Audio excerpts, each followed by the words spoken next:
Now it's time to go local for your footy. This is EFL Saturday. Let's jump straight into the warm-up.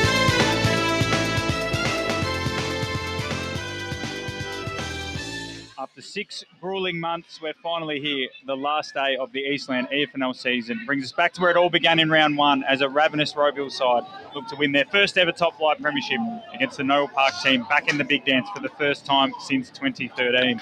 Will it be the youthful Hawks who add a premiership to their ever-growing collection, or will the battle-hardened Bulls save their best for last? Welcome to Bayswater Oval. It is finally Premier Division Grand Final day, almost 3 years after our last one. I'm Matthew Fodia. Joining me today on pre-game is Ray Baird, Wayne Brasher, Matt Lee and Scott Hardy. Scott, I'll start with you, mate. This is your first ever EFNL Premier Division Grand Final. The crowd is starting to build after 3 busloads of Noble Park fans have rolled in.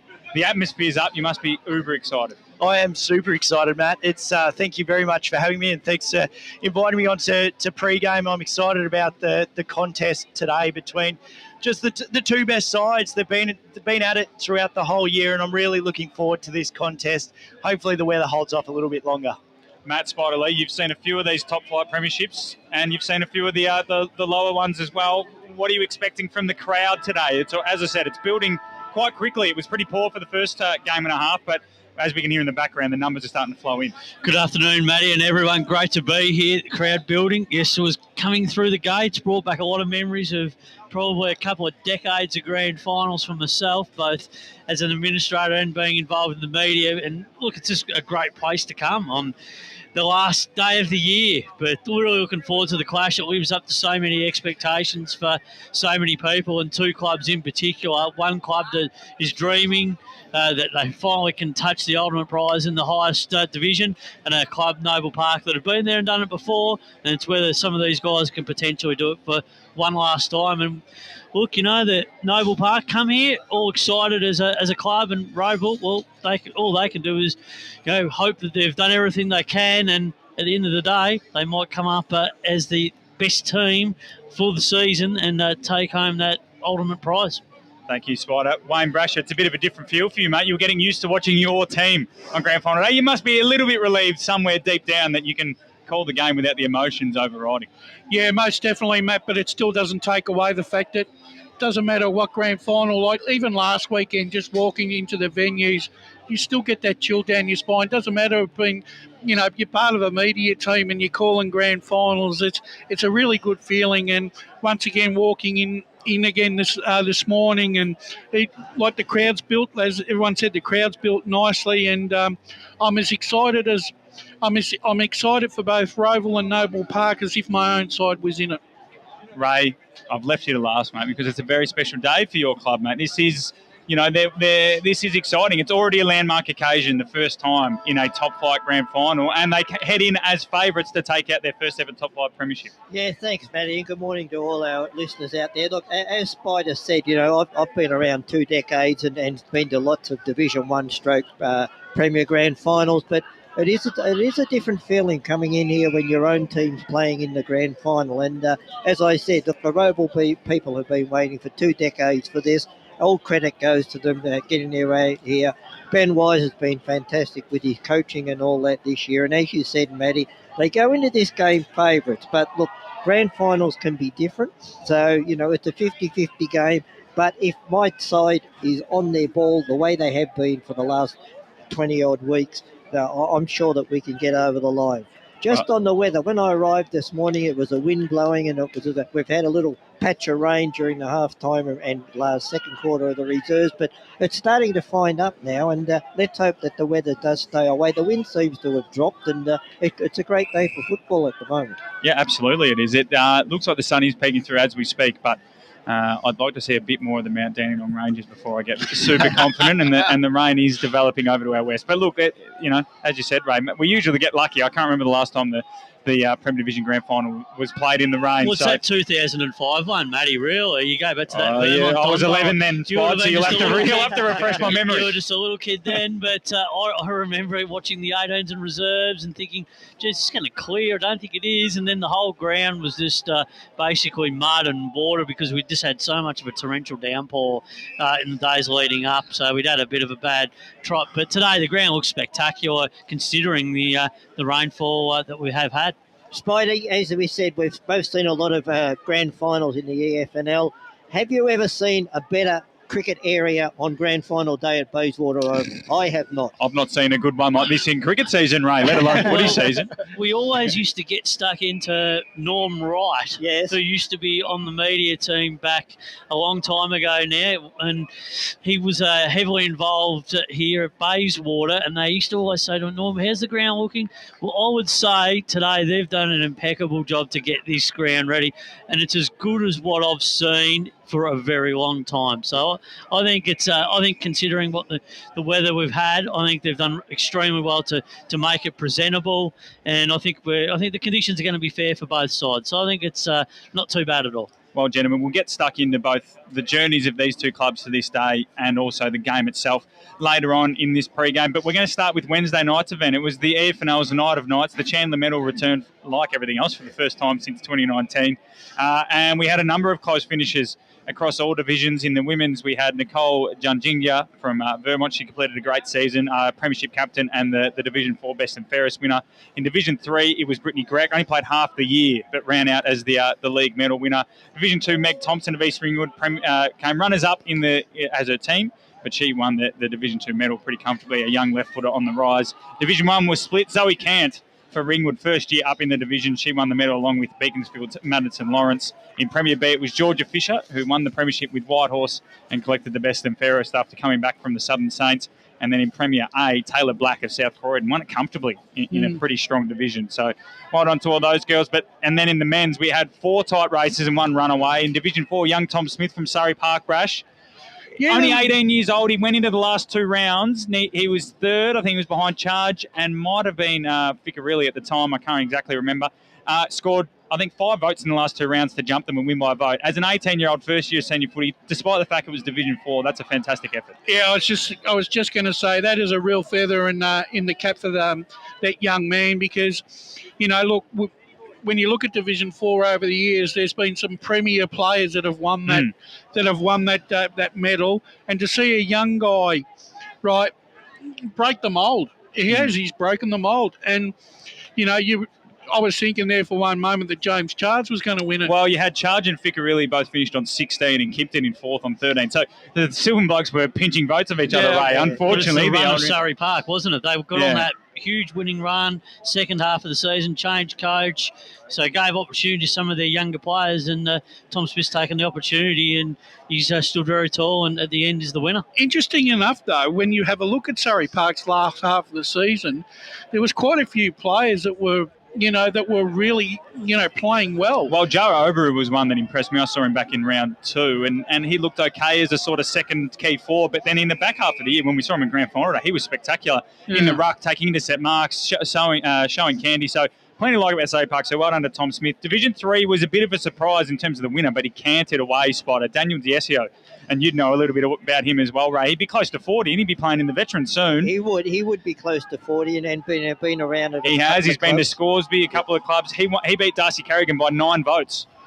Incredible performance. He's the only comfortable winner on the night. So 27 votes for Dan D'Essio. And that's in a team that didn't get its first points until round 9, didn't get its first win until round 10. Well, I remember we were talking about it on the Friday forecast at one stage, about halfway through the year, just trying to see if we could actually get him a win. And then second of all, I think we even discussed we had him making the finals for a little bit. But in the back half of the year, does he say, well, he was fantastic just to get those, some of those best ons and, really drive them in the back half of the year out of relegation. So, look, it's always hard when you're playing in the lesser sides. You probably do stand out just a little bit more, in those and there's games. A bulking ruckman on some of those smaller grounds, Scotty. The D'Essio would stand out. He kicked a couple of goals, and it was clearly a ruckman's division because Taylor Hayton from Warrandyte finished in 3rd on 16 votes. So clearly the rucks were catching the eye in Division 3. Yeah, and did you speak to him over the night, to see if he was going to continue on?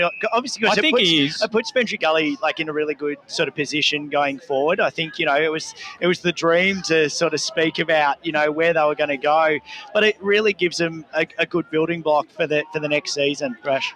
Yeah, look, and I reckon, Matty, after the second round of votes in Division 3, when Carrigan was sitting second, we knew then that was going to be the last time he was going to poll votes. Yeah, well, that's the thing too. That ankle injury really hurt him because he's probably, let's be honest, the best player in that division. Yeah. But look, Darcy Carrigan had a fantastic year, and it'll be interesting to see what he does with his footy, whether he sticks with Coldstream, his Coldstream through and through, or does he have a flutter at the top flight for a couple of years, Ray, and see if he's got what it takes. I think he'll stick at Coldstream because he's got the blue blood right through him. I can't see him moving. Well, anyway, it was a fantastic year for both those players, and well done to Daniel Tieso. Been around, I think he debuted for Ferntree Gully in 2005 or something like that. So yeah, I remember reading him out on EFL Sunday all those years ago, around at the same time. Exactly. So, you're talking about that grand final in 2005. He's still playing and winning best of fairest. This one in Division 2, no surprise, gents. It's Tim Smith's world. I've said multiple times, I actually think he's probably the best player in the competition, let alone the division, or he's definitely up there. But he's now won the premiership as captain. He's won the best on ground, the Les Elite medal. He's followed it up with the league goal kicking. And then he snared the best and fairest, 21 votes. He got 2 best ons in the last 2 rounds to come from second and overtake Sam Wadley, who finished on 17 votes, Mitch Garner on 16 and Mitch Jackson on 15. Dean Siakoulis, another veteran, on 13 votes. So, Ray, he was the hot favourite going in. Oh, he was certainly the hot favourite, and he's a guy that is quite capable of playing even in Premier Division. And it's going to be interesting to see whether he sticks it up there. I know he went up there to play with his mates and all that, but say even if not next year, the year after, some of his mates go. Maybe I would hope to see him have a go at a higher level. You would. I guess he's sort of already had that flutter, obviously played a couple of games for Melbourne, played at Casey. And he's captain now, Brash, too, which clearly means he's bought into the club to an extent. And does he have coaching aspirations? He may well do. Well, the thing is, in South Belgrave have parted company with Luke Elliott, so... Yes. I think so. Then I read that Luke's keen to go again, so maybe after that premiership he got a little bit of the motivation. I think it's a watch this space because I had heard strong mutterings during the year that they were going to shake hands and say thank you for getting us to here, and like East Burwood, thanks for getting us to here, but we might need someone else to take us to the next step, like Donny East did with Steve Buckle. And I think that's going to be I think there's, when sides win grand finals, Ray, in essence, and they go up, it's more about you're asking more questions now than you are getting answers, aren't you? Well, when you ask questions about their playing list, you don't rarely, on a regular basis talk about whether the coach is, capable of going up the grade with them. And let's be honest, some coaches are quite capable in coaching in the grade they're in without going up. So it's going to be interesting to see what happens there. Absolutely. And we move on now with the Division 1. Now, this is really well deserved. I am super happy for this bloke because... Let's be honest, over the last 3 or 4 years, he's played for a club that have finished perennially well below where they should be. There would have been numerous temptations to go to clubs in the Premier Division. I know for a fact that they've chased him. Even clubs below would have offered some big money for a guy like this. Lincoln Wong is the heart and soul of Wantirna South. He has been in the low times. Now with Brett Moyle and their performances this year, it looks like they might be on the path back up to the top of this division. He won by 1 vote. And it was really exciting in the room. I'm a bit disappointed we didn't get to do a vote count for this one, Scotty. The Wantirna South table was behind us. And at round 16, he was in second or third. And the names ahead of him were Ben White, Aussie Smith, James Below. And as Andrew McCormack was reading out the names and they kept going, the Wanty South people were starting to go, wait a second, they haven't read out Wongy yet. Yeah. He got 2 votes in the last round despite being taken off the ground for 20 minutes for a concussion protocols. Ray was at that game. He got 2 votes in the last round and then went over Mooroolbark. And when James Below was read out as the runner-up, the noise from the Wanty South table was like they won the premiership. Everyone was so happy for Wongy, and it's great reward for a great body of work. Yeah, for sure. And I think, for Wantirna, again, it just gives that building block. I'll be bitterly disappointed with how it all sort of finished and stuff. But, it really gives them a good belief. And when you have a leader like that on field, you just follow wherever he will go. And he's also had a go at Box Hill in I think he's having another dip too. And he should have another go because he does have that capability. He's a special talent. And he's still, at that age where, as a mature player, he still has something to offer, potential at a higher level if he such desires. But if he doesn't, well, Wantirna South's his home club, and he'll be there forever and a day, and he'll be there for as long as he can be throughout his football journey. But it's great to see him rewarded. But I will say that was a very even vote count. Well, James Below at 20, if he'd won, you would have been no one would have minded that last year's winner finished in 4th on 16 with Jesse Uran from Mitcham, Mullet back on 14, and Ben White, who wins best and fairest like it's going. He wins best and fairest like I take bowel movements, Ray. He was lining up for another one. I know that he's got Ben White's got a great record. He does. But just on Lincoln One, he did win a competition medal in the under-19s, and I think he's come runner-up twice. He has. That's what I mean. I think last year was runner-up. He run up the year before. So it's not just a one-out-off season. It's a body of work, isn't it? It is. No, he's continued to improve, right? And as I said, I saw that last game down there, and Mirrabah, and nothing disrespectful to them, but they did target him, and that's when he was taken off the ground for 20-odd minutes. And still got the 2 votes. And I'm actually not surprised that Lincoln's got it, because like you just said, Matt, I went back through some of the previous years, and he's a proven vote getter. I think if you went over the last 3 years, he's probably got 60, 70 votes across the 3 years, which is incredible. And like you said, he works incredibly hard. You can tell he's so fit. He's a handy sportsman. He collects a bit on the side in the summer. But, hopefully he has a red-hot crack at VFL. But hopefully he stays at Moonee South, because with Moyley at the helm now, Steve Cochrane's put a bit of foundations in. They've got strong 19s. Their reserves won the premiership, got plenty of juniors.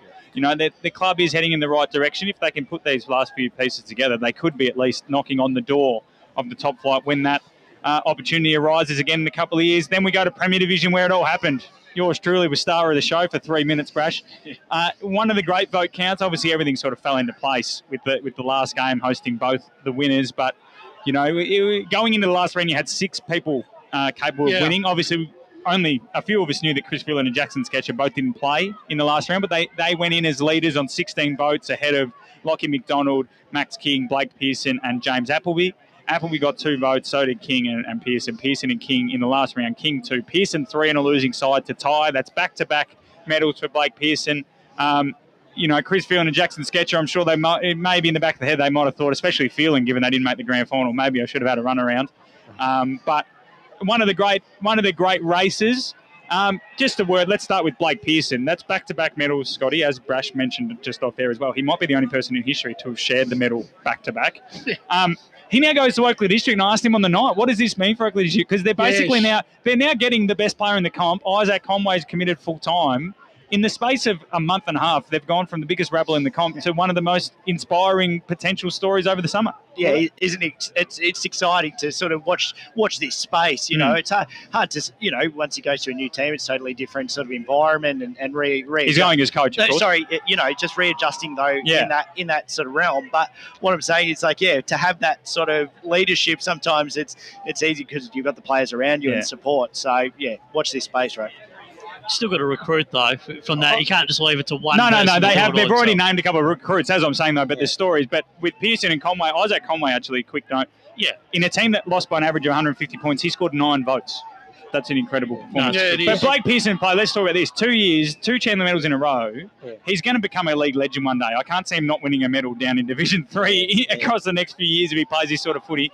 But it's incredible given he's only played 3 full seasons, I think. Rash and Ray? Yeah, that's right. Yeah. No, look, the thing about him with winning these 2 medals, he's a very popular guy off the field. So he's going to get players from the Eastern Football League. But he's also going to, because of where they're located, he's going to draw players from the Southern Football League as well. So, and as you said, Oakleigh District, they came into the competition. They didn't have great expectations. They came in mainly because of getting an improved junior program. So they were prepared to sacrifice their...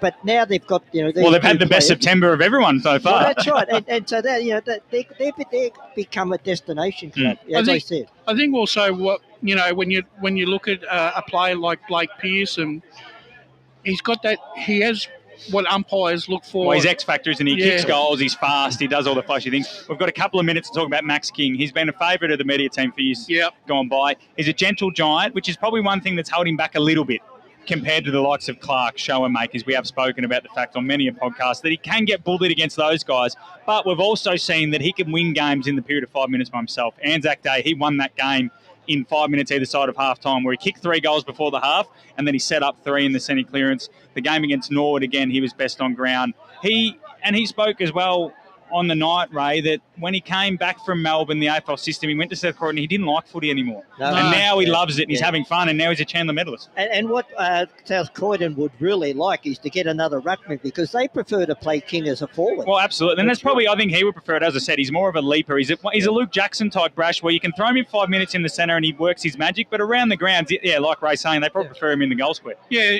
you're right. And the thing is, if he just happened, like Ray said, if they happen to get another, him and Wilson together down at full forward would be an irresistible force, wouldn't it? His kicking action is immaculate. Oh, he's a magnificent footballer. Especially from outside 50. Was it him or Jake Tucker that missed that 2017 flag with the Was crook him? cut? Was him? It was Max King. Pulled out on grand yeah, final. I think he had a crook backside. So look, it was fantastic to see Max and Blake. Two really nice guys winning medals, and it was a great night, and well done to all the clubs and Andrew McCormack. And it probably shows the evenness of Doncaster East when you think about it, who could have provided the winner, because they had so many players that polled too. I think evenness of their top six, because they actually had 6 in the team of the year, and Roval only had 2, despite the fact Roval have been far and away the best side. Exactly. But we've got to go to a break.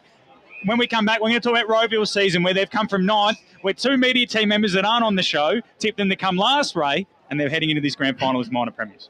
Today at Eastland, Lucy's trying on jeans for a momentous occasion. Coffee with the ex. She needs jeans she can move in, because she's definitely moved on. Jeans that get a second look, but don't give any second chances. Jeans that say, "Why, yes, I have spent the last 8 months in a post-breakup juice cleansing, kickboxing, personal training frenzy."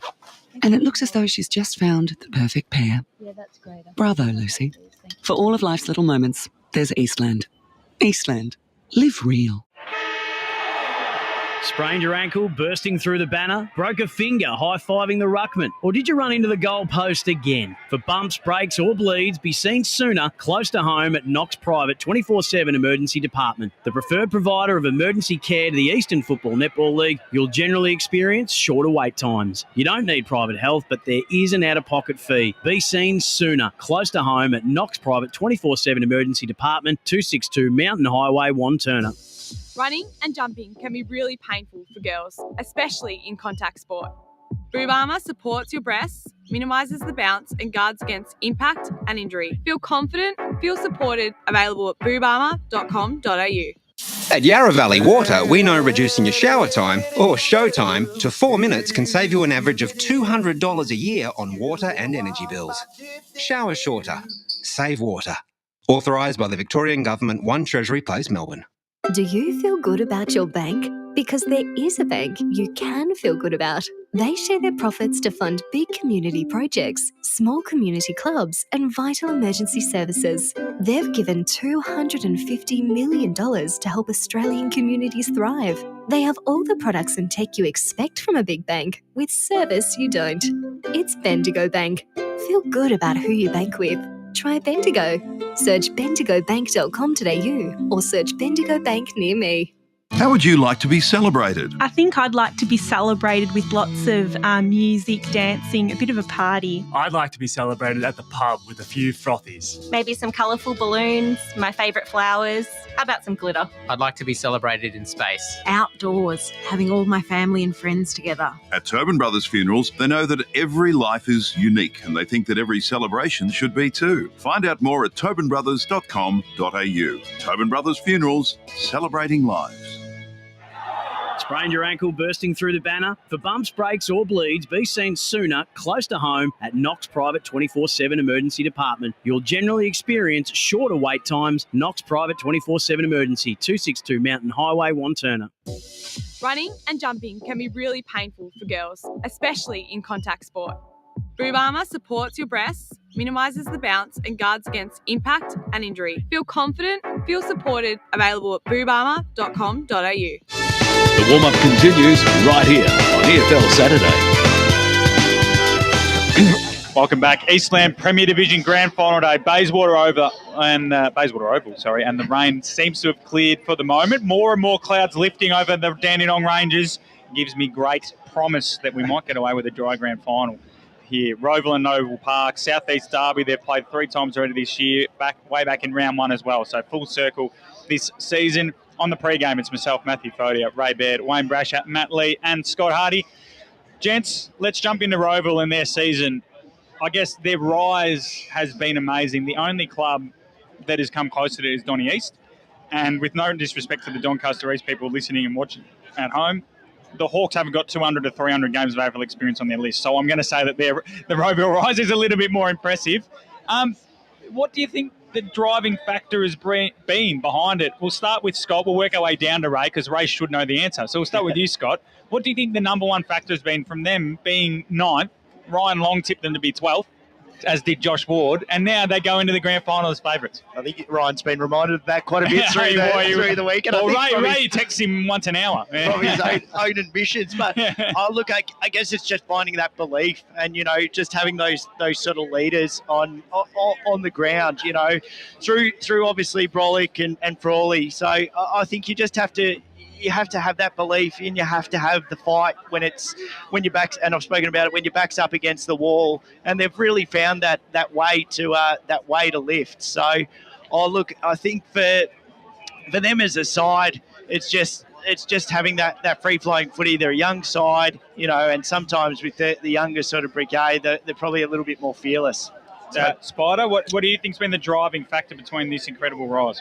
I think there's two things, really. I think the one thing that Ben Wise has really installed is that togetherness that he's brought to the playing group. He's been able to gel this young group and be able to grab them and bring them together from the VFL players element. They've had guys that have come in and out of the team in recent years and they haven't had the right mix. So this year, the side has been a little bit more settled than the past, whereas in past, there's been guys that have been missing for 5-6 weeks and not coming back in, and then the season's come and gone. This time around, they're only losing 1 or 2 players here and there, which hasn't been a bad thing, but they've been replaceable. And I think the other thing about it is, too, they've been able to change the gears and the way and the mode in which they've played right throughout the course of the year, and they've been able to lift their intensity, lift the way that they play, use the football a lot better. I think they've been able to really, show that they are a skillful team and not just a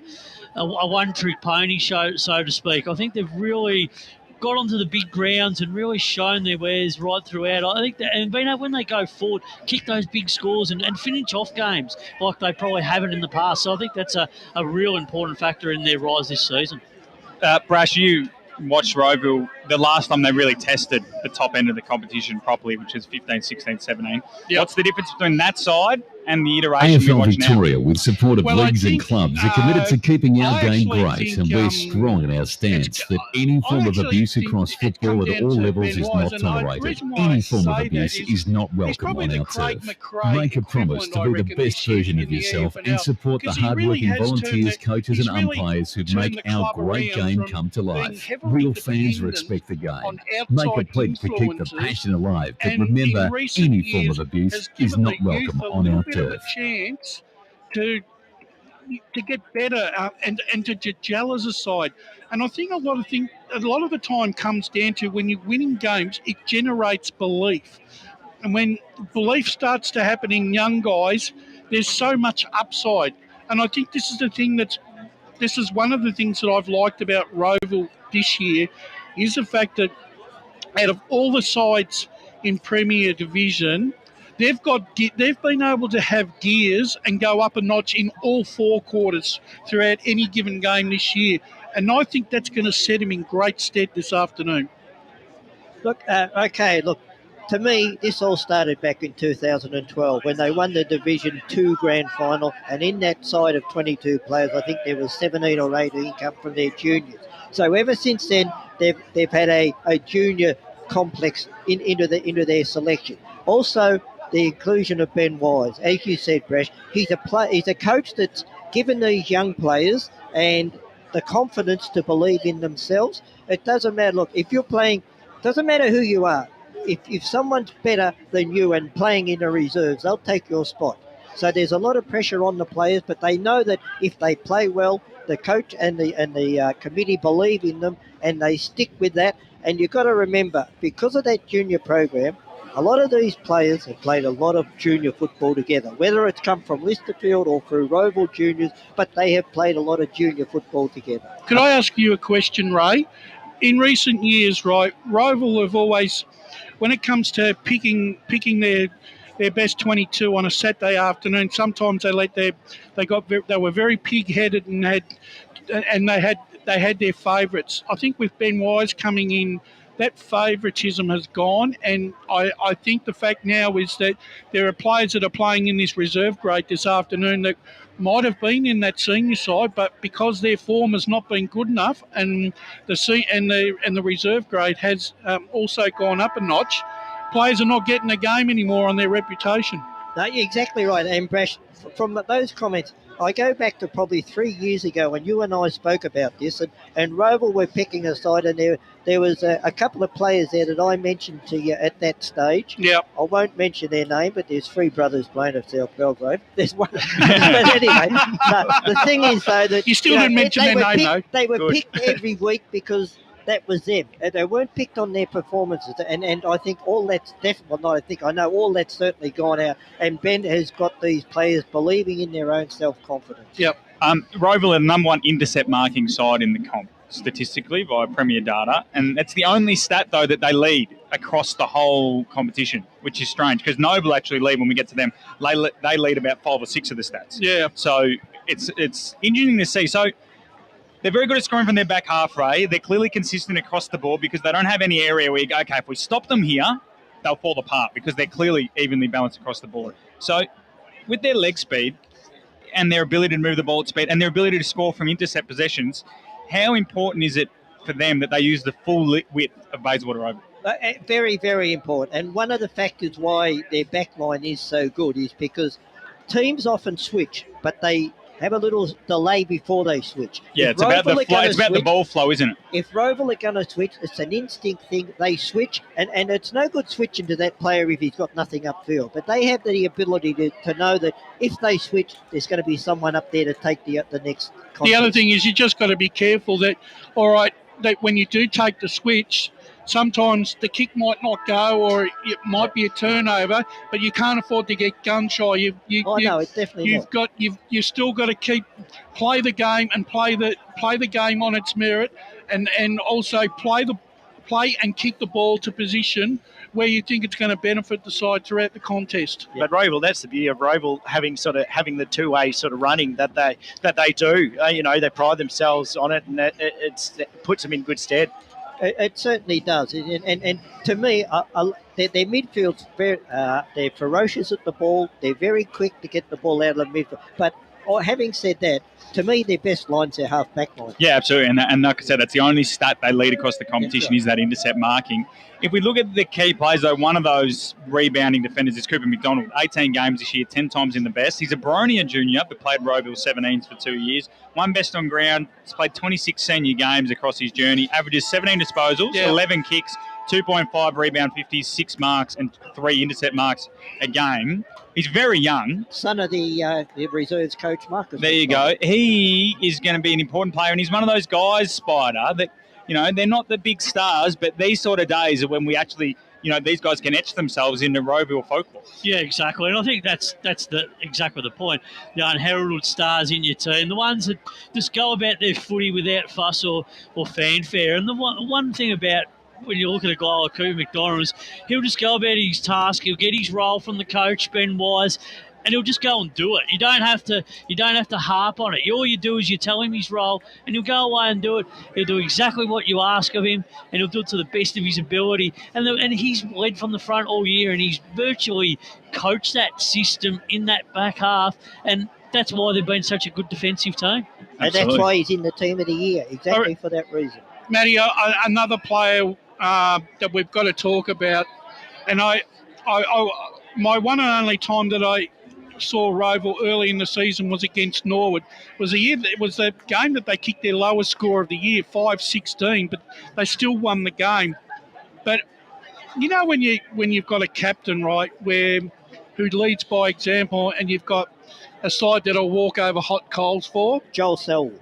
Yeah, something like that. Well, I reckon you could just about say that about Anthony Brolick, big-time performer. He's played 19 games, averaging 23 disposals. He's kicked 11 goals and been in Roval's best 10 times out of 18 games. He's probably captain of the year. He's certainly the captain of the year in Premier Division. And the thing is, He's a big-time performer, and he doesn't get flustered by the occasion, Ray. And Brash, as I said to you, midway through the season there, okay, he's averaging 23 possessions a game, but midway through the season there, I pointed out to you and Matty that Ben Wise took him off the ground just to give him a rest. Took him off the ground for a quarter spent a lot and of time. He actually spent a lot of time in the goal square too, and that right. was something they did when they beat Noel Park the second time around we watched him, and that was to negate the influence of Ryan Morrison. Do you think Brolick or someone else, given that Lockie Wine's back in the side too, so it frees up someone to play a defensive role, do you think someone will go to that role straight away, or is that something they keep in the back pocket? No, Kane Barlow's been playing at full back, so you keep him there. No, I'm saying would someone play on Ryan Morrison as a defensive forward? Because Brolick pretty much that day, his role in the second half was just make sure Morrison can't just take uncontested marks. Yeah, well, to me it wouldn't be Mcdonald because he's too creative in getting the ball. So you'd have to. Is there a forward? Is there a forward? Someone that could, maybe a Colclough or someone like that who could just stand on him? Well, Colclough might be a little bit short for him. It's just something to keep an eye on. But then Noble will have to have a plan in place. You would assume. Because he's so important to them defensively. You would assume that they'd need a plan B. Look, there is a player in this circumstances, and he has it never mentioned, but I was going to say, Curtis Fleetmore, he was on Carlton's list as well. This guy, five marks a game he's averaging this year, 15 disposals. But he's a bit like Brolick. He doesn't get heaps and heaps of the ball, but when he gets the ball, the side benefits. He's effective, I agree, Ray. And I think the one thing about Brolick is he's a big-time player. When the big moments come, he'll definitely step up, and he won't waste a moment or a disposal. And I think the same thing with Fleckball. When the opportunity arises here today, I think we'll see him step up. That's why Brolick won't be playing in a forward No. pocket. I think Brolick was carrying something that day too, so it was a bit of it was a good thing for everyone to fold out. A lot has been spoken about, Ray, the whole build up about Paul Monster Minot, what he did to get the club from 4th division to 2nd division, basically coaching for free and so on, and then was president for so long, and then stepped away this year and couldn't help himself and became footy operations. But Alex Frawley is of a similar mould. He might not be that level of Minot, where Minot has basically dragged the club by himself almost. I'm sure he wouldn't say it like that, and I'm using hyperbole to use that, but Frawley is a similar thing. He's been there when Roeville were just the middle of the road side. He was there when they won 2012. He's been there when they got close to finals but couldn't get across the line. And now he's here. He stepped away from the captaincy and he's here with an opportunity to maybe go out or maybe continue on as a premiership hero for Roeville. I'm sure he'll continue on. And he debuted as a 16-year-old as well. Mark Hardy was coaching him, and Mark Hardy gave him an opportunity as a 16-year-old, and he basically hasn't been out of that side ever since. Alex Frawley is the king, and I mean he is the king of the 1%ers. Yeah. The amount of times you watch, he doesn't get much credit, but you look at all the gentle jabs, the gentle nudges that nudges the player just off the ball, and a tap out here or an underneath handball there. That's where you find Alex Frawley at his best. Ray, a couple of weeks ago, we were at Waverley, and we were speaking to Ben Wise. Yes. Right, and we were talking about one player in particular that is one of Ben's favourite, but also a very also the coaching panel's favourite. And he's gone under the radar this year. He wears number 21. And Wisey said we're not supposed to be talking about him, but we're going to talk to him about him. Joshua Clark, number 21. Well, Brash, 16 games, 14 goals, 18.5 disposals, 4.8 inside 50s and 5 marks per game, and he's a Roeville junior. And captain Eastern Rangers last season. And I'm going to ask, and Ray, was going to ask you, what makes Josh Clark the quintessential player and coach's favourite player? What does he bring to this Roeville side? Well, there's nothing like a left-hander, whether it's cricket or football. A left footer. Preach it, brother. A left footer, he is very much like Jackson Sketcher, in my opinion. They're players who get the ball, they carry the ball 30 metres before they put their foot to it and kick it another 40 metres. And Jackson Sketcher's in the same boat, I must say that. And he reads the game particularly well as well. He understands the game, and they know where to run. They know what to do at the big time in the game. So you have to give him that accolade as well. Absolutely. It's been an incredible run this season. There's players that I would love to talk about, but we're just running out of time, Scotty. Mav Taylor, Nick Schoenmakers has had a fantastic year. exactly. Shrook's been fantastic. Lachlan Mcdonald, who finished in the top 5 of the league medal, Well, has been fantastic. Bale's going to be the massive one today, with Bias and Beach as well, because that's going to be. Well, Shellmakers didn't play in round 16, which is the only time Noble have actually got close. Yeah. So you can tell what an influence he has on them. Obviously, Brolick, that we've mentioned plenty of times. Jesse Eichhoff's another one that I've been really impressed with. And actually, it was his influence, his calming influence in that last quarter of that Roeville Noble Park thriller that helped settle the score. And, of course, there's a couple of players that have played for both clubs out there today and have coached and played at both clubs as well, of course, with James Quilt down there on the boundary line as well. We're going to go to another break here on the Premier Division Grand Final Day pre-game. When we come back, we'll turn our attention to the Bulls and see how they've got their way to the last day of September. Today at Eastland, Lucy's trying on jeans for a momentous occasion. Coffee with the ex. She needs jeans she can move in because she's definitely moved on. Jeans that get a second look, but don't give any second chances. Jeans that say, "Why, yes, I have spent the last 8 months in a post-breakup juice-cleansing, kickboxing, personal training frenzy." And it looks as though she's just found the perfect pair. Yeah, that's great. Bravo, Lucy. For all of life's little moments, there's Eastland. Eastland. Live real. Sprained your ankle, bursting through the banner? Broke a finger, high-fiving the ruckman? Or did you run into the goal post again? For bumps, breaks or bleeds, be seen sooner, close to home at Knox Private 24/7 Emergency Department. The preferred provider of emergency care to the Eastern Football Netball League, you'll generally experience shorter wait times. You don't need private health, but there is an out-of-pocket fee. Be seen sooner, close to home at Knox Private 24/7 Emergency Department, 262 Mountain Highway, Wantirna. At Yarra Valley Water, we know reducing your shower time or show time to 4 minutes can save you an average of $200 a year on water and energy bills. Shower shorter. Save water. Authorised by the Victorian Government, 1 Treasury Place, Melbourne. Running and jumping can be really painful for girls, especially in contact sport. Boob Armour supports your breasts, minimises the bounce and guards against impact and injury. Feel confident, feel supported, available at boobarmour.com.au. Do you feel good about your bank? Because there is a bank you can feel good about.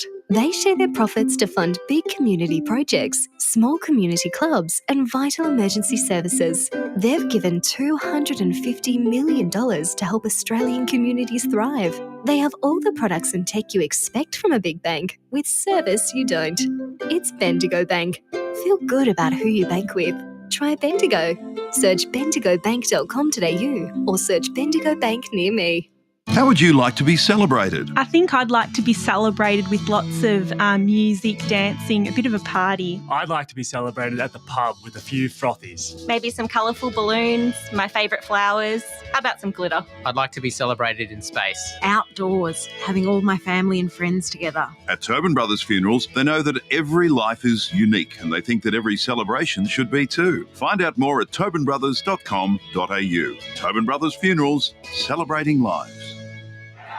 Sprained your ankle, bursting through the banner? For bumps, breaks or bleeds, be seen sooner, close to home at Knox Private 24/7 Emergency Department. You'll generally experience shorter wait times. Knox Private 24/7 Emergency, 262 Mountain Highway, Wantirna. At Yarra Valley Water, we know reducing your shower time or show time to 4 minutes can save you an average of $200 a year on water and energy bills. Shower shorter. Save water. Authorised by the Victorian Government, 1 Treasury Place, Melbourne. The warm-up continues right here on EFL Saturday. Bayswater Oval, ladies and gentlemen. It's the biggest day on the Eastern Football Netball League calendar in one of the biggest weeks of the year. It's been 3 years since we've been back here for this day. It's Premier Division Grand Final Day as Roeville take on Noble Park. Blackburn at the moment in the reserves looking like they're going to wrap up their second premiership of the day. They circle these ones into the start of the year, Blackburn. The 19s in reserves, they seem to win them fairly regularly. But let's jump into the rest of the preview. Matt Fodey here with Ray Baird, Wayne Brescia, Scott Hardy and Matt Lee. We've done Roeville, we've done the Chandler Medal night. Let's jump into Noble Park.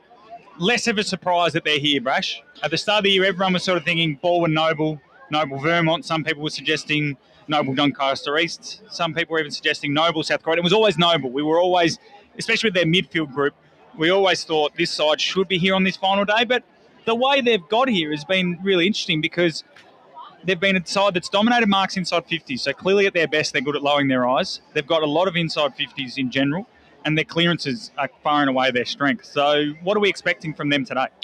Well, for starters, I think a lot of it's going to come down to the way their experienced players handle the occasion, because there's going to be a lot of there'll be a lot of emphasis on trying to negate Kyle Martin and Jackson Sketcher's influence on the contest this afternoon, as well.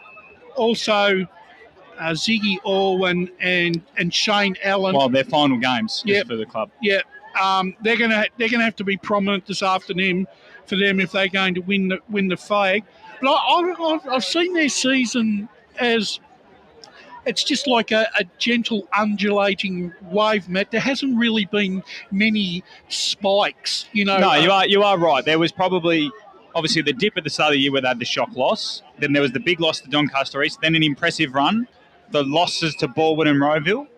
Then they finished the season strong and had another loss to Roeville. So, yeah, you're right. It's sort of been every time they lose, it's almost like I forgot the Noble could lose. But the thing is about their losses, only one of them's actually been close, Scotty, that Roeville game when really they should have won.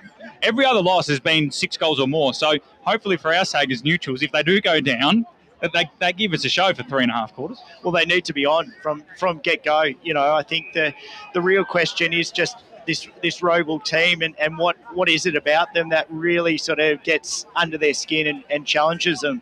But I guess the key for any good grand final is defence, and that's obviously part of their mantra. It's defend first and go from there, and that's why I'm a really big backer of Ryan Morrison being a real key part to this side today. Well, absolutely. Speak about key players. The 4 that I've got here in front of me, thanks to Josh Ward, who did some fantastic work over the week, getting some stats together. Let's talk about that midfield trio, Spider. Horton Milne, 20 games, 8 goals, 15 times in best, 5 best on grounds, and he's averaging 25.5 disposals, 7.5 clearances. Kyle Martin, let's not say any more, but he's had 15 times in best from 16 games. 36. He's averaging 36.5 touches with 15 contested possessions and 11 clearances. Jackson Sketcher, 15 games, was leading the Chandler Medal after round 12 and didn't get another vote and almost still won it. That's how good he was going in the first half of the year. Was best on ground for Noble Park in the second semi against Roeville. Averages 25.5 disposals, but he gains ground. He's got inside 50s as well, 5 of them. And Ryan Morrison, as Scott mentioned, his intercept possessions are incredible. He's got 2.5 intercept marks and 4.91 percenters, as well as 8.2 rebound 50s a game as a lockdown defender. Those 4 guys are all experienced, and they're all probably going to have to play well to win this game for Noble Park. Well, you'd think so. Look, to win this game, all their midfield and all their key experience are going to have to be on show here this afternoon without question. And the reality is, as we've mentioned, that we know that they'll defend well. We know that they'll work inside in that midfield. We know guys like Kyle Martin will be trying to get that clearance out and start well, because they'll have to. They can't afford to be chasing this game. If they're within touch, I feel, at half time, they are a realistic chance, and considering the conditions that are presented in front of us here this afternoon, if they can get off to a reasonable start and put some scoreboard pressure on, but also that defensive pressure on the Roval team, there's no reason why they can't win this game. And that will come down to the likes of their midfield, such as guys like Sketcher. When ball's in hand, they need to be efficient with it, and that has been a little bit of a question mark throughout the course of the year. They look good when they can get the ball, but can they hang on to the ball for long enough and be efficient enough with the ball when they need to be? Because at times they have had some games when they have been a bit sloppy with ball in hand. Their disposal efficiency is worse than Roeville. So Roeville is 67.4%, Brash. Noble is 64.7%. And that 3% across the course of a year is actually quite a fair discrepancy. Actually, and look, Ray and I have actually have spoken about this particular subject, which I'm going to throw open to the rest of the panel here. When you're looking at Jackson Sketcher and Kyle Martin, now I've had a look at Kyle on the tape, and yes, he does amass a lot of possessions, but sometimes they don't hurt. His possessions don't hurt you as much. I think that game at Noble Park that we're referring to a lot, the first half, he was getting a lot of possessions, defensive side of the centre square, and pulling off kicks, 45 angle kicks into the corridor that opened the game up. After half-time, they became those Tom Mitchell ones, and as a Hawthorn fan, I feel comfortable to say those Tom Mitchell ones, little handball, little sideways kick, and even Steve Hughes, Ray, that day, he admitted to the boys, you just tried to save the game when Roeville were coming on top. You have to keep going against this Roeville side. Would you agree, though, that Sketcher's possessions hurt the opposition more than I know we don't like to pump race tyres, but way back in round one, Ball and V Blackburn was the week after everything else. Ray Jonah in pre-game, and he said Jackson Sketcher is Noble Park's most important player. Way back in round one, people get into you, Ray, but sometimes you get it right. Thanks, Matty. So, Ray, you and I have spoken about this year, and he does hurt you. When he's on song, he's as good as anyone going. Well, he almost won the Chandler medal and missed 5 games, and he missed 5 games. So clearly, he's a very important player. This weather, it's starting to rain again.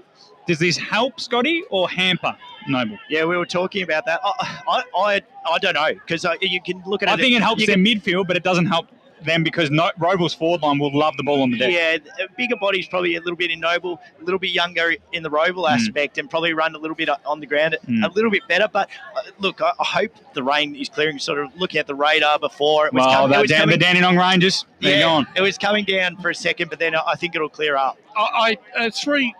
Another 3 players that we probably could talk about, I think, and they've had a big influence on the Noble Park side of the Marson brothers this year, Matt. Well, Ben Marson is probably the one who's keen to watch out for today, Brash. He's probably the one forward that's got away from Roval consistency. He's had about 10 goals across the 4 games, so clearly... He's had 31 for the year. 31 for the year, and 10 of those against Roval, while other guys have usually cashed in against others. And also O'Leary and Lambert, who kicked 3 goals last week. So they're 2 players also that, Roval are going to have to respect today and put a little bit of attention into. O'Leary, since he's come back from VFL, has been quite good. And Lambert, kicking those goals in an important final, has shown that he's capable of stepping up to the plate in a big game as well. Do you think, Ray, that... do you think that Noble Park will try and double team Showmakers out of the contest, or throughout the contest this afternoon with Byers and Gaines possibly? Yeah, possibly, Brash. But look, where they're going to fall down is Showmakers covers a lot of ground around the ground. Taking marks and falling back into the fence. And that comes back to Spider's point about how Noble hold the ball. They can't just kick it down the line because Showmakers will be there. They need to take those 45s. And Showmakers doesn't necessarily have to mark the ball. All he's got to do is put a contest because he knows he's got the crummers around his feet. So I don't think they will, Brash. I think they'll just go what they can. But getting back to what you guys were saying a minute ago about, a wet day. A little bit of rain, a little bit of drizzle. The ground's not at all muddy, maybe slightly slippery. But no, you're right. I think what the rain's going to do is there'll be drop marks, and what we might see is a lot of goals out the back where the ball flicks on. For those listening, I'm sort of making a skidding, like a skimming a stone, isn't it? Yeah, but that will suit the smaller forwards, and that will where Shane Allen and Ziggy Orwin come into the game, isn't it, Brash? It's not going to be the day for Byers or Beach to clunk them. No. And Marston and all that, if you're going to kick goals, they're going to be scrappy ones, especially even now. It's the rain's now stopped, but the wind's up, the ground's greasy. Yeah. It may not be pretty footy for 4 quarters here. It's going to be on and off that rain sort of at the moment. And they're developing especially showers. For the first quarter. As a man who's watched many a radar, it's developing. And I think really for both sides, when I'm looking at, I don't think Noble Park can afford to let Roval off the chain early on. No, I think we all agree. Roval have lost. We looked at the stats. They've lost a couple of last quarters, but last quarters are their strongest quarter. Yep. And also the fact that they've had the week off. They've only played 1 game in 3 weeks. Noble have had to play 2. This will be their 3rd. So, But it did prove right that, like last week, that Noble Park, yes, they'd had the 1 game and then they played and they lost, but they got another chance. Yeah, and from all reports, South Croydon were just shot. And that was the thing. The sides that played 3 finals leading into a grand final, they were gone. Well, and across the grades, the division, the form is first has won the flag. Yeah. The minor premiers have all won the premiership. Obviously, the Warren Waverley almost stuffed it up, as did Sylvan. But the other 2 last week won comfortably and showed they were first. Although all year, though, Scotty, this was the one division where we did say that we didn't think there was a runaway leader in this division. No, not by any stretch. And even down to finals, we were still tipping. I was tipping South Croydon. I had Bourne all year. You had South Croydon, it's well within, a challenging season for all. But they're probably, they've got their work against them, especially after the contest that they have had through their final series. Before we jump into the tips for Scotty, Spider and Ray, Brash, because we're still going to be on after 2 o'clock, I'll just look at some of the players that we haven't mentioned. Josh Tua has been fantastic this year. He's genuinely a lockdown defender. Like, he is genuinely. He averages 5 disposals a game, but he's been in their best 4 times as a back pocket.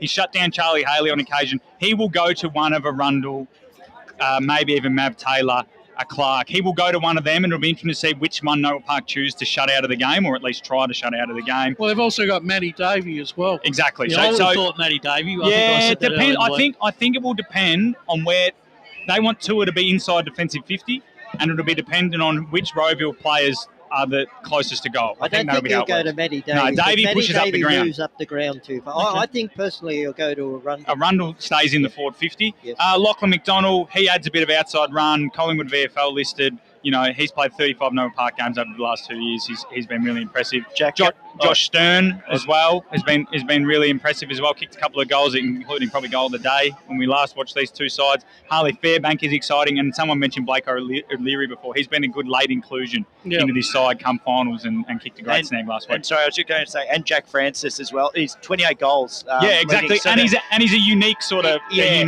forward. And may find it today. Okay, Scotty, we'll start with you. I know it's been on social media, but not everyone listening is on social media. Give us your tip, your margin, and your best on ground. Yeah, so I've gone Noble Park by 4 points, with Martin being best on. But yeah. So you've played it fairly safe with the best on ground. But so Noble Park by 4. That being said, I am Brian Morrison in big Brian Morrison.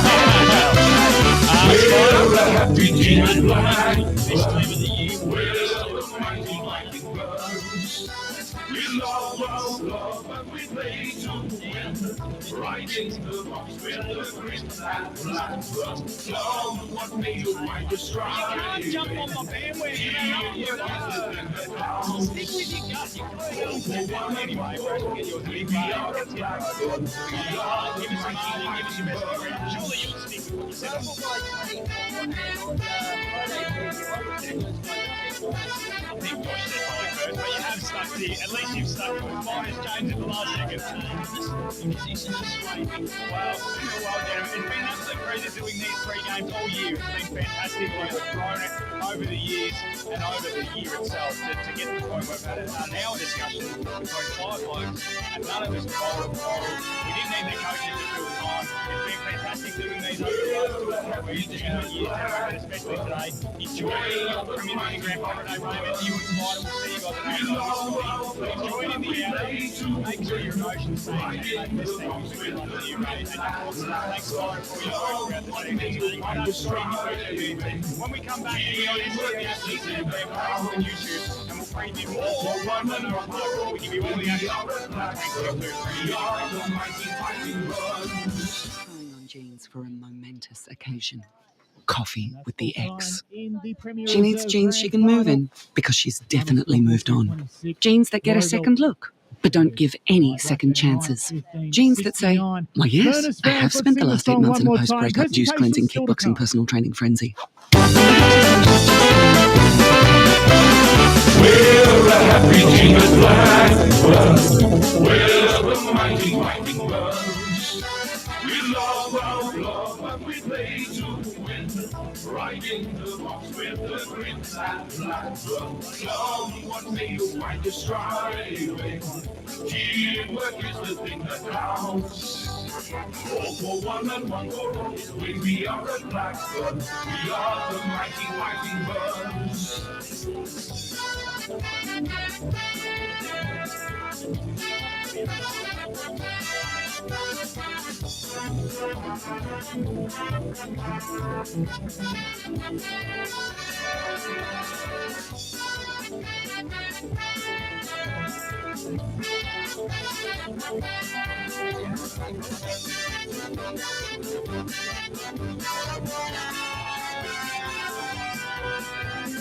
We're a happy genius blackbird.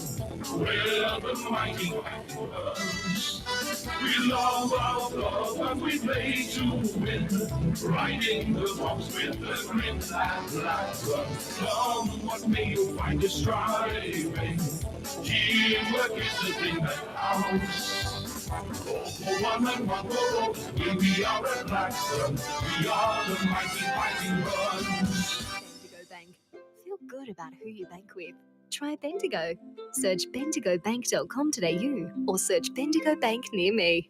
How would you like to be celebrated? I think I'd like to be celebrated with lots of music, dancing, a bit of a party. I'd like to be celebrated at the pub with a few frothies. Maybe some colourful balloons, my favourite flowers. How about some glitter? I'd like to be celebrated in space. Outdoors, having all my family and friends together. At Tobin Brothers Funerals, they know that every life is unique and they think that every celebration should be too. Find out more at tobinbrothers.com.au. Tobin Brothers Funerals, celebrating lives. Sprained your ankle bursting through the banner? For bumps, breaks or bleeds, be seen sooner, close to home at Knox Private 24/7 Emergency Department. You'll generally experience shorter wait times. Knox Private 24/7 Emergency, 262 Mountain Highway, Wanturna. Running and jumping can be really painful for girls, especially in contact sport. Boob Armour supports your breasts, minimises the bounce and guards against impact and injury. Feel confident, feel supported, available at boobarmour.com.au. On EFL Saturday, it's time for the match of the round. Let's cross to our team and go local for your footy.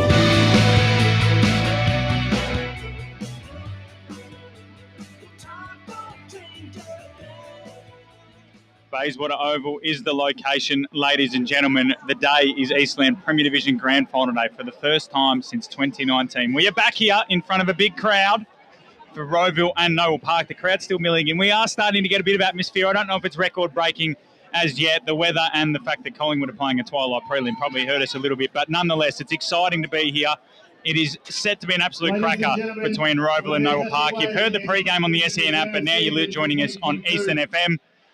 I'm Matthew Foddy. Joining me still is Wayne Brasher, but coming with us now, Brash, Brett Beston, Ryan Long and Paul Uconi. I'll start with you, Paul. You must be excited, mate. First Premier Division Grand Final day ever. I am. It should be a big grand final between these sides. The top two sides, I reckon it's going to be an absolute beauty. Thank you, Paul.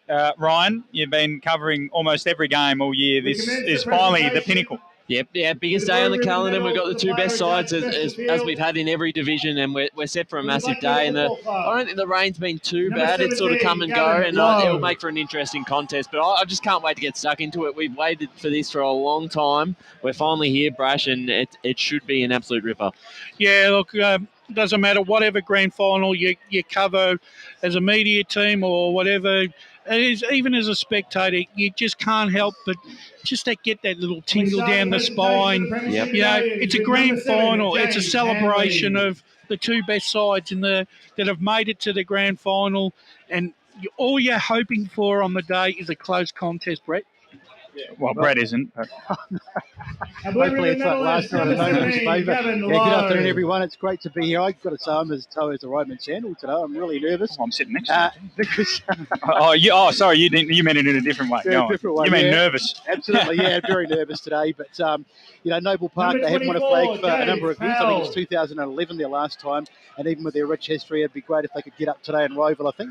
Maybe 2012. 2012, their last premiership, never won one. So both clubs have not won for a while, but the two best sides have made it to the big dance today, and I can't wait for this one. It's going to be cracking. And, of course, as you say, first grand final since 2019. Hard to believe. And there's always a story behind every grand final. And the story really is Rowville this year, Brash. They come from the clouds after last year. They were... Before that season finished, I think they were in that bottom two, and they've come out this year with a really young list. I think I was speaking to a couple of people down there that the amount of young players under 21 or under 24 have come out and played some really good football. They've developed well, and they're set. I mean, they are the favourites because they've knocked off every other contender. They've beaten Noble Park 3 times in the year. It's their grand final to lose at the moment, and it's a big story. Well, it is a big story, and the fact that I did say in the preview that I think Ben Wise is probably the Craig McRae of the EFNL this year, because they've taken a Rowville side that in recent years they've been thereabouts, but they've, as was rightly pointed, just not been able to get the right mix right on the day.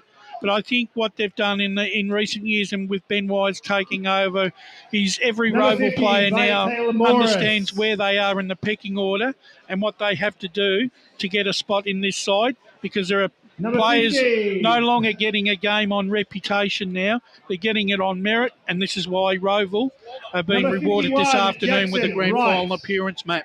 Absolutely. Like you say, they're being rewarded with this And it's been a long build, but it also shows the importance of a strong junior club. I think that's the thing. Gone are the days where the grand finalists made it and there was no 19 side or there was no junior club to speak of. The two sides here, Noel Park's juniors aren't quite at the level of Roeville, but they've got the numbers. And Roeville, in their sense, they've had strong juniors for a number of years. There was a bit of a hiccup in 2012, 2013, but since then they've really built the juniors again to the point where both clubs, they're working together, they're strong, and that's why you can see both these sides best out here on Grand Final Day. Oh, absolutely. I mean, the power of a junior club, because that's the bulk of your club. You bring those guys through, and it's very good. Having said that, though, Noble Park had a very good under-19 side over the last sort of 3 or 4 years. So, and there's a few guys that have come through from that side. So they do have a decent sort of, I suppose, a feeder system from one of another thing. But look, I mean, everything points to a Roeville win today. They've beaten Noble 3 times out of 3. The most recent, of course, they gave them a bit of a telling up in that first final. Which was a bit of a worry, but I'm still going to stick Noble. I've got to back my team. I didn't ask for your tips. You're so toey. You've gone early on the tips, man. Trying to build. Build some suspense. We knew who you were tipping anyway. So luckily it's not a bit of suspense. Ryan, you were at the grand final lunch with me yesterday, and it was interesting to talk to Steve Hughes and Ben Wise. They both seemed pretty calm. They were very obviously affectionate towards each other and their efforts, but what did you invite to the grand final? The Sage lunch. We can only afford so many steaks, Besto. Brian, what did you take away from both those coaches and the way they came in? Because they were both calm. It was a little bit of that. They're finally here now. There's no point being nervous. They've done everything they can. Yeah, exactly right. there's nothing else they can do. It's out of their hands. And as much as you want to have control on the boundary line as a coach, once the game starts, it really comes out to be up to the players out in the field. They can only do so much on the sidelines. And I went down to the rooms just earlier to both clubs, and it's a very calm atmosphere. The music going down at Noble Park, a few good tunes down there, Brash, I think you would enjoy. But at Roeville, very quiet, just doing their stretches, just calming through for the. Well, you can actually see me going down there and doing the doof. Yeah, I thought he was going to say you can see me going down there doing some stretches. Hey, don't worry, I have been doing stretches as well. But it's important for those, because even Noble Park, there's a lot of young boys out there too for them as well. So the experienced heads on both sides who have been around for a while, Brolick and show makers of the Hawks, and you've got your Kyle Martins and Sketches and so on. Look, they'll help out those younger boys and keep them in a cool state, because sometimes the nerves can get the better of them. But from the looks of it, everyone seems to be pretty positive and just taking it as it is. What about, speaking of older heads, of course, a big day for Ziggy and Shane Allen today. Well, it's Kyle Martin's birthday as well. Is it? Yeah, Steve Hughes told me that yesterday. So Ziggy and Shane Allen winding up today, and Kyle Martin's the birthday boy. Yeah, so I mean, Ziggy and Shane Allen have been fantastic for this club, so it's going to be really sad. So how great it would be if Noble could send them out on a winning note, but who knows? Okay, now, before we go to our final break, I'm going to ask for some tips. Paul, who are you tipping? Who's your winner? By how much, and who's best on ground? I am going to go an upset. I'm going to go Noble Park to get up by 15 points. My best on ground will be Kieran Byers. Kieran Byers, the glove, Paul. You're a big fan of the glove. Yes, I'm a big fan of the glove. And who's going to win this afternoon, Swans or Pies? I'm hoping the Swans get up, but I think it'll be a close one. Okay. Ryan? Yeah, I'm going with Roeville. I'm going with 4 goals. I think they're just going to be able to run this game out. They're a fast finishing side, as Ray Baird has mentioned all season. I just think they have enough talent to do so. I'm going with the best on with Mav Taylor. I think looking at the division best on field winners of the grand final so far, they've all been forwards or key backs. So I think Mav Taylor is probably the most dangerous forward there. They could kick 3 or 4 and stand out in the eyes of the viewers. Paul? Sorry, I meant Shane Allen. Shane Allen. You got Shane Allen and Kieran Byers mixed up, Paul. Or you changed your mind? I'm changing my mind. Change your mind. Okay. Brash? Yeah, look, Roeville, 18 points. Anthony Brolick, best on the ground, Matt. Besto, and no tipping Noble. How much and who's best on? Look, I'm going to go. I think it'll only be a close one. So I'm going for 8 points, and I'm actually going to pick Jack Beach for my best on ground. I think Jack Beach. I think he'll do all right in the ruck today, and if he can get forward and maybe get a couple of snags as well, I think he could be really important today. So Jack Beach for me. Absolutely. Well, my tip is going to be Roeville by 4 points, and my best on ground is Matt Taylor. I actually came up with it first, so for anyone listening, I came up with it first. Brian. Anyway, we're going to have a final break here on the pregame. When we come back, what's the national anthem of the pregame? And finally, Riding the monks with the green flag. Tell me what made you find your striving. Teamwork is the thing that counts. All for one and one for all. We are a Blackburn. We are the mighty fighting birds.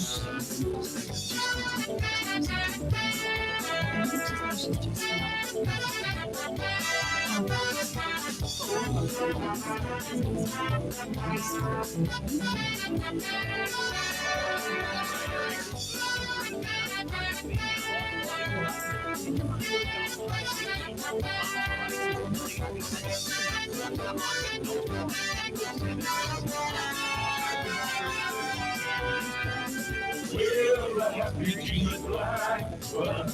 We're the mighty fighting birds. We love our love and we play to win. Riding the monks with the green flag.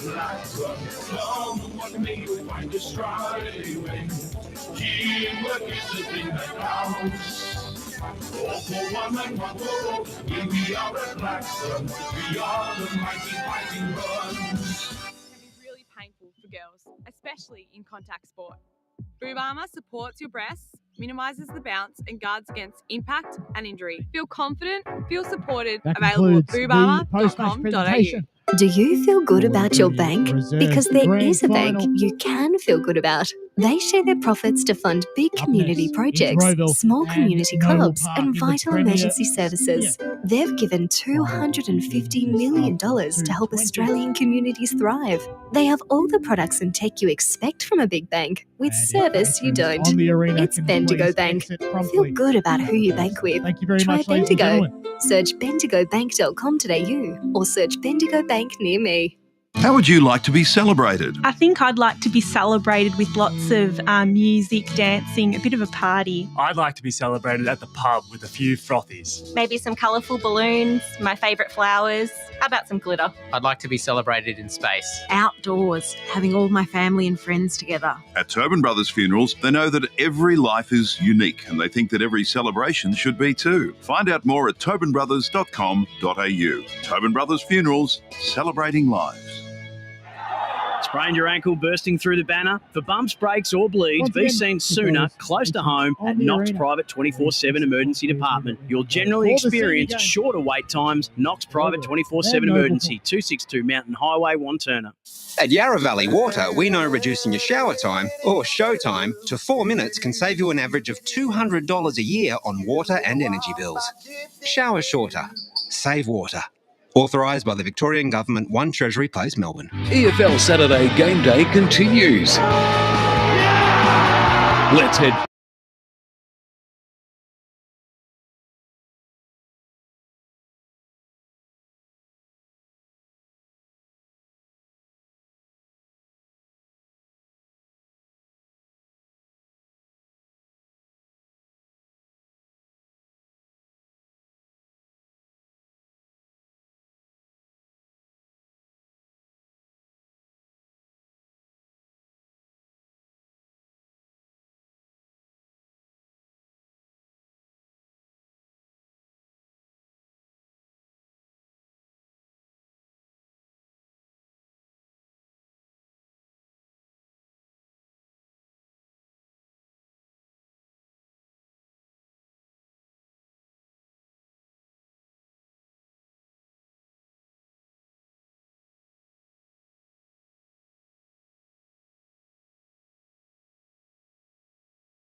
performance.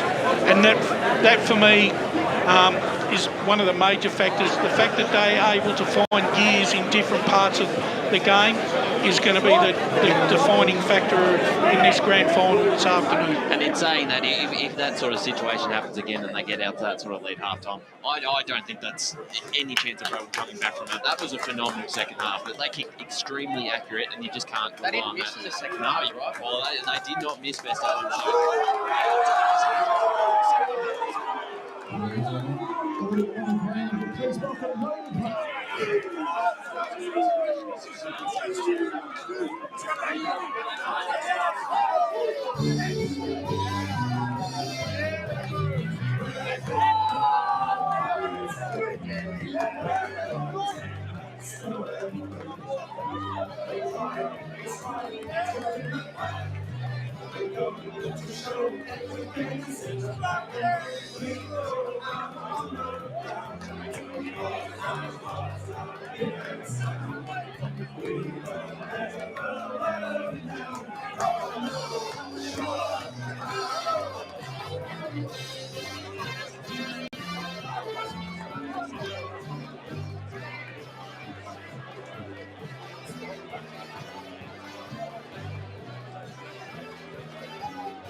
Yes, it's true.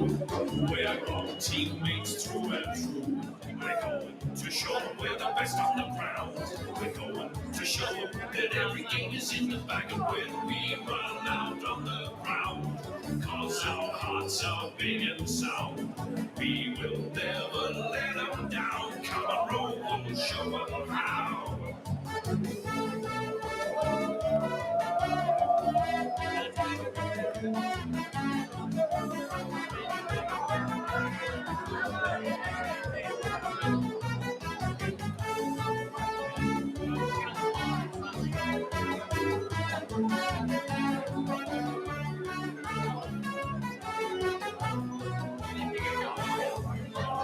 We're from Roval, yes it's true. We're all teammates through and through. We're going to show them we're the best on the ground. We're going to show them that every game is in the bag, and when we run out on the ground, cause our hearts are big and sound, we will never let them down. Come on, Roval, show them how.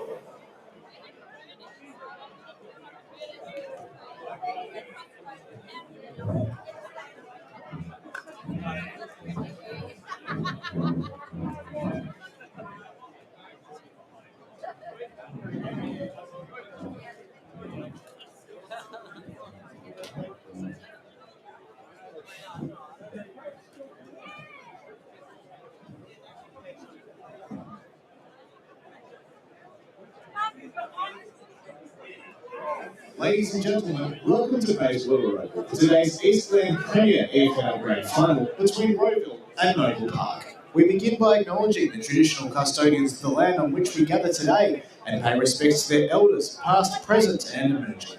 We extend that respect to Aboriginal and Torres Strait Islander peoples here today. Would you now please be upstanding and join with the players, coaches and the umpires for the Australian National Anthem.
Thank you, ladies and gentlemen.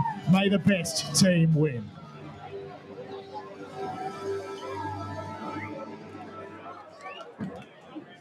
First one in 3 years. It's the Roeville Hawks and the Noble Park Bulls. Crowd starting to really fill. We've filled the broadcast side, and we're going to fill the outside side. We're going to go down to our boundary riders, Steve White, Jared Beelan, for the first time on Premier Division Grand Final day. Yeah, thanks, Matty. Half decent conditions, I would say. Breeze now going towards the mountain highway side of the ground, coming across. Probably a 2 or 3 goal breeze, I would say. Ground is in pretty good nick, a little bit cut up after obviously 19s and reserves. And I just want to say for the record, I tipped Roeville 3 goals, not 32 points as was suggested on Facebook yesterday. But, Jared, your tips? Yeah, as was shown on Facebook yesterday, I've got Roeville by 16 points, and the best on ground will be Schoenmakers. Nick Schoenmakers, I reckon, will have a big day in the ruck here against Noble. Ground conditions, gents. I know you mentioned the wind and stuff. It looks picturesque, but it's actually a little bit soft underfoot, isn't it? It is quite soft indeed, and the rain's coming down a little bit as well, so it might be a little bit slippery. Perhaps expect a bit of a scrappy first quarter, especially with this grand final pressure that both teams are and did you see who won the toss there? The guys on the boundary? So, yeah, Noble won it. They're going to kick to right screen. Okay, so they're kicking with a breeze, a 2 to 3 goal breeze. So It's about highway. They'll need to be in front, Besto. You would suggest? Well, so absolutely. I mean, at 3/4 time, it's going to be messy, isn't it? This first quarter, because the other thing to bear in mind too are the nerves. I mean, we talk about the conditions and all the rest of it, but there's going to be once they get out there and get into the game, things will settle down. But there's going to be those initial nerves for both sides. Matt, who are the umpires this afternoon? Well, it's Dan Beard, Damien Sully, and I apologise. I don't know who the third umpire is. We've got the whole umpiring fraternity over on the left of the balcony enjoying the exquisite service. So I'm sure at some point today they could come over and tell us, Brash. And just a little note for Blake Tanner, who's doing a bit of socials work today. What about him carrying the Premier Division trophy in 10 and 10s before? It's been a long time since that happened. It'll be the last time he'll be fondling it too. He's the Cup ambassador. He is the EFNL Cup ambassador. He's presenting it on behalf of the media team. No, we're almost all in readiness here. A few East Ringwood boys from last week, they've finally taken off their medal. They wore their medals to Chan the medal, the East Ringwood boys. I couldn't believe it. I couldn't believe it. It was a black tie. Well, it wasn't black tie. I didn't wear a tie at all. Yeah. But you know what I mean. So already on down in the forward 50 here. Is there a little bit happening? Yep. A little bit. How's your father? So, apologies, guys. Noble Park going left of screen, not right. Oh, well, there you go. Lockie McDonald's one to watch too. Steve and Jared come into this game with a calf complaint.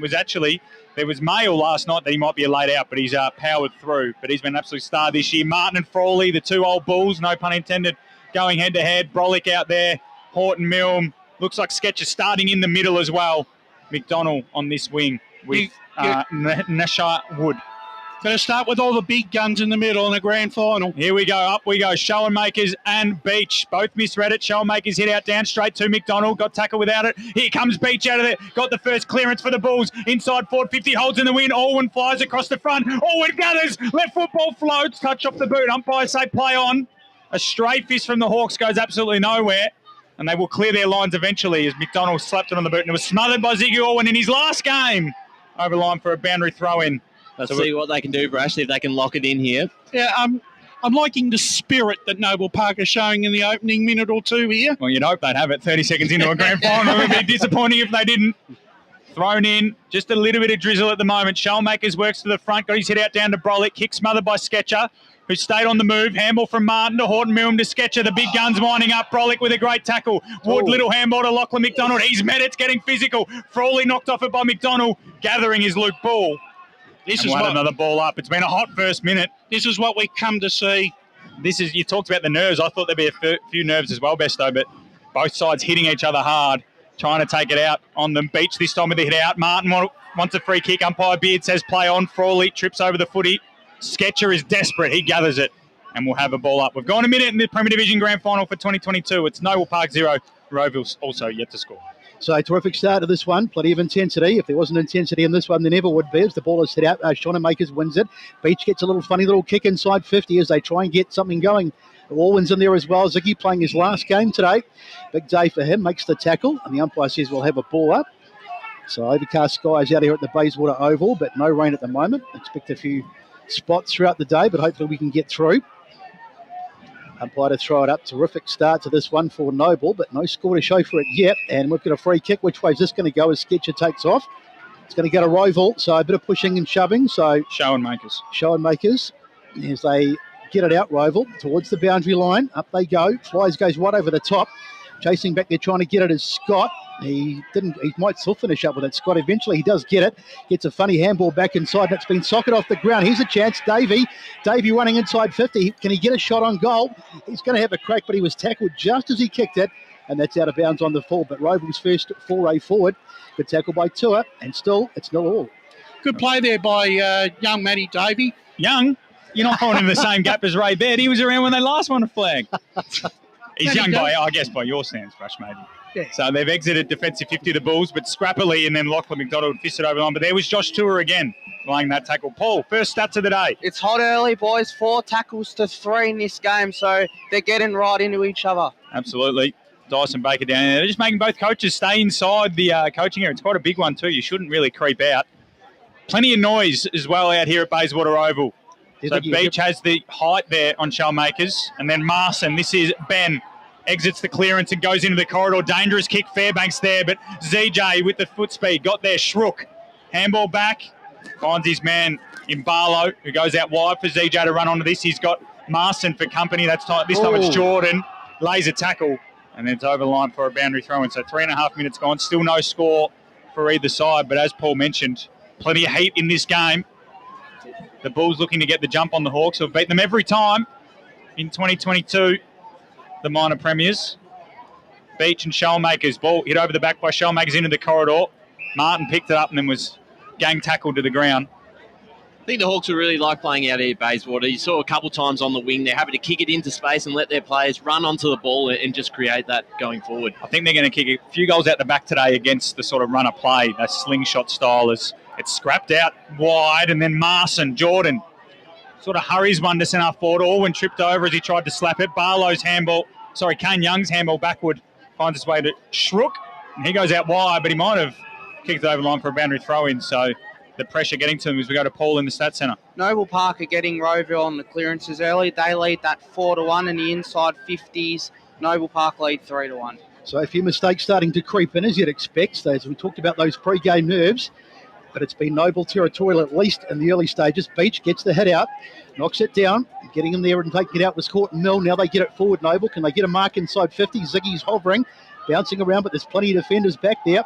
Taking the tackle by O'Leary, at least takes the ball, and he's taken a good tackle, but no prior. So the umpire to throw it up again, but it's all Noble really territorial-wise, just not on the scoreboard. That's Byers getting the head out this time. Huge hit on McDonald, but smashed to ground. And I don't think we'll get that one out anytime soon as the tackle comes in. And we'll have another ball up. So, as Matty said, not the biggest crowd for a grand final. But they're loud. But there's been a few latecomers. A lot of blue in the crowd. Mm. Yeah, it's definitely still growing, as Bruce said on my shoulder. A few latecomers as the ball comes out. Rove will get it clear. Only up as far as the boundary line. Good work by Z-Drive. Gets it off to Shrook. Shrook goes down the line, trying to hit a target. And he does too, but only to Morrison, a target for Noble Park, that is, as the ball goes in. But that's not a great kick, but it might work out. Now the handball back. Now just a bit of indecision, and Glenn is caught, just taking too long to get rid of it. In the hands there, it was Davey again who made the tackle. Terrific work by him, and it's going to be a free kick to It is to Davey. He ran off. He was doing the same thing. So Davey with the handball off, gives it off. The funny little kick. That'll be downfield. Oh, here's our man, Ryan. Our man's going to end up with it. That was that was silly there by Marson. Yeah. He didn't have to do that. So it's on in the middle, as you'd expect. Bit of pushing and shoving, but a bad mistake by Marson, and he gives away the free kick. So a real opportunity for Roval to get. Look at Z-Joy. He's gone in there and he's given Marson a bit of a. This is a tough set shot if he's going for it. No love lost between them and Z-Joy, mate. Ex-Noble Park. Left goal post with the breeze, Ryan. Yeah. The breeze will do the rest. It's a really tough kick, but if anyone's going to get it, it'll be Mav Taylor. He's kicked 29 goals this season. Here's the kick on the way, and I reckon he might have it. It's there. What a kick. Mav Taylor gets the first. Our man, Ryan. We were onto it. We were onto it early. What a kick that was. Incredible on the boundary line. Used the breeze to his advantage and was able to put that through. And that's an important one in Noble straight away. That giving away that free kick in the middle, the 25. Brush, in grand finals, they're just so crucial, especially in the first couple of minutes. Well, the downfield as well is probably worse than 25 because it goes 70 metres. That's right, yeah. And results it directly into goal. Paul? Pretty disappointing for Noble to give that away because it's the territory-wise, it's all been Noble Park, but they've given away 3 free kicks already. So one against the grain there for Roeville. Down to Steve White on the boundary. Yeah, Mcdonald came straight off after that, holding his shoulder. Looks like he's having a little bit of work on it. We'll have an eye, keep an eye on it. Is that the Roeville Mcdonald? Yeah. So, ball inside 450 for the Bulls. Stern pokes it in the Byers' direction. Couldn't clunk the mark, the big man. Good forward pressure all in around this one. As is Eichhoff, and we'll have a ball up. So, game, for the fact it's 1-0, you wouldn't know that the way this game, the high octane energy that is around it at the moment. I'm going to ball it up, forward 50. Byers hit out down, trying to shark it with Sketcher. Little kick came away from Colclout. And now we'll have another ball up. Interesting enough, it's going to be the side that has the cleaner ball skills this afternoon that's going to win this contest. A lot of numbers inside the forward 50. Shellmakers hit out down. Sketcher tried to burst through, nothing doing. Frawley now got a handball away just in time. Sketcher dives in on his opponent. And we're going to have a ball up. So everyone's appealing for free kicks. Dan Beard says, well, no one can have one. There's a bit of a stalemate. So they go again. Shellmakers looks like he's rucking alone. He got the handball away this time. Shane Allen putting pressure on Brolick. He might have dropped that. Umpire said play on. Little kick around the body to the top of the goal square. O'Leary around this one for the Bulls. Horton Milne gathers. He's taken in a tackle. They're the number 3 tackling side inside 50, Noble Park is. So they're proving that early, as Paul's mentioned, with the stats just before. Up we go again. Top of the goal square for the Bulls. Byers takes it out of the ruck. Little snaps a goal. Noble Park on the board for the first time today. Scores a level of 1 straight apiece. Kieran Byers just disposed of Schoenmakers and slammed it on the boot. He gets his first. Maybe you should have stuck with him, Paul, for best on ground. And we're going to go here. We've got 9 minutes. It's 1 straight 6 apiece. Well, the thing is, for Noble Park, time possession there, they've had probably 60-70% of the ball in their forward 50. They needed to score, really. And he looked likely before, almost took that mark, just fell out of his hand. So a good reward there the second time, being able to just push aside his opponent and put one through, which is important, just for the momentum of the game to get back into it. 1 straight 6 each. Plenty of options up in the ruck too for Noble today, and they're dominating in that area, aren't they, Bresh? They are. So Byers it was, who almost got the tap. Martin takes it out of the middle, gets it forward, and it's gone to no one. It's been cut off back there, so they'll have a chance to rebound now, Roeville. Here they come off half-back. They're very good in this area. Zijai gets the kick forward to about half-forward, goes wide over the top. Can they get back and cover? Arundel's after it, but he won't get there first. And Noble Park just happy to see it out of bounds. As that ball then, it was a low kick, but as soon as it hit the ground, it pinned and got an extra 20 metres there. Skimmed like a stone, Brad. Yeah. I could never skim stones. I was never really good at that. I was good at throwing Johnnies. A few broken windows at Brash's place as Byers gets the head out, and they're going for it was Mcdonald. Ball comes out though, and it's been scrambled away by Morrison. I'll get a mark. Right about half back, it's Kyle Martin back doing a bit of defensive work. So Kyle just marshalling the troops. So he wants them to go down the line. They're kicking into the breeze, of course, remember? He's got Zijai in front of him. Here he goes, looking towards Orwin, but it goes over his head. Getting up high there with Schoenemakers. He's been beaten in the ruck so far. Ziggy's in there. He's had a good game so far, Ziggy. Playing for the final time in the blue and yellow stripes. It's a bit of time at Roeville as well. 1 year, I think. 1 year. Yep, not that long, but as hard as definitely at Noble Park. Up it goes. Won by Gaines, I think it was that time out of the ruck. Now back to Byers again.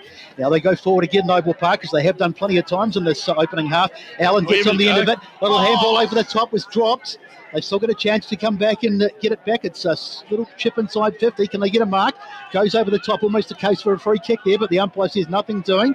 They get it out. It's nicely done. Nashwood with the ball and Roeville to rebound. Yeah, definitely really well done by Matt Trainer. It was just a couple of slips there. O'Leary, the ball slipped through his fingers, and then Josh Stern slipped as the kick was perfectly weighted in the end. But clean hands from Shane Allen, so experience coming to the fore as Brolick down the line.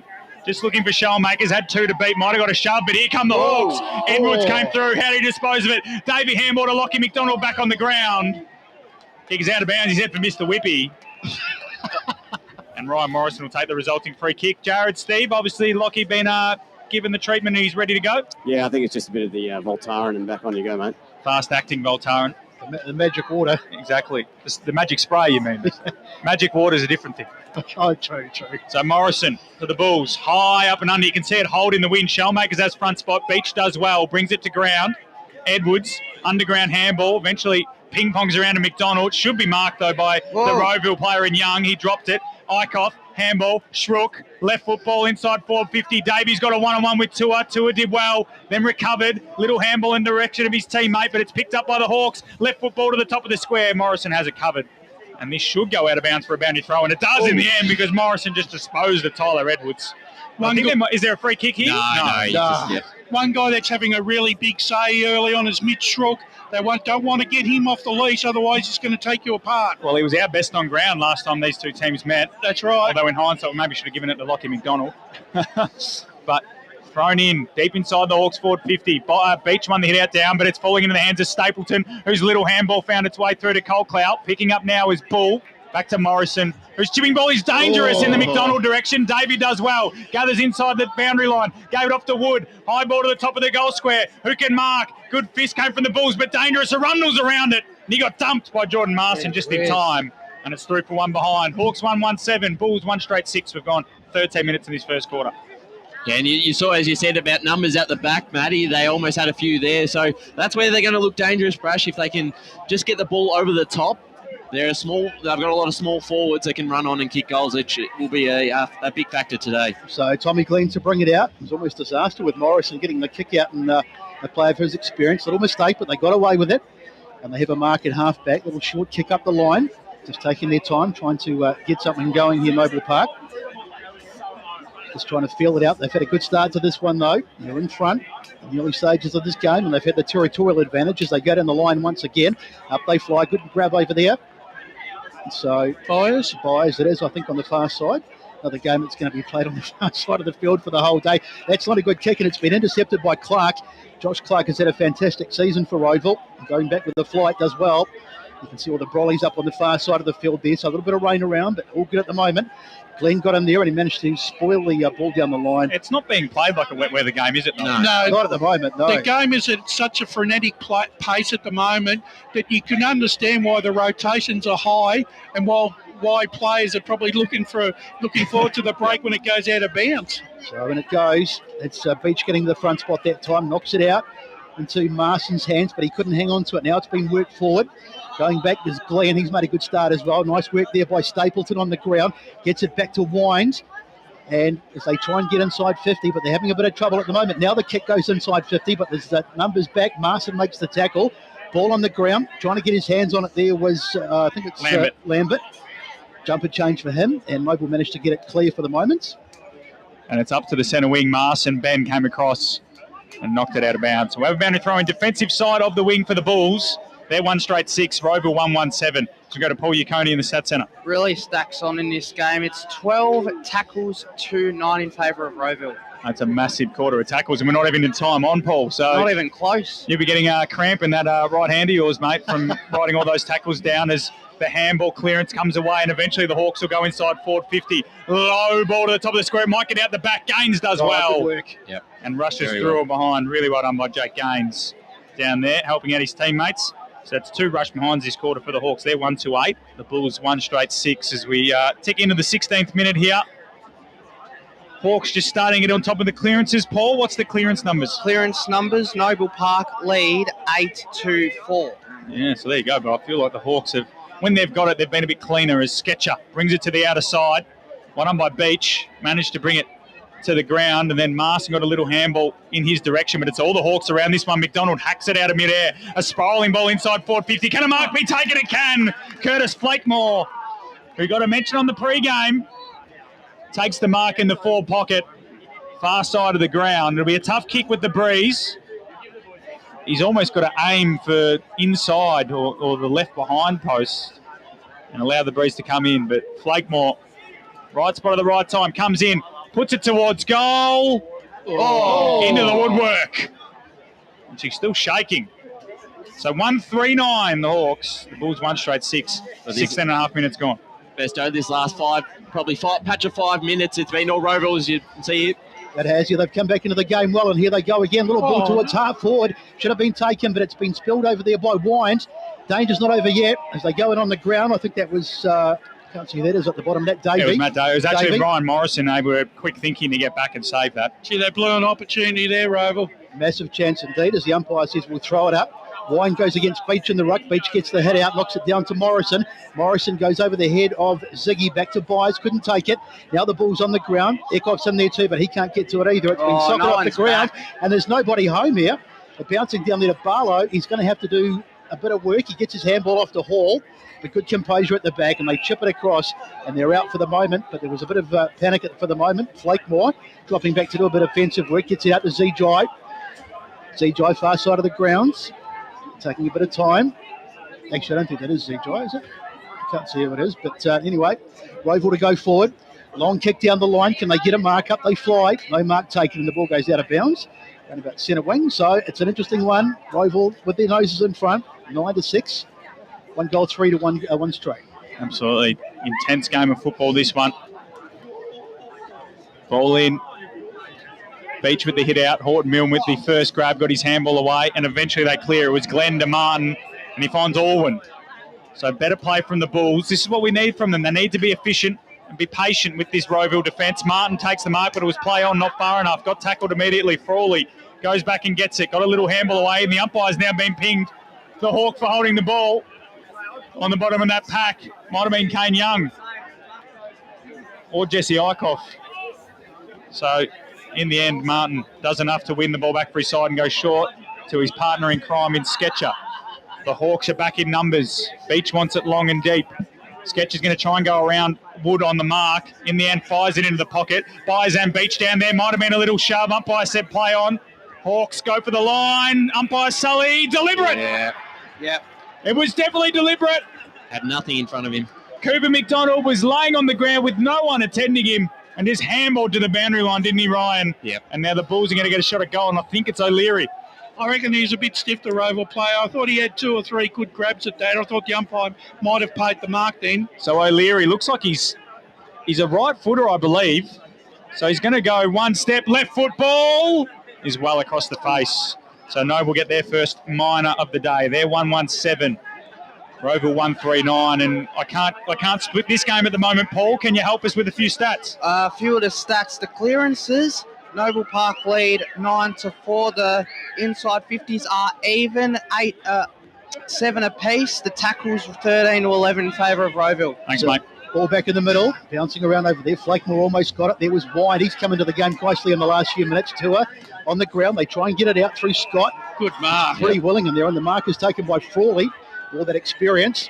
Now he goes across the ground, right out towards the wing, trying to find a target over there, but there's plenty of Bulls defenders.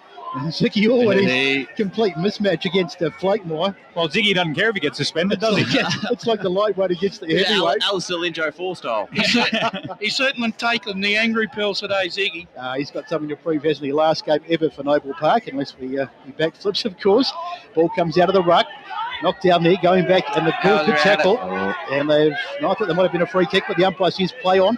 Sketcher asking for it, gets it now. He goes forward, inside 50. Up they go. There's falls nicely. Here's Fairbank. Fairbank gets a shot at goal, but it's going to go through for a minor score. Big opportunity there for the Bulls, but they get another point. And the margin is just that, 1 point. 9 plays 8 on the Bendigo Bank scoreboard, and we're in time on. It's going to be a day for small forwards, isn't it, Ryan? You're right. He probably had a bit more time to straighten up. Well, he could have run the whole way in if he wanted. Right, so and opportunity. And a conventional kick would have got the goal. Yep, exactly. Overthought it, but really clean hands on the wing here by Sketcher and Stern. Worked that there nicely. Tua comes across, got the fist to Alwyn. Back that Nitravik. Got a little left foot ball towards Marson. Mcdonald, Cooper this time. Makes it a stalemate. We'll have a ball up. This is what I've liked about Noble Park so far, that they've pretty much been able to hold up Roval on this wing. They haven't been able to get over the back, which is going to be key for them. Well, Morrison's going to play as that sweeper, isn't he? ZJ had a good first quarter here against his old side in the grand final. Glenn, though, handball to McDonald. This little handball inboard to Bull, who found some space. He pokes it down the line. Ziggy's on his own and will mark 55 from home. O'Leary in the pocket. Short ball inboard to Martin. 55 from home, 45-degree angle. He's got someone out the back. Ball towards Fairbank in the corridor. Good spoil there from Shrook. Gathering Shane Allen. Handball back towards Marson. Gathering his Horton Milne. Set sail for goal. O'Leary on the line. It's bounced off his shoulder. 139 apiece. And we've gone 21 and a half minutes here in the first quarter, Besto. Because we can't buy a goal at the moment, but it's been a terrific game. It really has. Incredible intensity. Lots of contest, a very contested game, as you'd expect. And just waiting for the ball to come back in. Young it is who gets the kick in. Going out looking for a target. It's Shonemakers who went up, but he couldn't take it, and neither can the Noble Park player. He takes the ball out of bounds. That's Mcdonald, so we'll have crowd starting to fill in. Brash, Ryan. Yeah, I'm liking it. Liking the crowd. That far side's getting a bit more busier. Yep. So umpire to throw it in. It's a bit different calling when you can hear so many people in the effect line. 22 minutes gone as Byers gets the not hit out there. Big thumping tackle. The ball comes out from Horton Milne. It's on the boot of Hall, who gets a long kick forward down there. Marson got hands to it, but it falls for Mav Taylor, who goes past it. Now it falls to Morrison. Morrison, little short kick into the centre of the ground. Horton Milne does really well running back with a flight. He takes the mark, and they're off here, Noble Park, and they get a mark inside 50. Crowd goes up. In fact, Horton Milne almost going for goal there, but it's been punched away, and it's out of bounds. That time, Ryan, Brash, I don't have your thoughts. Horton Milne, that O'Leary needs to either clear the goal square or go to the pocket or something, because Horton Milne doesn't have the leg from 60. And you put it up to that sort of height, they're not going to take a mark. Yeah. Bit of a nothing kick, that's for sure. It was sort of an in-between kick, but nonetheless, they're on attack. Shonemakers goes into the ruck against Lambert. A bit unusual seeing him in the ruck. Now the ball in the ground. That might be a high tackle. It is. It's going to be O'Leary, so he will go back, and this will put Noble Park in front regardless of anyone. I think they've deserved it, though, Ryan and Brash. They've definitely dominated the last 10 minutes. Absolutely, and they've just been able to keep it in their forward half, and eventually it's going to pay off with a goal if they can just put it through. It's converting them, though, Brash. We said they've got to start converting. They're just a chance to win today. They're just a little cleaner from the stoppages, Noble Park. That's the big difference at the moment. So Blake O'Leary, he should put this one through. I don't want to put the Moz on him, but he should score anyway. So Noble Park either way will be in front. But they've got to get their chances and they've got to convert. There's the kick. It's there. Blake O'Leary slots it through. Noble have their second, and they lead 2-3 to 1-3 on the Bendigo Bank scoreboard. How long have we had? 24 minutes. Just playing on their terms, I think, Brash, which is important as we go to ball. Noble Park have had the last three inside 50, so they lead that 10-7, and in the clearances, Noble Park are right on top. They lead that 11-5. Let's go boundary side. Steve White. Yeah, rain's held off for about last 5 minutes of the game, and breeze has died down, so whatever effect that has on the last few minutes of this quarter, we'll see.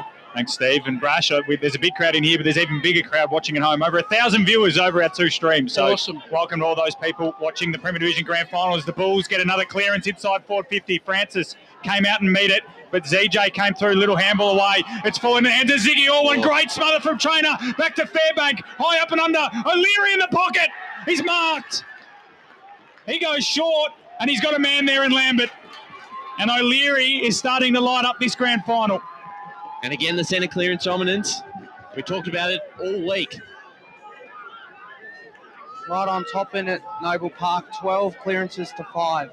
So Bailey Lambert, I think, has got this kick, is it? I believe so, number 32. Yeah, 32. So Bailey Lambert, I think he might have got the clearance too. So hard working, hard running, and Noble are dominating the centre clearances, aren't they, Paul? They sure are. They lead 12-5. That's in just clearances in general, and then obviously the centre clearances, a couple of ones there. So O'Leary, who set up the goal, is actually walking to the wrong interchange bench. He hasn't noticed yet. Now he has. Lambert comes in, though. 20 metres out, slight angle. Kick is there. Bulls get 2 in a row, or 3 in a row, actually. They lead now by 2 goals. 3-3-21. Roeville 1-3-9. And O'Leary, Brash, is starting to become a little bit of a headache for Ben Wise. Yeah, he is. And the fact that like I said, Noble Park, they've had time in possession in their first quarter, and they've deserved their lead because they've been a lot cleaner with the ball and are working a lot harder than Roeville are. Let's go down boundary side again, Steve White. Yeah, Joe Colclough just decked one of the Noble Park players. Nothing much in it, but trying to get under their skin in the back line. And the rain's starting to fall. Yep, indeed it is. Luckily, there's good coverage here at Bayswater over for our boundary rides. Umbrella. Exactly. Bring it back. So Shonemakers gets it out of the middle. Roeville get the clearance as the cry of Noble went up just before from the Noble Park supporters, starting to show their voice. Mav Taylor on the ground. He's not going to come out of there. That's the one thing that Taylor hasn't been able to. He's gone to ground a fair bit in his first quarter. He's got to hold his feet. So not an easy thing to do when it gets a bit slippery, but you're absolutely right, Brash. That's Beach getting over the top of Shonemakers that time. Noble will bounce it off, rebound off halfback. We've had 26.5 minutes played in this first term. Ball bouncing around, going back there is Martin, who gets a hack forward. Might work out all right. How's the bounce? Byers ran past it. Now going back there is Eckhoff. Eckhoff's in a bit of trouble, managed to get it back, and they do pretty well in the end. Get the kick out there, and it shook. Funny, he gets a kick straight into the breadbasket of his teammate. Now he gets it back. Now he kicks up the line, up to about the centre wing position, and the mark not taken. It's been punched forward on the ground. Going in there, trying to get his hands on it was Clark. And in the end, the whistle goes. So we're 27 minutes gone in this first term.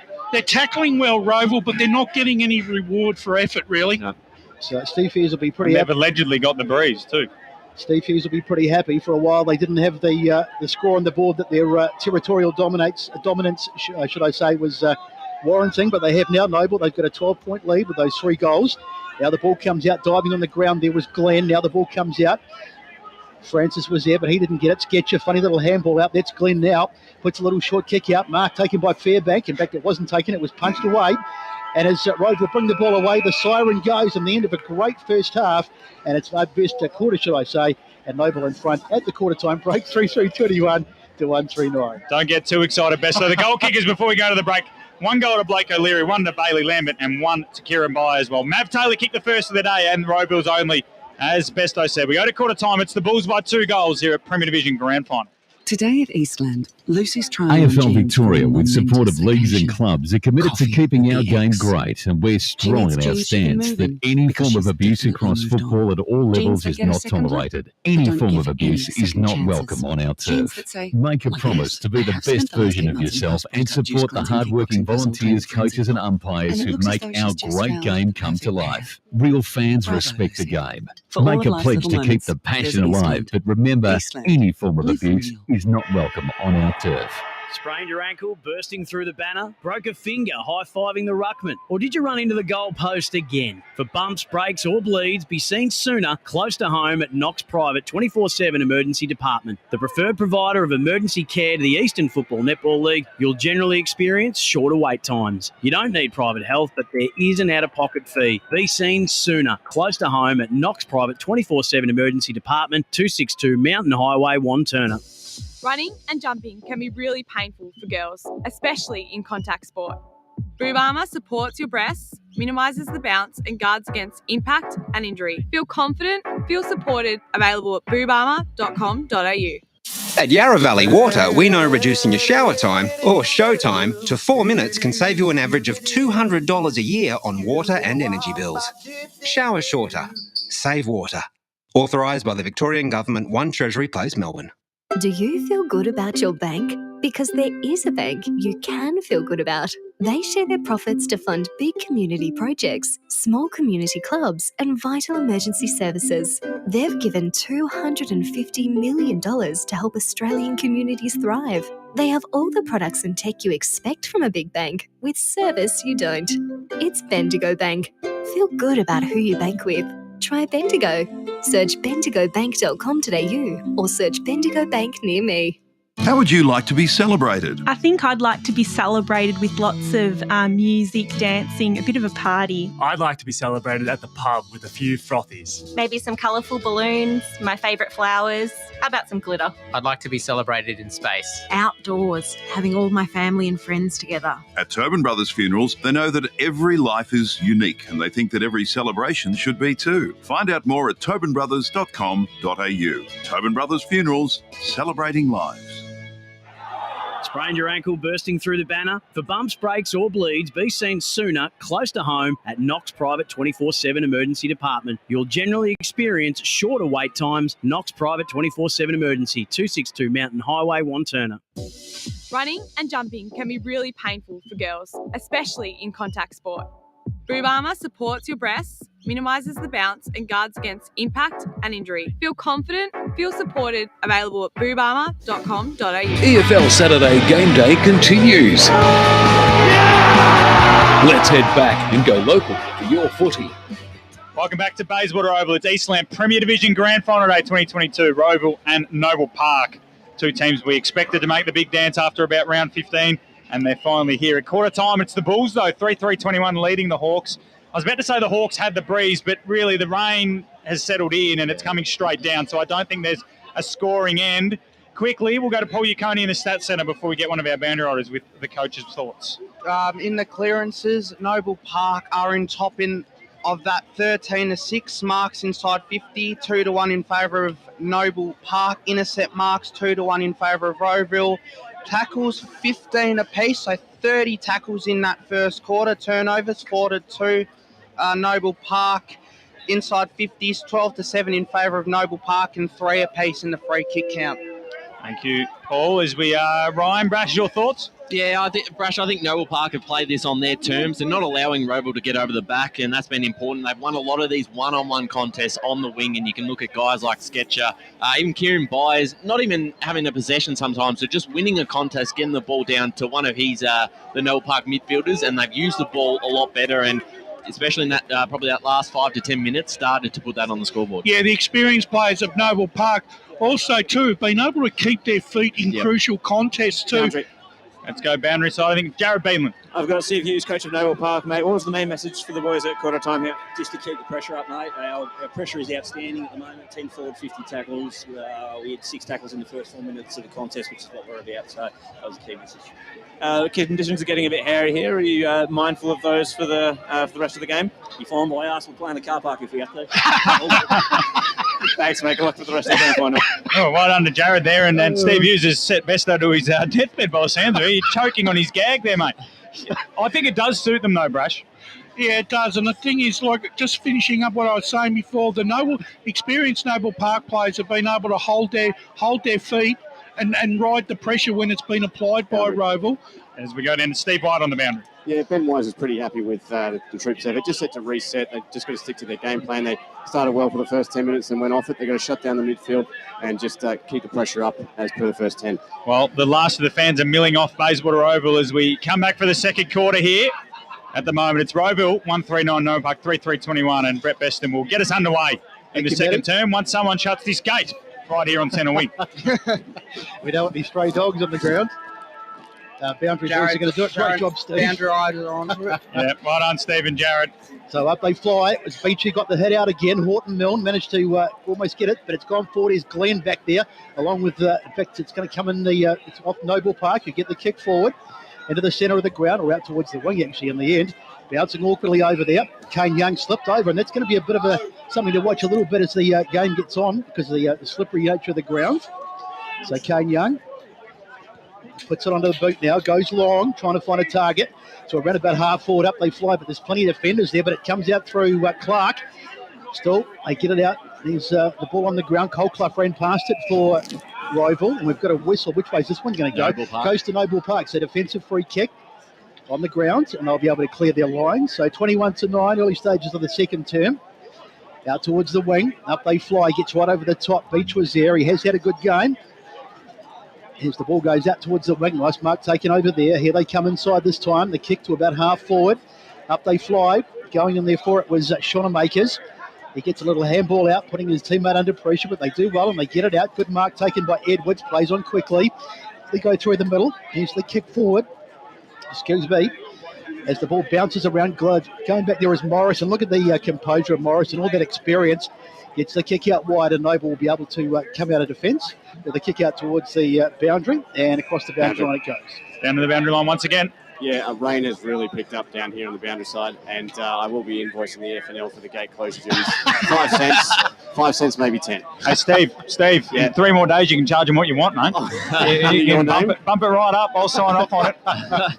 So ball in on the far side of the ground. Beach and Schoenmakers. Rain, as they said, really coming down. Schrook burst through the first 2 tackles and then holding the ball. Kyle Martin gets the free kick.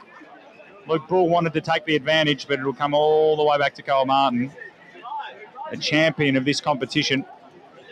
Plays on and goes low inside forward 50. Coming out to meet it was Kane Young. Picking up, though, Horton Milne. Right football. Torps it inside 450. Shane Allen. Ball sport away from him. O'Leary. Great smother from Tame Barlow there. O'Leary was circling for his second. And tell you what, kick that one and be the front runner for the Cliff Tompkins medal run. Yeah, Brashy Sander looks like the most dangerous forward out there. He's finding plenty of it. He is. Looks to be getting a bit of space too. Goal saving smother, though, by Tane Barlow. Yeah, it was fantastic. So the Hawks just need to steady. It looks like the Bulls have got their measure at the moment as Byers came through. Sketch a little handball, intercepted there by Hall, and then he got wrapped up. Yep. And it's holding the ball, going to Shane Allen. And that's that pressure that Steve was talking about, the tackles inside 50. Again, the forward pressure has resulted in another set shot. Well, and it's just that Hall did really well to intercept Sketcher. The thing is, like, because it wasn't part of their play, he just had nowhere to go. So their setup around the stoppages is really helping them here. And Shane Allen, leading goal kicker for the year at the age of 36. I think he's the leading goal kicker in the club's history, or close to. He's going to come in on his last game for the Bulls. Kick a goal on grand final day? No. Let off. Missed from almost point-blank range, Shane Allen. I'd like to think, Bruce, that he's past commentator's curse at his age, but nonetheless, a little bit of a let-off for the Hawks as Schrook takes his full measure and goes to the outer side with a high ball in the direction of Flakemore, who flies. But the spoil coming across there from Luke Ball knocks over the line for a boundary throw-in. So defensive side of the wing for the Hawks, they're 1-3-9. They trail Noble, who are 3-4-22. We've gone 4 minutes in this second quarter. So Noble continue to attack, but a missed opportunity by Shane Allen, completely mozzed there by Matt as the ball goes in. Beach trying to work his way to the front spot, does so over Shonemakers. Martin slipped over, and the ball, Edwards it was, he got it out, did really well. Now it's in the hands there of Mcdonald. It was for a moment, but he got knocked away. And you can already see the handling's becoming increasingly difficult as the rain comes down. And we'll have a ball up.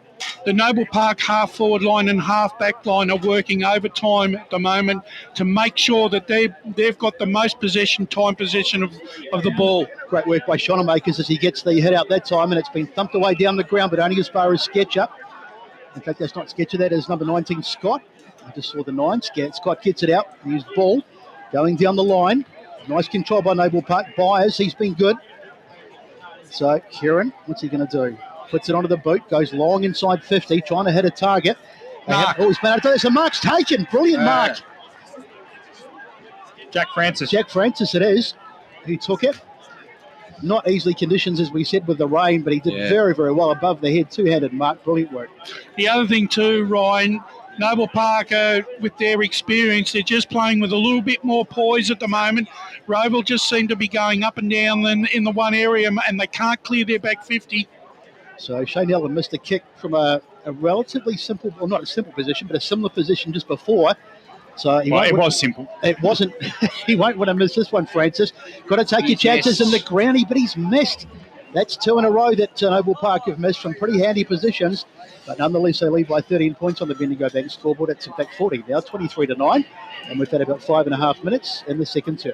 You want to hope it doesn't come back to bite them, though. Well, let's all think back to round 16.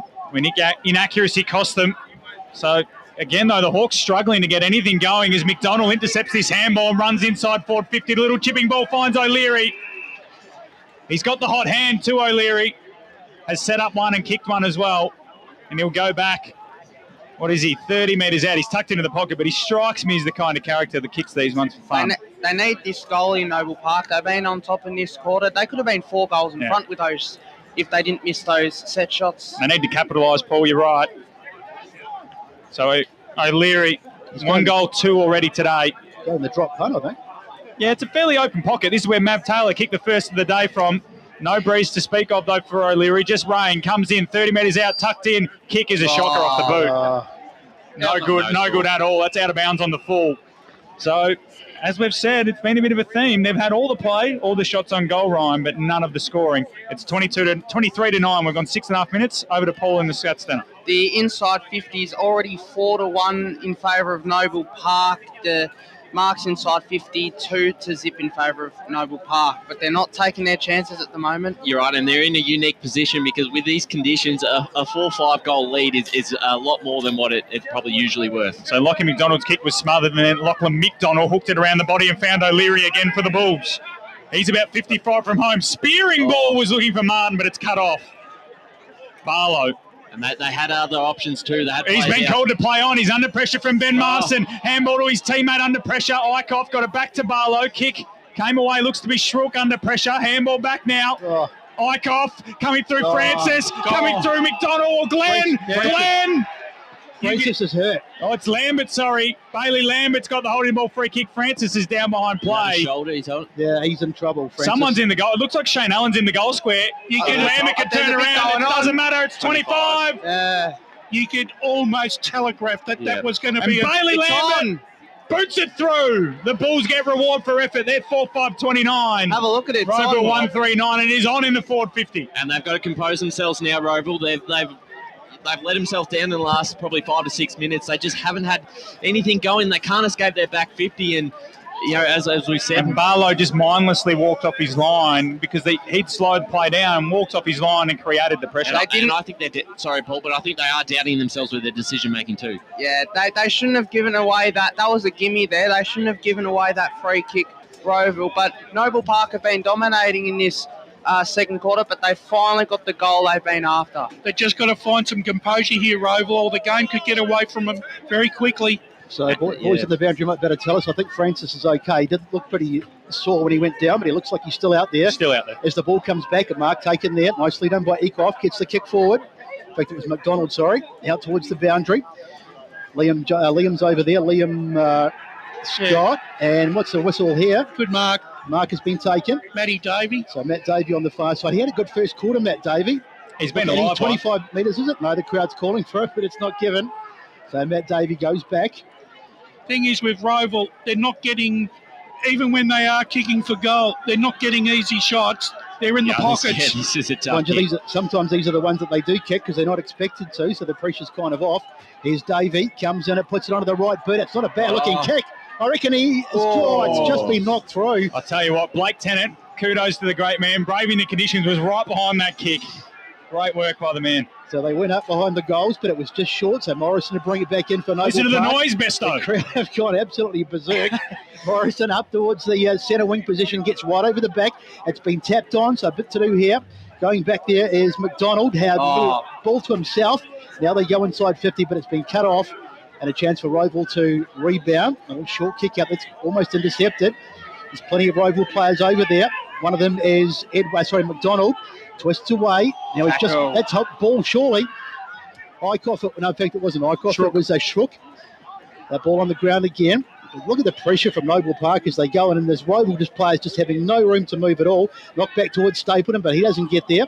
In the end, it's a Noble Park player who dives on the ball. It's ball on the bottom of that. And the umpire says, we'll have a ball. Well, once again, well played there by Noble Park. Just their poise, their experience, just wearing Roval down. So tapped out by Wind, or Wine. It's going to end back in his hands. Coleclough came through it, slapped away. Now Horton Milne should have space, but it's a slippery football. Slapped it into the corridor. Arundel hasn't had a kick yet today, trying to get a free kick. Couldn't do anything. Davey, Wind, sits up for ZJ. Just inside the boundary line, slipped over. Well done there by Lambert, not to give away the free kick. But now there might be one. No, just boundary throw in. Well done by Lambert not to give away a free there. He just hurdled over a fallen ZJ. Or ZJ, and we'll have a ball in once again. So it's just so hard for anyone to get clear possession here. Showermakers works his way to the front, hits it down straight in the hands of Stapleton. He wants a free kick. Umpire said nothing doing. Fairbank now is there. Got shoved off it by Trainer. McDonald came running through. Overran the footy. Allen and Hall go in. ZJ lays a bump on Fairbank. Trainer tries to soccer it off the ground and then clutches it to his chest as Ziggy Orwin drags him towards the boundary line by his jumper. And we'll have a boundary throw in. Ziggy's been a bit feisty today. He's been very feisty. We got a Paul in the stats centre. The tackle count in this second quarter, Noble Park lead 8-3. Well, Ziggy's not going to die wondering. No, leave everything out there. Showmakers straight down. Frawley, little kick inside 450. Arundel front spot. Good gather. Handball to Davey. Handball to Stapleton. Great smother from Gaines. And then Morrison sweeps up, handball away, and this one goes further back to Bull, who slams it on the boot, high up and under. Frawley fries, couldn't bring it to ground. Big ruckman out the back buyers. Nice handball towards McDonald. ZJ intercepts it. Round straight into McDonald, though. That could be holding the ball. Umpire says nothing doing. We'll have a ball in. Gee, That's twice Jake Gaines has saved goals for Noble Park. And this is what grand final football about. It goes up a notch even when you're playing a preliminary final. Intensity has picked up a lot in this last few minutes, both sides. That was a certain goal for Stapleton. He had a clear shot at it, but well done by Gaines. Shellmakers takes it out of the ruck, dribbles it inside forward 50, coming through Flakemore, gathers, handball, Edwards, taken down by Horton Milne. And players converge. We'll have another stoppage. Ball comes clear. Roeville players want to hold in the ball for a kick, but the Bulls defenders do well enough. Liam Scott on the bottom of that pack. He's done well as that third defender down there with Gaines and Morrison. Ball up once again. Beach this time with the hit out down. Little clearing kick from Lambert, didn't go far enough. ZJ slid in, got taken high. Yeah. He's been one of Roeville's best, Ali ZJ. And he's going to go back 35 metres out, 40 metres out on a slight angle to try and kick a steadying goal for the Hawks. He must kick this goal, ZJ. He's got to kick this goal because Roeville have been out of sorts now for the last 20 minutes. They've got to get some composure back.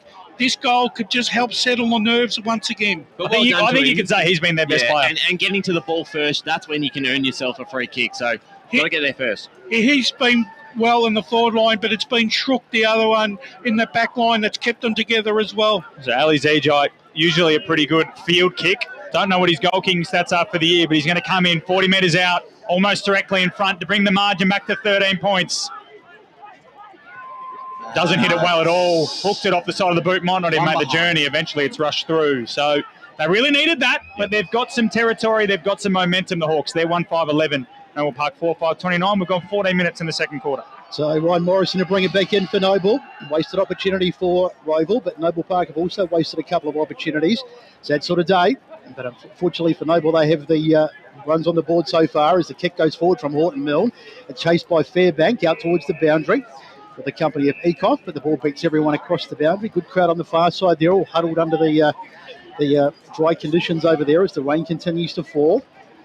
So umpire to throw it in. We'll see who wins this ruck contest. Noble have had the better of the ruck duel today, you would have to say. He's Beach getting the tap down to Sketcher. Sketcher works it out. He got to try to get a handball away, but it was interrupted. Now it's on the ground. Dragged in there, or almost dragged in by Ziggy. Now it's knocked away there into the hands of Horton Milne, who puts it onto the boot and goes inside 50, but it's going to be off target. Bit of a nothing kick there, really, and it's gone through for a point. But they all count. So we've had 14 minutes of the second term. Noble by 4-6-30 to 1-5-11. As they bring it back in, kick out to ZJ, who's been Roeville's best player, as we mentioned before. He's had a very good game. He's worked hard, hasn't he? He has. So now he's just looking around to see who he can kick to. There's a lot of indecision. Up the line there was Mcdonald, but he didn't get it. It goes a little bit further than that and coming over the top and spoiling nicely. Is that Francis, I think? No, in fact, it's my man. Got to be careful. I was going to say, you got to let us know who your man is best, don't you? I don't think Mr. Whippy's doing much business today, by the way. Yeah. Not his day. Or Mrs. Whippy. He may as well go over, I think. So he can come over here. I want one. So Beach tries to work his way to the front spot, but good work from Shonemaker, he won that one as the ball goes down to the ground. Diving on it there is that Martin, I think, on the bottom. In fact, it's Horton Milne. Now it comes out. ZJ was there, but he went past it. Now nice work there by Edwards, did well. Now they put it back to go forward. Up it goes towards the centre of the ground. In fact, just a little bit further than that. The ball carrying long. There's Scott. Scott goes back, gives it to Glenn, gets it back. It's a bit of a you have it sort of situation. Yours is mine, and in the end it goes out of bounds. And we'll have a throw in far side of the ball. This is near side of the ground on the broadcast on.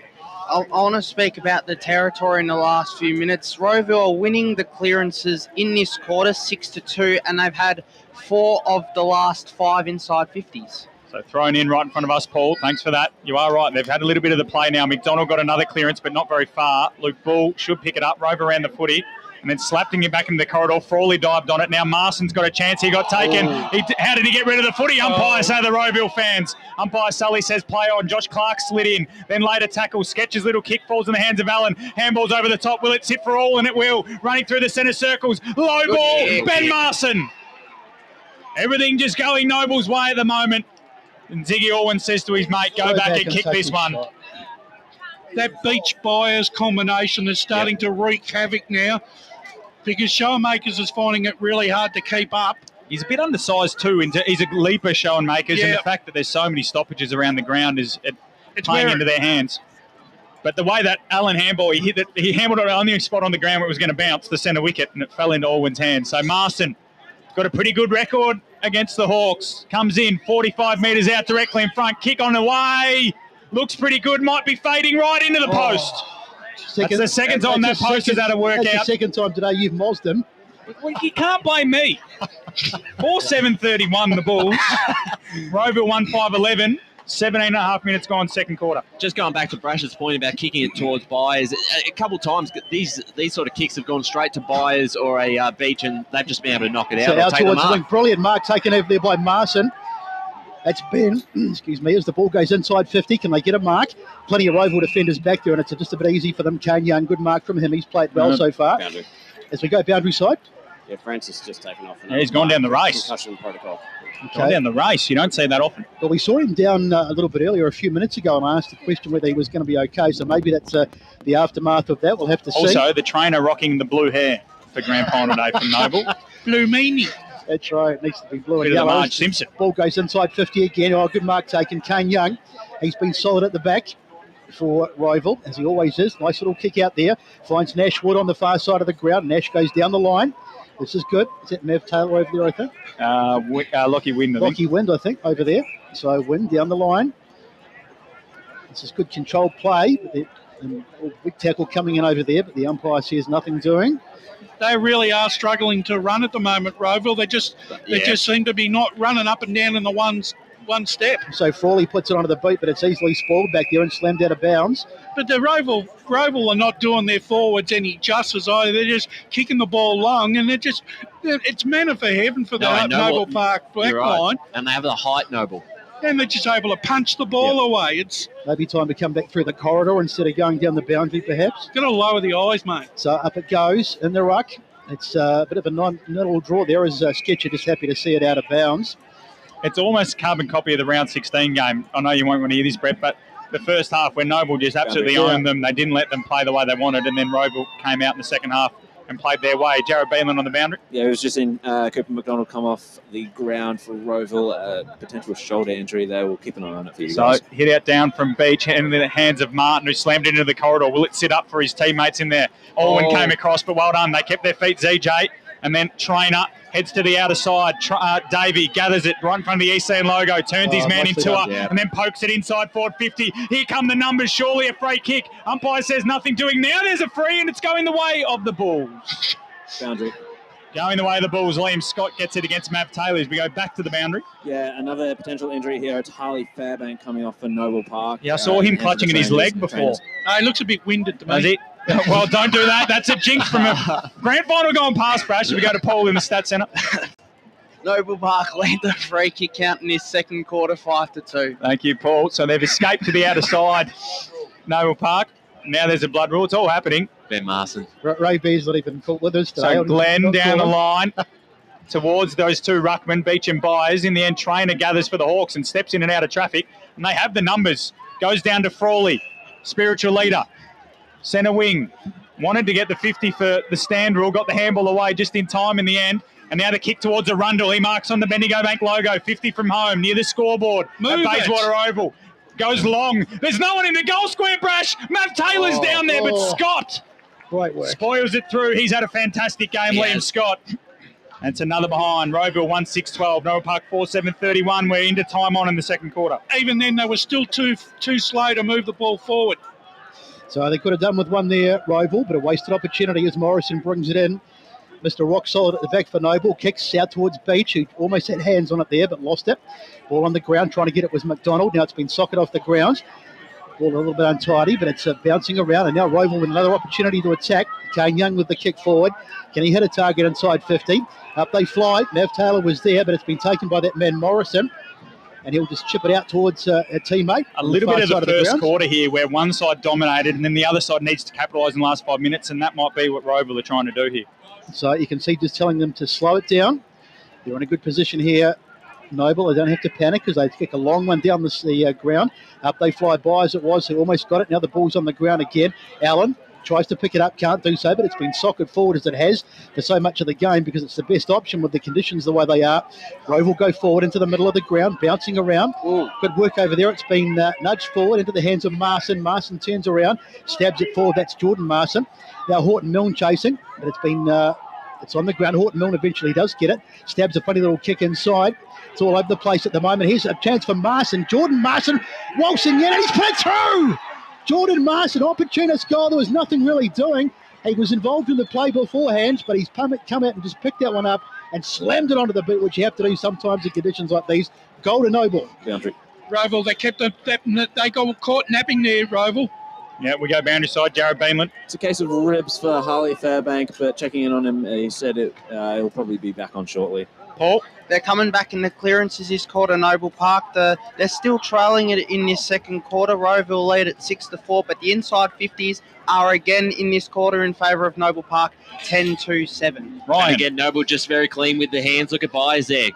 For a big guy, he's been had a really a good game on ground level and was able to get the hands off. And Against the run of play, they got their fifth there. The margin now out to 25 points. Lockie McDonald to Wedwards. Got his kick away under pressure from Martin. Dribbled it towards the flank.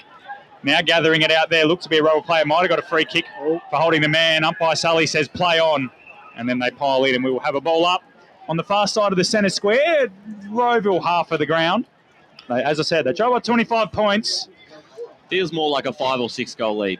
Well, just because of the weather, I guess, and just the dominance. They haven't been able to get any flow in their game, the Hawks, as this kick goes towards Noble's end. Shrook picks it up under pressure from Horton-Milne. That has to be holding the ball. And it is. So Chris Horton-Milne has it, 70 from goal. Has a target in the pocket. Think it's O'Leary. Well done there by Young. Spoiled Orwin. Ziggy Orwin followed it up, though. Players pile in. And we'll have a ball up 40 metres out from the Bulls' goal. Get another one here. They're in trouble. And they'll be in trouble. They don't want to give up another junk time goalie, Roval. They need one against the play. I know they're the comeback merchants, but this weather isn't conducive to an 11-goal second half. Free kick going the way of the Bulls. High free kick going the way of Lambert. He's already kicked 2 today. You can go back from 45 metres out in a 45-degree angle, and it's just a little bit of panic stations for the Hawks. We'll come to you after this shot at goal, Paul. Lambert, he's going to kick from around about the 50 on the far side of the ground. The angle is 45, but that's probably being harsh on him. This will be his third as well, Bailey Lambert. He's probably only had 6 or 7 touches, Ryan, but he's laid a lot of tackles, and if he kicks 3 goals, that's all you can ask. I think Trent Callan even tipped him for best on ground. So Lambert comes in just inside the arc. Kick looks pretty good off the boot. Looks really good off the boot. Into the woodwork again. That same post. It's getting a workout. That right post is going to have a headache tomorrow. Oh, absolutely, Paul. I think a few people here might have a headache tomorrow. 5-8-38 the Bulls. Roval 1-6-12. We've gone 24.5 minutes second quarter. Over to you, Paul, in the Stats Centre. I think Roval they're getting frustrated, Roval. The free kick count in this quarter is 6-2 in favour of Noble Park. So they need to keep cool heads here, Roval. So game certainly not over yet, as I'm sure Ben Wise will tell them at half-time, probably from a Roval perspective. The half-time break can't come quick enough, 38-12. It'll be interesting to see what their tactics are in the second half and how they sort of plan to get back into this game as the umpire gets set to throw it in. Difficult day for throwing in today. Byers against Shonamaker's. Byers wins the tap. Martin on the ground, dragged it, and then he managed to get it out. Look at the strength of Martin. Sketcher, he lost it. Now the ball goes in. It's been knocked forward by Brolick. Haven't called his name too much today. Ball on the ground. Now they work it out. Bouncing around over there. It's there for Roval, and they'll get it forward. What price a goal before half-time. Nicely done over there by Davey. He's been one of their better players. He weaves inside. Now he just puts it onto the boot, trying to find a target. It's been beautifully marked over there. Glenn it was. Tommy Glenn going back with the flight of the ball. In these conditions, that's superb defending. So Glenn will work it out. They just need to be sure here. Good kick. Finds a target in Mcdonald. He's deep in the pocket. That's for sure. So 26 gone. You can see all the players absolutely drenched out there as the rain continues to come down, but still a terrific game. Ball gets out the back. Shonamaker's ran past it. Little handball off there to Martin, who just sockets it off the ground. Now Fairbank, look at the speed of Fairbank. He might get there first. Now it bounces awkwardly. Little handball off. Here's a chance. Marson jinx. Marson should kick this. No, he hasn't. There he goes. Put it in the goal square. It's a goal. It's a goal to Stern. Brilliant play. So unselfish. He could have gone for home himself, but instead he just poked it in there. Let's watch the replay. And he must have at this stage thought to himself, I'm going to have a crack myself. But brilliant kick, Stern, and Stern has put it through. And that is a massive blow, 44-12, 26.5 gone. Something as simple as in the middle there, Coleman, just being able to kick the ball off, get some ground. That's not the first time he's done that this afternoon. And they had numbers in front of him, so he was aware of that. And look, they've put Roval under a lot of pressure here. This is this is different the last time, isn't it? This isn't just poor execution from Roval. They're being absolutely bullied. Paul? Well, yes, they are 12 inside 50s this quarter for Noble Park. Here's one for Roval. Sorry, Paul. McDonald inside forward 50. Can they get a late one? in this half. Lambert's handball puts his teammate under pressure, but then he gets it back and clears his lines. Roeville should mark here. Shellmakers flies. Good mark in the wet.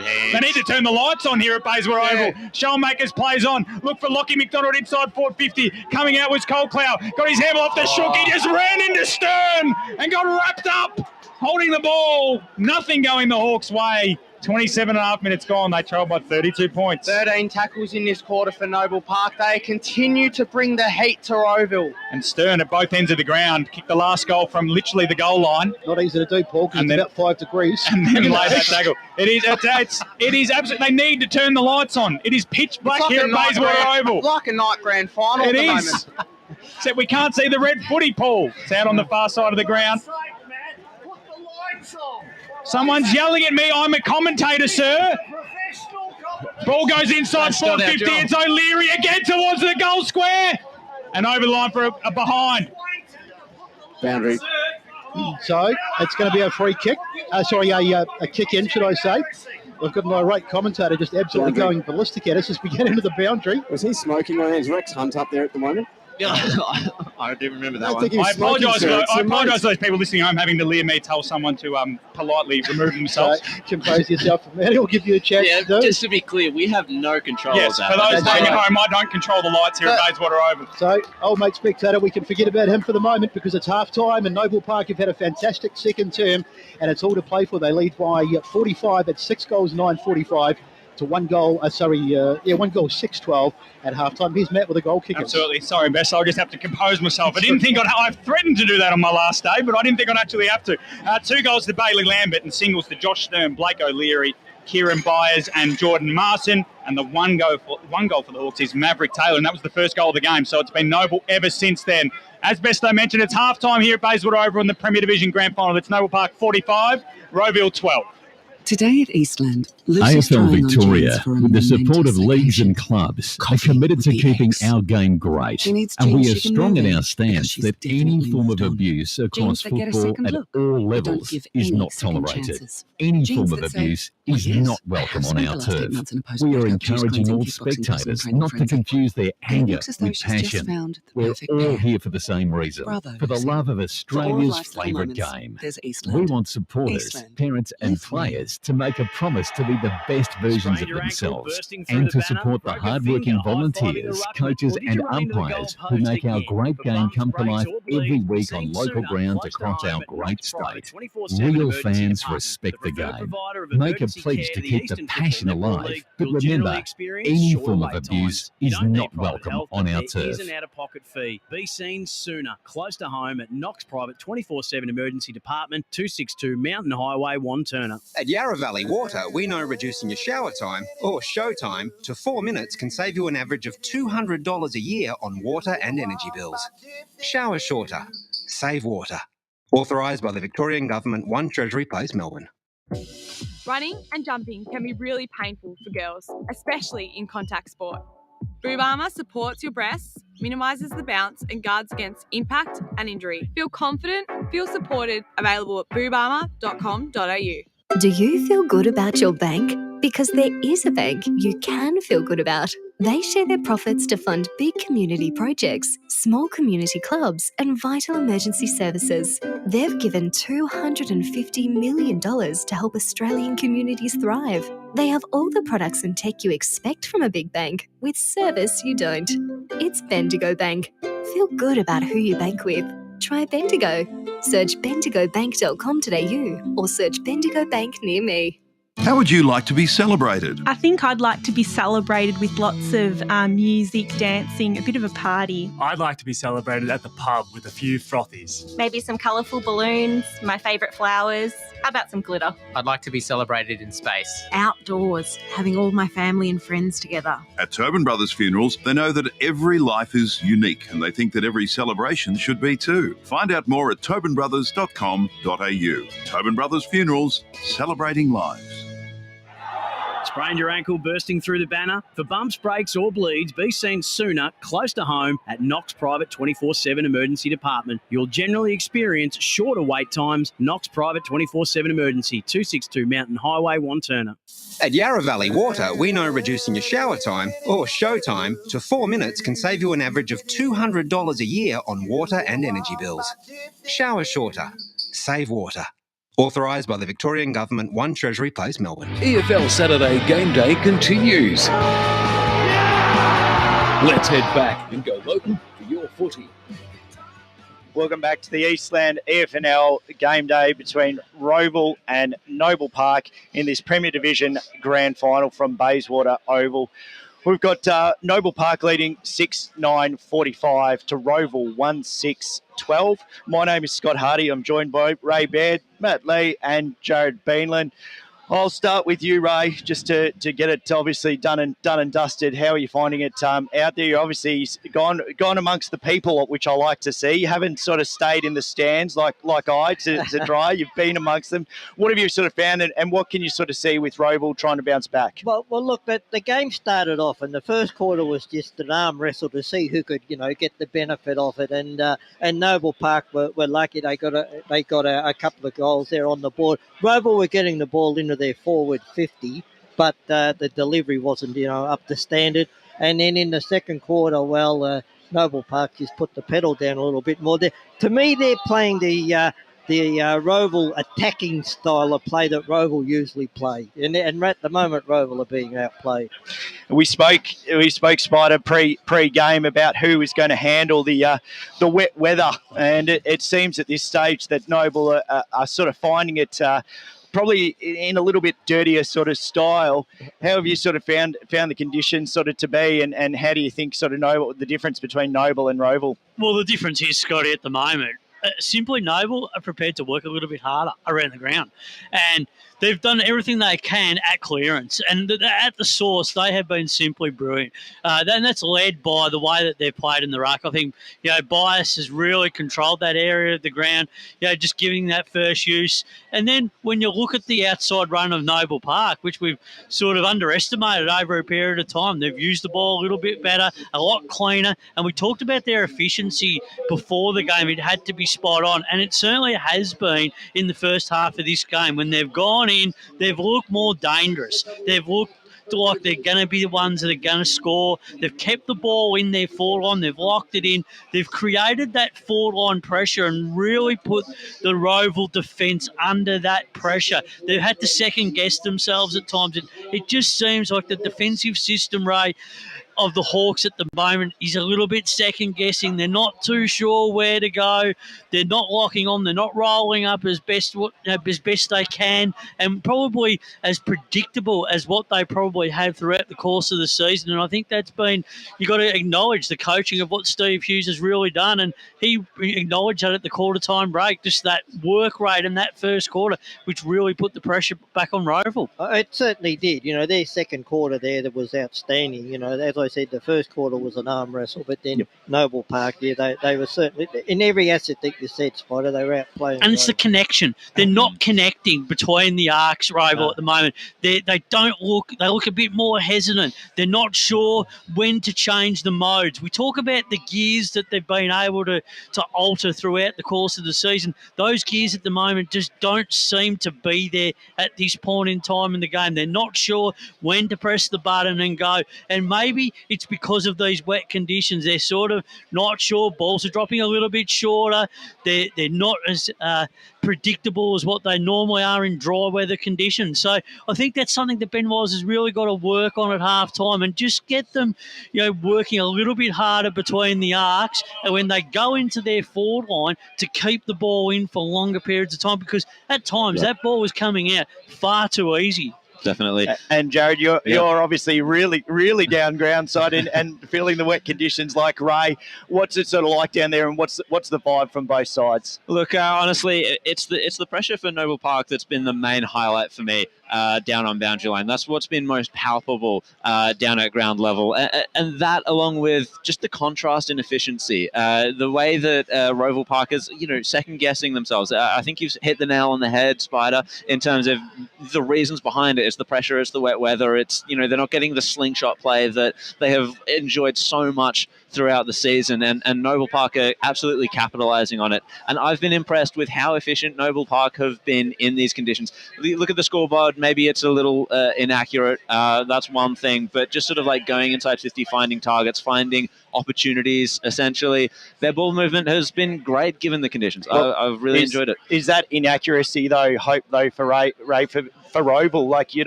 they are, if they kick a few quick goals at the start of this third quarter, they're still back in it, because obviously that inaccuracy of 9 behinds for Noble Park may hurt them. Well, they are in the game, but, they're on the ropes at the moment, and the knockout punch is probably not far away. If Noble kick the first couple of the quarter, they're well on their way to a premiership. And the fact is, they're getting their hands on the ball first. They're first in. They're winning contest. And at the source, they have been simply brilliant. They are winning contested ball. And at the moment, Roval, I feel at times, are standing back, and they're waiting for things to happen. You can't wait on grand final day. No. There's not another tomorrow. Today's it. At Noble Park they'll be quietly confident going in at halftime. Steve Hughes at the moment, he'll be very calm, but he will also know that Roval still have those gears that we talk about. They'll come. They will have a go in this third quarter. They can't rest now. Noble have to make sure that they kick the first few and really drive home that ascendancy. Sorry, Jared, I was just going to ask, Ray, what do you think Ben Wise's message would be at quarter time to the boys? And where do you sort of see, who do you think should step up in this third quarter or second half? Well, I think all he's got to do is keep calm himself and, just explain to the young boys that, what they've done throughout the years got them here. So let's just try and get back to what we normally do. Okay, I believe they're a bit shell-shocked because of the way, as you boys said, the way the pressure that Noble Park's put on them. Let's reverse that pressure. It's winning the quarter, Ray. It's winning the quarter. They've got to win the quarter by 2 goals. If they can win the quarter by 2 goals, they're in the contest. Yeah, exactly right. Yep. And Jared, how do you sort of see this second half going sort of for either side? Well, it's interesting because we cast our minds back to round 16 where I remember doing the halftime show back then, and we thought Roval were out of it. They were shushing the crowd when they got the opportunity to. They had that arrogance. They had that sort of like that spark, and that gave them the mentality, I think, to bring themselves back into the game. But it's a grand final now. It's going to be different. It's the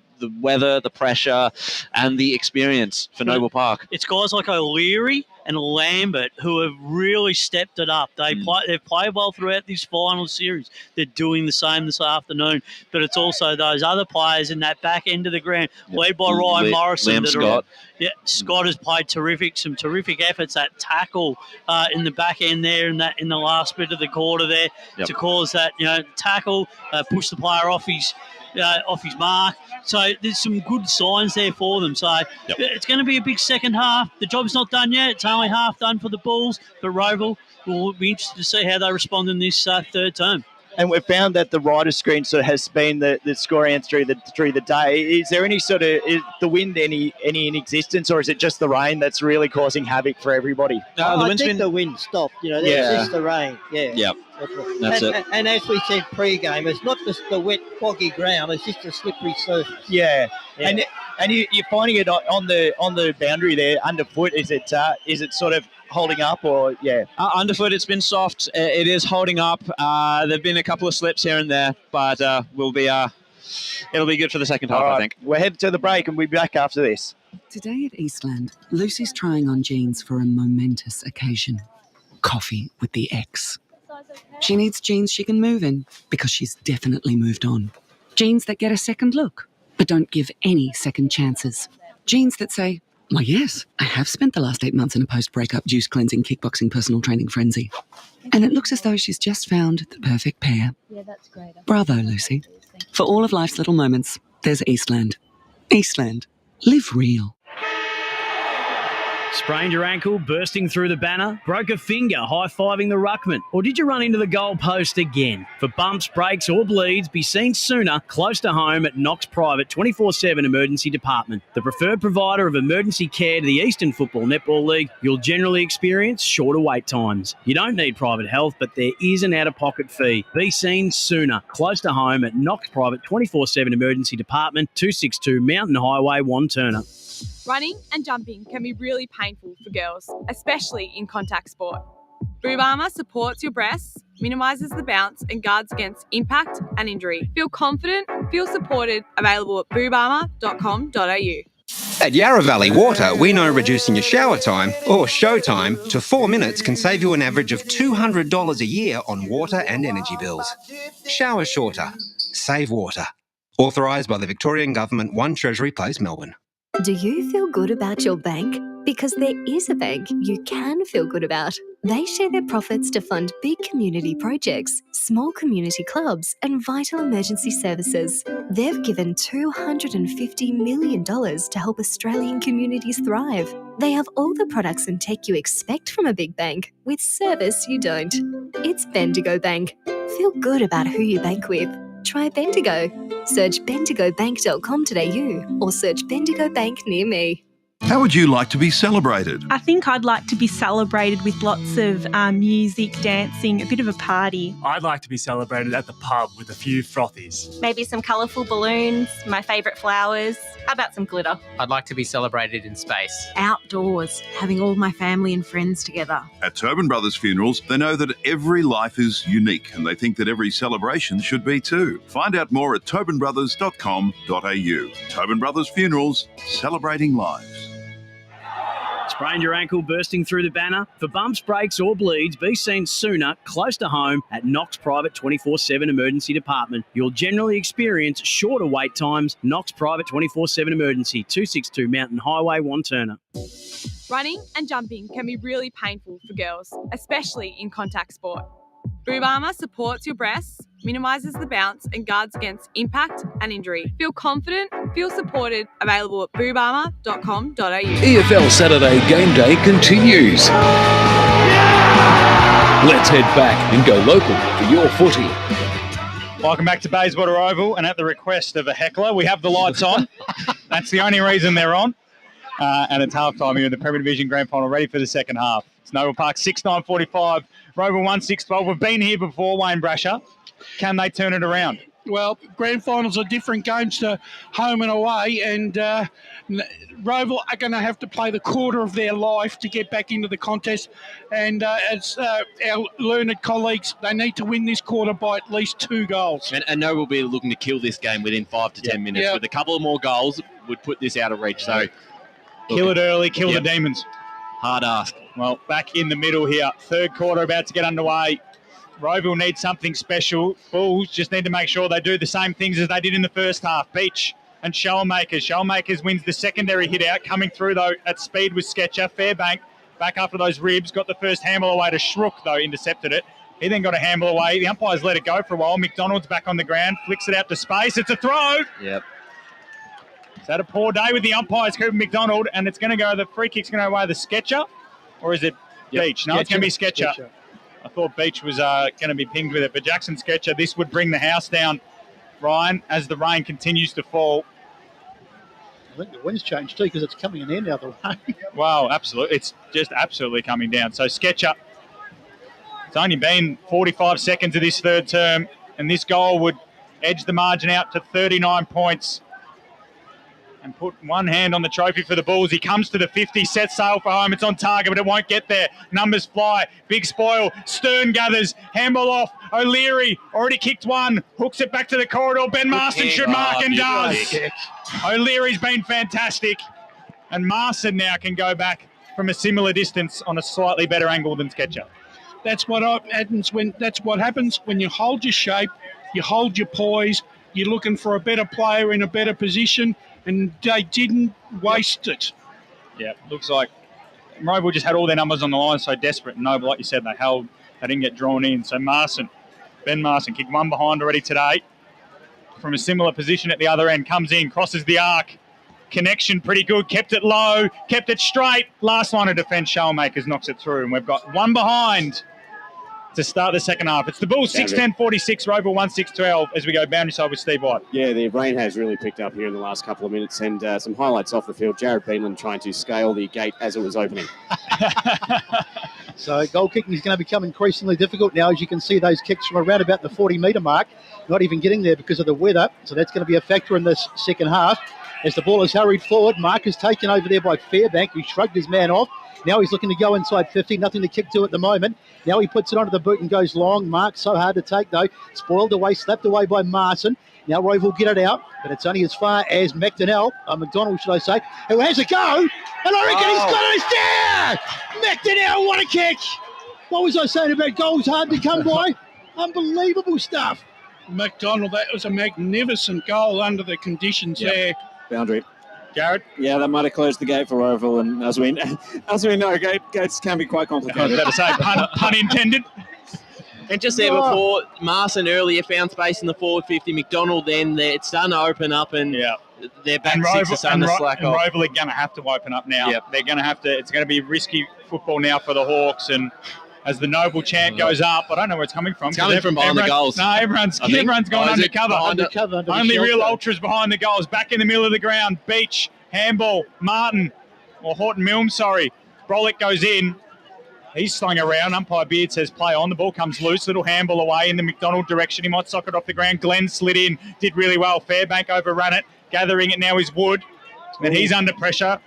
And then eventually on the Eastland logo, we should have a ball up eventually. No, tunnel ball out. Showermakers puts it on the boot. Frawley will lead all comers, but a good fist from Luke Bull. Knocks over line for a boundary throw in. Ryan, when we were little boys and playing under rates, what was the first thing they told us about playing wet weather football? To hold your feet? Yeah, and playing front. Yeah. And that's exactly what Noble have done. So ball back in. Half forward flank for the Hawks. They need the next 8. Shellmakers hit out down. Coming through was Bull. Got his handball to Beach. Wood almost intercepted it. Brolick goes back. And he's ganged up on by Sketcher and Alwyn. And we'll have another ball up. Forward to the centre wing for the Hawks. They're 1-6-12. Noble 7-10-52. 4 minutes into this third quarter. Once again, Beach this time. Martin, Horton Milne. Little grubber into the shins of Martin. Went back and gathered it. He's high up and under. Will it be far enough? Umpire says yet. Shrook was stuck in the meat in the sandwich. Brolick picks up the crumb, puts it towards half forward. Frawley's got 2 to beat. Can't beat them. Horton Milne came in, ran into his teammate. Lockie McDonald picks it up. Little handball to space. Wood. Can he get hands on the footy? He can't. And eventually they drag it back in and we'll have another ball up 60 metres out from the Hawks' goal. No clean ball. Gone. No clean ball for Roval. They're just getting mauled around the stoppage as well. So Brolick directing traffic. Beach misread the flight of the ball. Showermakers, though, is tackled immediately by Lambert, who's kicked 2 goals. And Cole Martin, who's probably had a lot of it if you look at the stats, as per usual. That's an educated guess. Showermakers and Beach go again. Showermakers tap down. It's just, as Brash is saying, it's just everything now just going Noble's way. They're happy to go stoppages till the end of time. I think the Bulls as we go to Paul in the stat centre. Tackle count in this third quarter. Noble Park lead 3-1. So it's been a feature of Noble's game whilst they've managed to kick some goals. They've also been very good in defence. Ball on the ground. It's been picked up over there. Boundary. By McDonald as we go to the boundary. Just spotted Jack Francis with the tracksuit on. He might be done for the day with the concussion. Yeah, he's heading down the race. And so Noble 1 down on the bench. We saw Francis in a bit of trouble earlier, so maybe as a result of that, but he's out of the game. Nonetheless, he's played his part. As it's a free kick here, I think. Out of bounds. Out of bounds on the boundary throw-in as it was put off the boot of Lambert. A couple of goals to him today. So the longer this game goes on, the worse it's going to get for Roval because they're a 40-point deficit, so they need to get goals and they need to get them quickly. There's the hit out. Goes to Waitland. Marson almost getting hands on it there. Knocked out towards the boundary. Good tackle by Sketcher and forces the ball out of bounds, but there's nothing doing there. Just a straight throw-in. McDonald it was, Lockie McDonald, one of the key players of this Roval side, but he hasn't been able to get into the game today. And Sketcher, if he's not winning it, he's the first person to lay a tackle. Yeah, he's been magnificent, that's for sure. That's what I said before, so much has been about defence for Noble as well as the attacking side of it. Beach gets it forward, Ziggy's got his hands on it, now he puts it onto the right boot and thumps it forward. Can anyone get on the end of it? Allen was there, but he couldn't quite. It's been thumped forward now by Roval. Be difficult to take a mark. They're bouncing around awkwardly. Baller's back there, but he's put it, that might be in the back, surely. What does the umpire say? No, it's Davey. So holding, he's just going to play a baller. Inside 50, so another opportunity for Roval. Lucky McDonald wasn't happy there. Edwards just blazed away. McDonald had all the space in the world on the wing. So up it goes, taken out of the ruck there by Wines. And it's put on there. Morrison, his kick was smothered on the ground. Diving, you can see how messy it is. It's so difficult to control, and that's not surprising with these conditions. Morrison had a bit of an airy. Now it's there for Roval. This is a terrible passage of play. Picked up over there nicely by Marson. They get it forward. Now it's in the hands of Sean Makers. He gets it forward. It's been socked forward by Marson of the Jordan variety. Now they get it forward out towards the far side, and it's going to go out of bounds over there, but they won't mind that, Noble. Tell you what, Noble Park have made Ronaldo look real good this afternoon, haven't they? I reckon he looks good most of the time, to be fair, Brash. Especially Kyle Martin. He's done some magnificent soccer tactics this afternoon. I'm worried that he's not playing the right game, Is there a local soccer competition? Well, the scoreboard would indicate Kyle Martin's playing the right game. It's the Bulls by 40 points. 8 minutes into this third term, as the rain looks to be like lightening up, but it's set in. And we've just been told by a certain member of the Green family that hail may be heading this way. So I don't know why you're groaning, Besto. Your Bulls are 40 points up. No, but we don't want hail. Well, it's all right for us up here. I was about to say, I don't know about Jared and Steve. Your boundary. Nonetheless, as we go boundary side to Jared. Yeah, can boundary raiders invoke the mercy rule? No, you're stuck out there. Yeah. So Clark came sliding in, but it's all the Bulls again. Sketcher should be pink holding the ball there. Don't know how he disposed of it. Umpire said play on. They're letting a lot go in this second half. Hooked around the body towards half forward for the Hawks. Big fly from Wynn. Brought it down. Two of those. Got the crumbs. Got his handle away. And now the Bulls go the high up and under. It'll be play on, not far enough, but it's fisted towards Noble's half forward flank. The gather from Hall. He's wrapped up immediately by Shane Allen. And we'll have a ball up at the edge of the centre square on the Bulls side of the ground. They lead 52-12. Look at Ziggy go to Allen, the two players playing their last game. Average age of 36 between the pair of them. Coming through is Horton Mill. Might be a free kick. Sketcher knocked off it by ZJ. And Shellmakers is there for support. ZJ slides in again. Got a little handball away. As I said, umpire's really letting it go. Yeah. McDonald kicked that great goal earlier this quarter. He eventually finds the safety of the boundary line as Horton Mill just decks a Roeville player for good measure. And we'll have a ball in on the far side of the ground. 9 minutes gone, third term. It's the Hawks 1-6-12. Noble 7-10-52. So umpire to throw it in. Umpires are letting it go, but you have to do that on a day like this because otherwise you'd be blowing the whistle every 5 seconds with the conditions the way they are. Byers works his way to the front spot, might have been beaten on that occasion as it's knocked forward into the hands of McDonald, lost it. Now here's a chance. They're off here with Clark. Clark gets it forward. Can they get a mark inside 50? Not at the moment, but it's still danger. Going back there for it is... It was Morrison. It was one of the other Bulls players. They get it out towards the wing. Ball it was, and a great kick finds Fairbank, who's been good today. Fairbank spins it round. A great kick. Finds ball now. Now the little handball like this. Fairbank again. Spins out of the tackle. Gets the kick forward. Off hands towards the boundary. Picked up over there by Shook. Shook decides to go inboard this time back in towards the corridor, and the mark is taken. So in the hands of Shoremakers, he gives it back to Shook, and Shook goes right across the other side of the ground. But this is no good going from one side to the other. Tane Barlow goes down the line, and that's well spoiled by McDonald. He's had a good game today as well. Just knocked it out of bounds. So I like that switch, though, from Roeville. That's what they have to do, but it's just not very good conditions for that certain style of play. That's right. Well, they've really got to just... throw caution to the wind, don't they, and try and get themselves back into this game, even though the conditions are not that conducive. And it goes. Won by Noble out of the ruck, bouncing around in the hands of Glenn. Glenn goes out towards the... In fact, gives a handball off. Now the little chip up the line. Is that a mark over there? Yep. Yes, it is. Nicely taken by Allen. What thoughts must be going through his head, playing his last game, and who knows, he could well be a premiership player at the end of this. Long kick down the line. Up they go. Here's his partner in crime, Ziggy. Sketcher tries to get hands on it, and it's out of bounds, far side of the ground. I've just loved the way their back six Nobles, guys like Thomas Glenn and Morrison, they've all done their role, and they've given Roeville really no opportunities. Well, the Hawks, like you said, Ryan, it's not even like they've missed chances. They've probably had 2 chances since about halfway through the first quarter where they dominated. So might be a free kick going Cooper McDonald's way. There is for high contact. And then there might be 25. I think there is. No, it's coming back to Cooper McDonald. Crawley wanted the 25. So McDonald's got it at half back. They need to use the corridor. Instead, he goes out wide and finds a target out there right on the boundary line.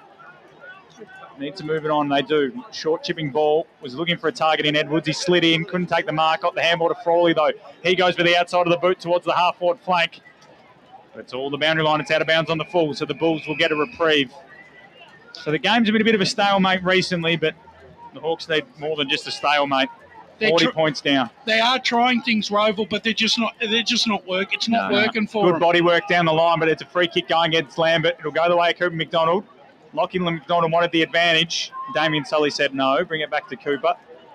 So he's got Shrook in the centre circles. That's where he'll head. Little chipping ball. Oh, no. He's almost turned it over. As he Shrook drops the mark under pressure from O'Leary. Slips over. Gave the handball away to Wyckoff. He slips over. Allen gave it to O'Leary. He kicks a high ball for Fairbank to run onto. It's a foot race. Fairbank can flake more. Fairbank wins the race. Can he keep it in? No, he can't.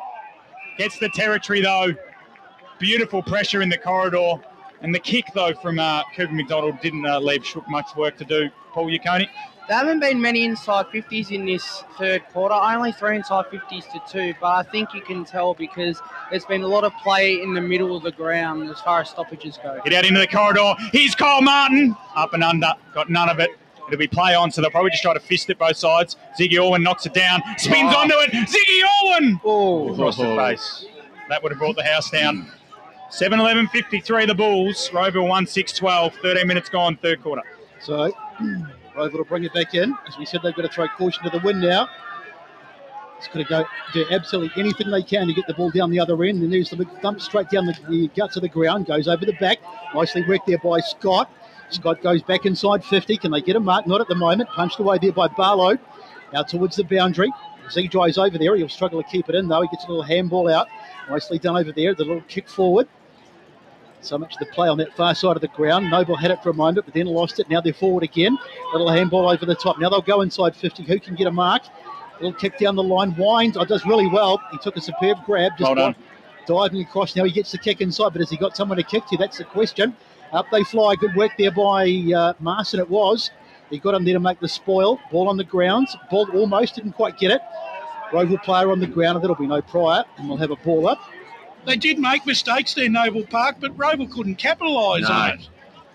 So I think it was Edwards, is it, getting up with the ball? So Stapleton. So ball up for the umpire. We've had 14 minutes in this third term, and really Roeville have made little or no inchways into this deficit on the ground once again. And the umpire says we'll have a ball up. So it's not going to be pretty to watch. You wouldn't think for this last quarter and a half, but Noble Park won't care because if it stays like this, they will be premiers in about an hour's time as the ball goes forward. Diving on there, it was Quaife on the far side of the grounds. And that'll be another ball up. As we go, as we go boundary side, I think. No, we can if we want. Jared, you got anything for us? Well, the rain's holding off a little bit, which is, I'm grateful for. Sorry, boys, I thought I heard a boundary. So, ball's locked up again. So we have another stoppage. So it's deep inside the Roeville forward 50. They need to kick a goal from this somehow, just to breathe some life into this contest. Shellmaker's got shoved out of it. He's going to get a free kick. It's going against Beach. And Nick Shellmakers can go back and kick one of the most needed goals in Roeville history. Yeah, I don't think there's been a bigger one than this. It's just interesting. There's a lot of Roeville people behind the goal. So it will inspire them. The crowd lifted them that game back in round 16.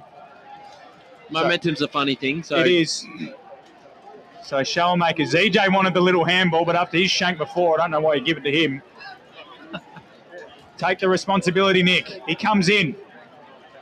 He'll kick from about 30 metres out, slide angle. Shellmakers, kick off the boot. He's there. Roeville get their second. We've got a bit of life in this one.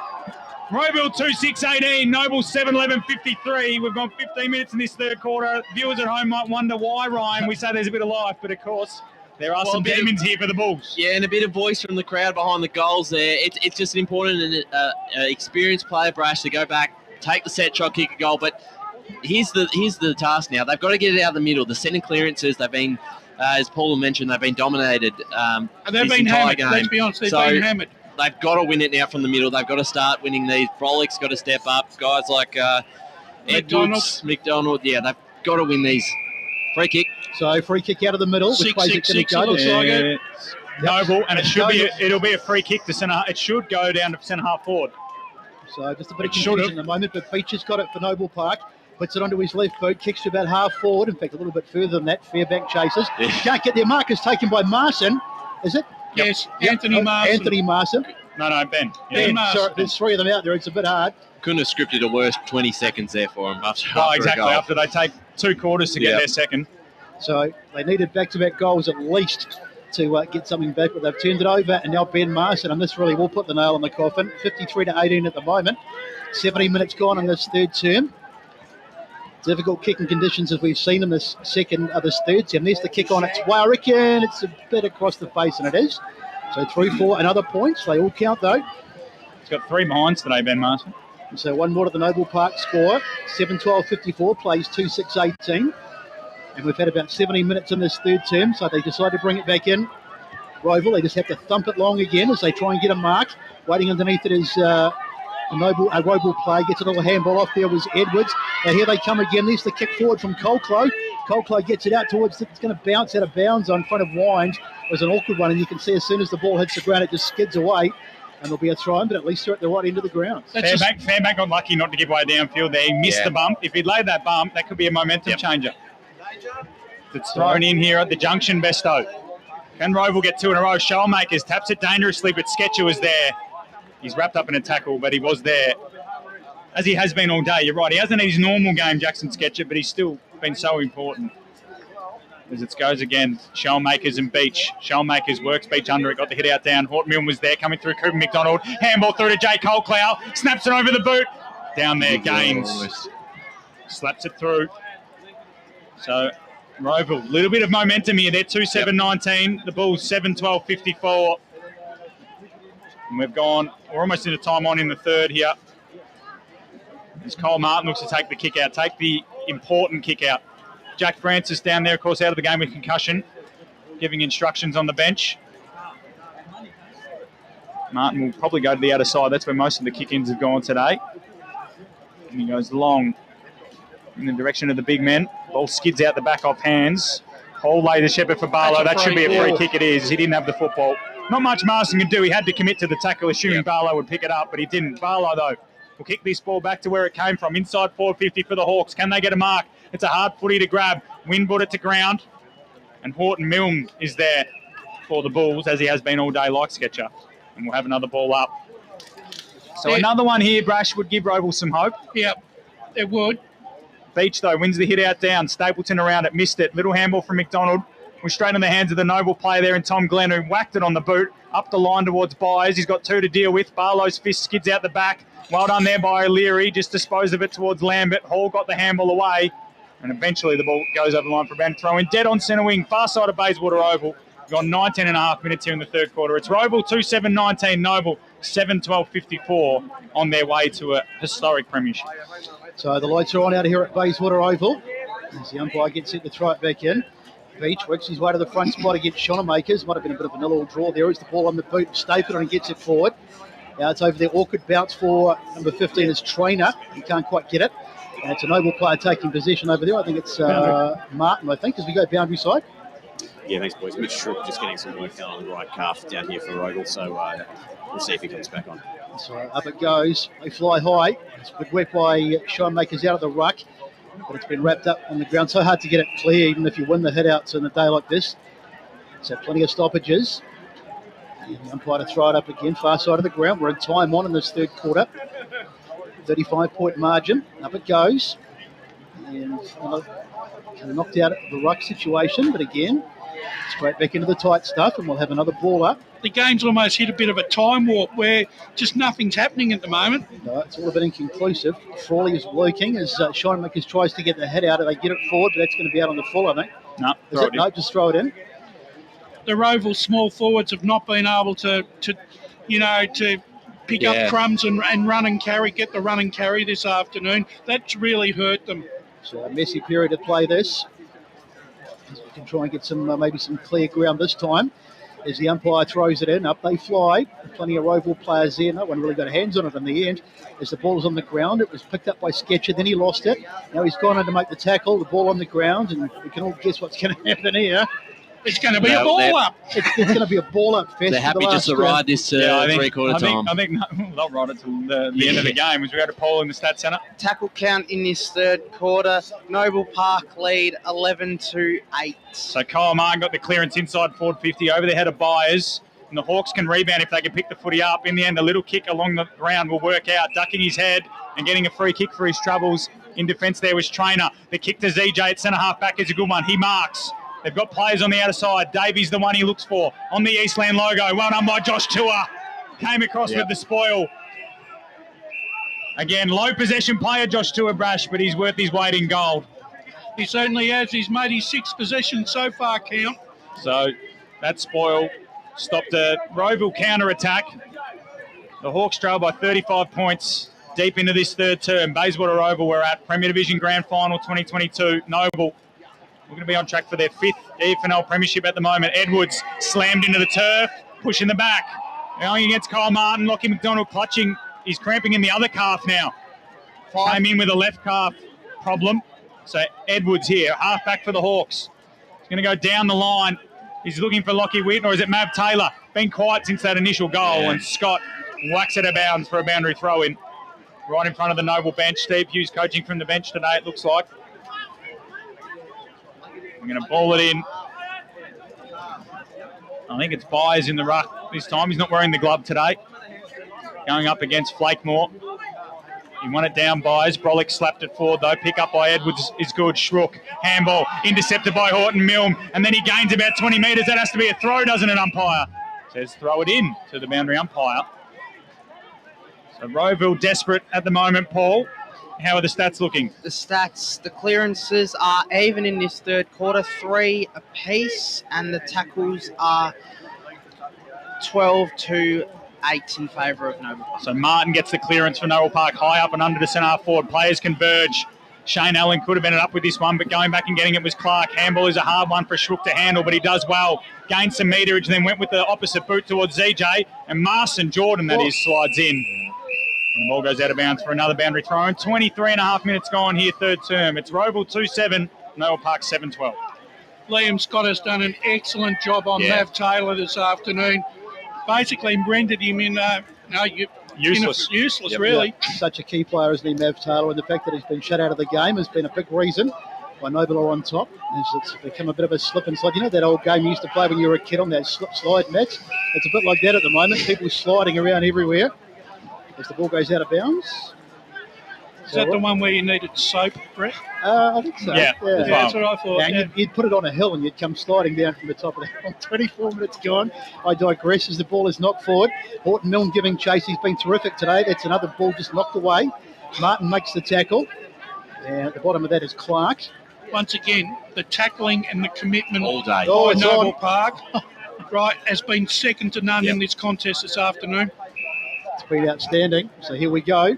Umpire to throw it in just on the edge of the 50-metre line. No one really in the ruck that time. In fact, Sketcher was almost in the ruck as the ball goes to ground again and there's a whistle. I reckon that poster's going to look pretty good in your lounge room tomorrow, Brett. Poster or post as we go down to Paul in the Stats Centre? The overall tackle count in this game, Noble Park are leading the tackles 41-30. Ball inside forward 50 from Horton Milne. Ends up in Allen's clutches on the bounce. He just got disposed of. Umpire said play on. Schrook just slaps it on the boot. Long ball down the line. Byers came across. In the end, Mav Taylor couldn't grab it. ZJ came through. Got tackled by Byers. Slung into the ground. Play on, says the umpire. Wood grubbers it inside forward 50. Davey came through. Later tackle. And then the umpires pinged Marson for a throw. Davey gives a handball to ZJ. Runs to 40. Set sail for home. Across the face. They needed that one. 2-8-20 the Hawks. Noble 7-12-54. Absolutely needed that one as we go back to Paul in the Stats Centre. No, Roeville lead the free kick count in this third quarter 6-2. Just one back before three-quarter time. We can give them a bit of hope. Yeah, you can give them a hope. They are the best last quarter team, according to Ray Baird. So if they can be within touching distances, Glenn this time takes the kick out, goes long in the Byers and Beach direction. The Flyers come. Liam Scott brings it in. That's a great mark in the conditions. Had a great game, Liam Scott. There'll be a smoky, Brash. Yeah. Through the middle. Well be. He's on right half back. Going to go long down the line. That's a long kick. I don't know who to. Try marking that. In the end, Ryan Hall does okay. It might have gone out of bounds on the full. No. Touch before it went over, and we'll have a boundary throw in far side of the ground. It's impossible to believe that in 7 days there's meant to be a cricket game in this area, but it is absolutely pouring down. So Byers and Flakemore. Flakemore, the second ruck, giving away a lot of height. Byers won it down, coming through with the Hawks, though. Little kick will go about 5 metres before players collide again. This time coming through with Scott. Took on the tacklers. Umpire said he got a handball away. Orwin, handball. Then Horton Milne inside forward 50. Ben Marson got rid of his opponent. O'Leary slapped it back into Marson's path. Good tackle from Schrook. O'Leary, can he keep it in? No, he can't. We have a ball in deep inside the Bulls for 51 goal here, and you might be able to call it, Besto. They lead by 34 points, 27 minutes into the third quarter. So it can't be long to go in this quarter as the rain continues to come down vertically at Bayswater Oval, but Noble Park and their fans won't care because it's looking pretty good from their perspective at the moment. Marson into the ruck that time of the Ben variety. The other ball knocked forward, Horton Milne in the vicinity. In fact, he finishes up getting it on the end. He's been terrific today. Slams it onto the boot to full forward. Almost a mark taken. Ball on the ground. Is that a free kick? No, says the umpire. Ball comes out. It's bouncing around all over the place. And it goes into the hands of Nash Wood. He wasn't really expecting it. Gets it out towards Coldclough. Coldclough loses it. That might be a high tackle. Edwards it was. Sketcher, it was the tackler. Crowd going off, but the umpire's already given the free kick. So, in fact, no, he hasn't. He's given it as a... I didn't think it was a high tackle, but I thought for a moment he'd paid it. Up it goes. There's the ball knocked down, and it's close to boundary line. Frawley tries to get a boot to it, but he can't do. Eventually it does come out, and it's across the boundary line. Paul? As we got a Paul. 16 tackles by Noble Park in this quarter. So, there's Alex... blood rule. It's a blood rule. I think it's Ben Marson, is it? Sketcher is struggling. Looks like someone finishing a marathon coming to the bench there. Yep, you're right. He'd get patched up. He'd be out there for the last quarter. Yeah, it's Ben Marson, back of the head there. Just a bit of blood. I think that's the second time he's come off with the blood. Is it? Too. Okay. Yeah. So you reckon a scab's been lifted? Something's reopened. That does look a bit nasty, to be honest. I reckon they need to turn the lights on here again, boys. Turn the double lights on. I actually reckon they need to turn them off just to see what happens. We all know what's happened, Steve. Someone gets in trouble from yours truly. Well, there is the odd car out here today. Someone needs to smoke in front of you, So we need Mr. Whippy to turn his high beams on. Well, he's got his flashing light on, but it's not really doing a whole lot at the moment. As the umpire sets to throw it in. We're losing the plot up here in the commentary box as the ball is knocked down. Stapleton tried to get it, bashed it out towards the far side of the ground. Almost a Stern over there, tried to grab it. It's on the ground. Into the tight stuff again, but it eventually does come out. Mcdonald looking for it, but it's there for Wood. Wood tries to get a boot to it. Eventually, in fact, he's trying to pick it up over there, and he's just going to sock it across the ground. No, Alwyn gets a handball off. They'll go inside 50, but it won't matter because there's the siren. And three-quarter time is reached. Noble are 1 quarter away from a bit of history out here at Bayswater. They lead 7-12-54 to 2-8-20. Here's Matt with the goal kickers. Yeah, 1 goal to Jordan Marson, 1 goal to Lachlan McDonald, 1 to Kieran Byers, 1 to Blake O'Leary, 1 to Joshua Stern, and 2 to Bailey Lambert. And there's singles to Nick Shellmakers and Maverick Taylor. When we come back, can the Hawks pull off a minor miracle, or were the Bulls on their way to a 5th premiership? Today at Eastland, Lucy's AFL Victoria, with support of leagues and clubs, are committed to keeping our game great, and we're strong in our stance that any form of abuse across football at all levels is not tolerated. Any form of abuse is not welcome on our turf. Make a promise to be the best version of yourself and support the hard-working volunteers, coaches and umpires who make our great game come to life. Real fans respect the game. Make a pledge to keep the passion alive, but remember, any form of abuse is not welcome on our turf. Sprained your ankle, bursting through the banner? Broke a finger, high-fiving the ruckman? Or did you run into the goal post again? For bumps, breaks or bleeds, be seen sooner close to home at Knox Private 24/7 Emergency Department. The preferred provider of emergency care to the Eastern Football Netball League, you'll generally experience shorter wait times. You don't need private health, but there is an out-of-pocket fee. Be seen sooner close to home at Knox Private 24/7 Emergency Department, 262 Mountain Highway, Wanturna. Running and jumping can be really painful for girls, especially in contact sport. Boob Armour supports your breasts, minimises the bounce and guards against impact and injury. Feel confident, feel supported, available at boobarmour.com.au. At Yarra Valley Water, we know reducing your shower time, or show time, to 4 minutes can save you an average of $200 a year on water and energy bills. Shower shorter. Save water. Authorised by the Victorian Government, 1 Treasury Place, Melbourne. Do you feel good about your bank? Because there is a bank you can feel good about. They share their profits to fund big community projects, small community clubs, and vital emergency services. They've given $250 million to help Australian communities thrive. They have all the products and tech you expect from a big bank, with service you don't. It's Bendigo Bank. Feel good about who you bank with. Try Bendigo. Search bendigobank.com.au or search Bendigo Bank near me. How would you like to be celebrated? I think I'd like to be celebrated with lots of music, dancing, a bit of a party. I'd like to be celebrated at the pub with a few frothies. Maybe some colourful balloons, my favourite flowers. How about some glitter? I'd like to be celebrated in space. Outdoors, having all my family and friends together. At Tobin Brothers Funerals, they know that every life is unique and they think that every celebration should be too. Find out more at tobinbrothers.com.au. Tobin Brothers Funerals, celebrating lives. Sprained your ankle bursting through the banner? For bumps, breaks or bleeds, be seen sooner, close to home at Knox Private 24/7 Emergency Department. You'll generally experience shorter wait times. Knox Private 24/7 Emergency, 262 Mountain Highway, Wanturna.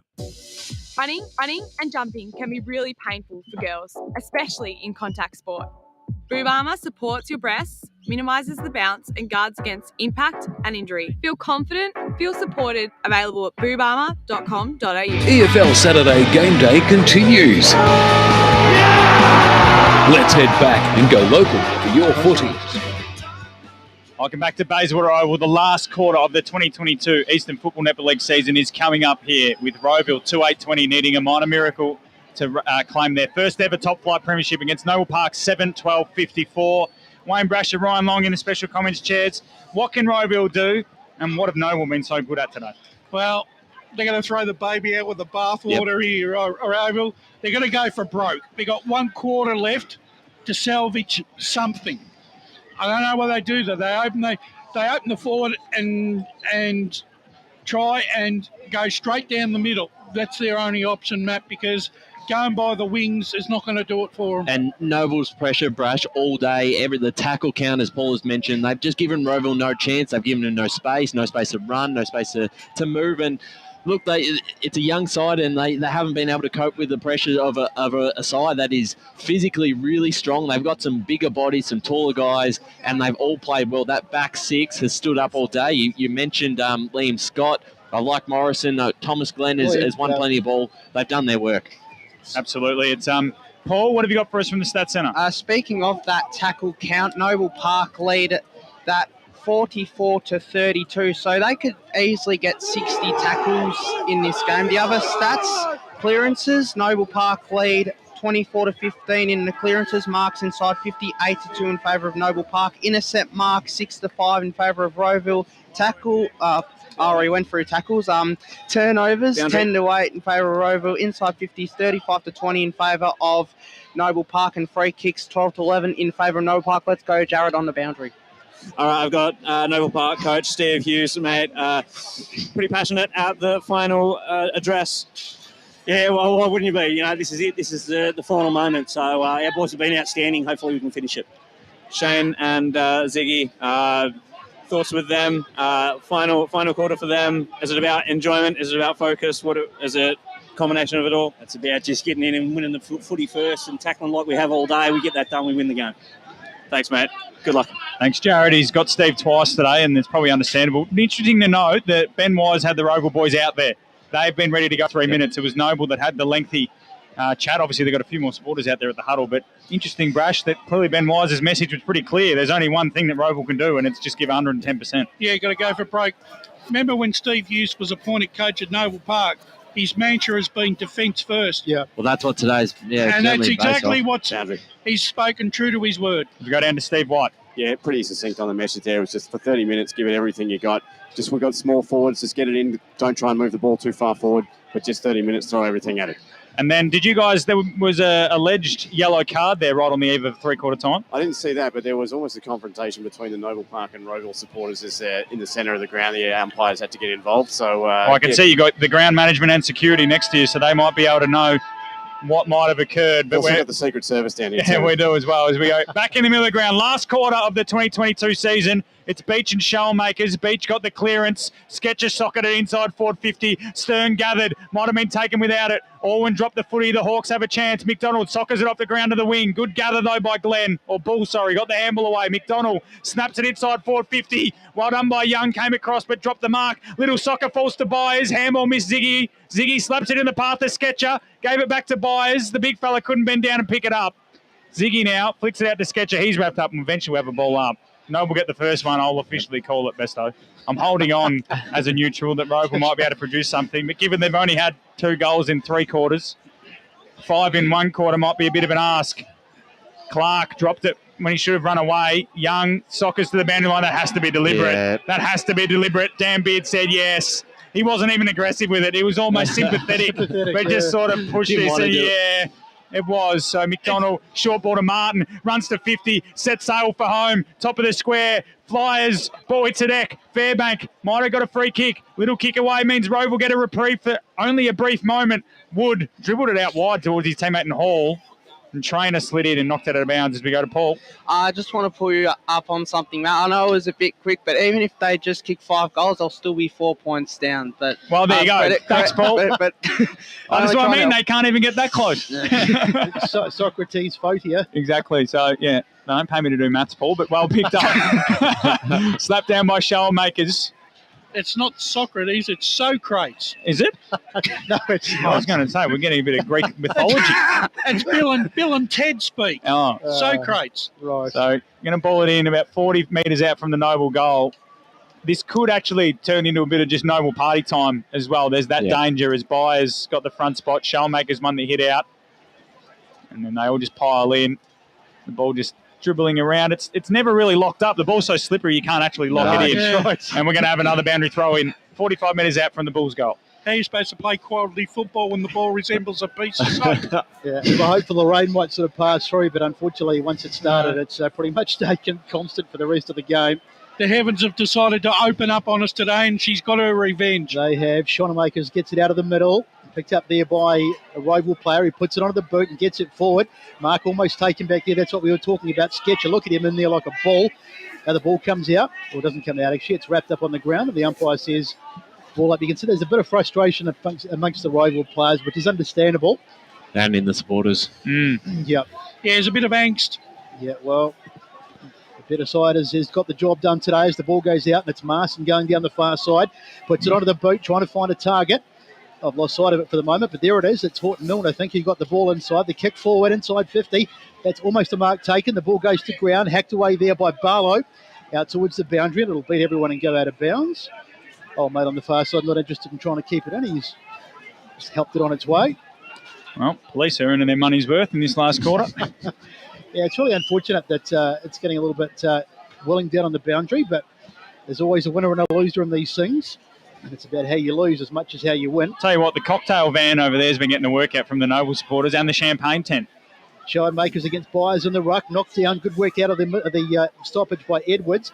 Edwards gets it forward. And it's unlikely to be any clean possessions over there at the moment. But they do pretty well, Roval, on the end, and they get it forward inside 50, but there's not too many back there. Only ball for the Noble Park, and he gets a handball out towards the boundary. Glenn ran past it. Morrison it is, actually. And the umpire says we'll have a throw in. Yeah, I reckon we probably would have seen more action in the champagne bar this afternoon than we would on the ground, wouldn't you? Well, you'd hope so, Brash. It's about to be balled in. We could have done live crosses. Shellmakers works his way to the front. Cole Cloud tried to just hack it out of midair. Martin got the clearance, as he always does. Kicked it to space, and now it's a foot race. Should get there first, the Roval play, but sliding in. Beautiful, stylish from Ben Marston. Cooper McDonald, though, will rebound and put it inside forward 50. Arundel's been quiet all day. Can he take the mark? Knocks it to ground. Pick up by Cole Cloud. Little handball for the runner in Edwards. He tried to flick it through to Davey. Diving in was Liam Scott. Sketchers picked it up. He's been wrapped up in a tackle by Clark. And we'll have a ball up 50 metres out from Roval's goal. They trail by 34 points, 4.5 minutes into the last quarter. They look, Roval have tried all day, but just things have just not just gone. A brick well. wall. Yeah. Just a brick wall every time, every corner. There's a Noble person standing there as the Noble chant goes around the Bayswater Oval. It's been almost 10 years since that last chant, Martin. That might be deliberate. Umpire Sully, yeah, that's deliberate. Cole Martin, he's down behind play too. Shellmakers and Horton Milne going at it. There's a bit of feeling in this one here. So Hall will take the free kick. Inside forward 50, Lockie Wynn jumps at it. Can he take the mark? Oh, nearly. Bounced off his chest, goes in and gets the crumb. Davey. Clark's there. There's just so many numbers around this football. Eventually it comes free. Little soccer from Stapleton.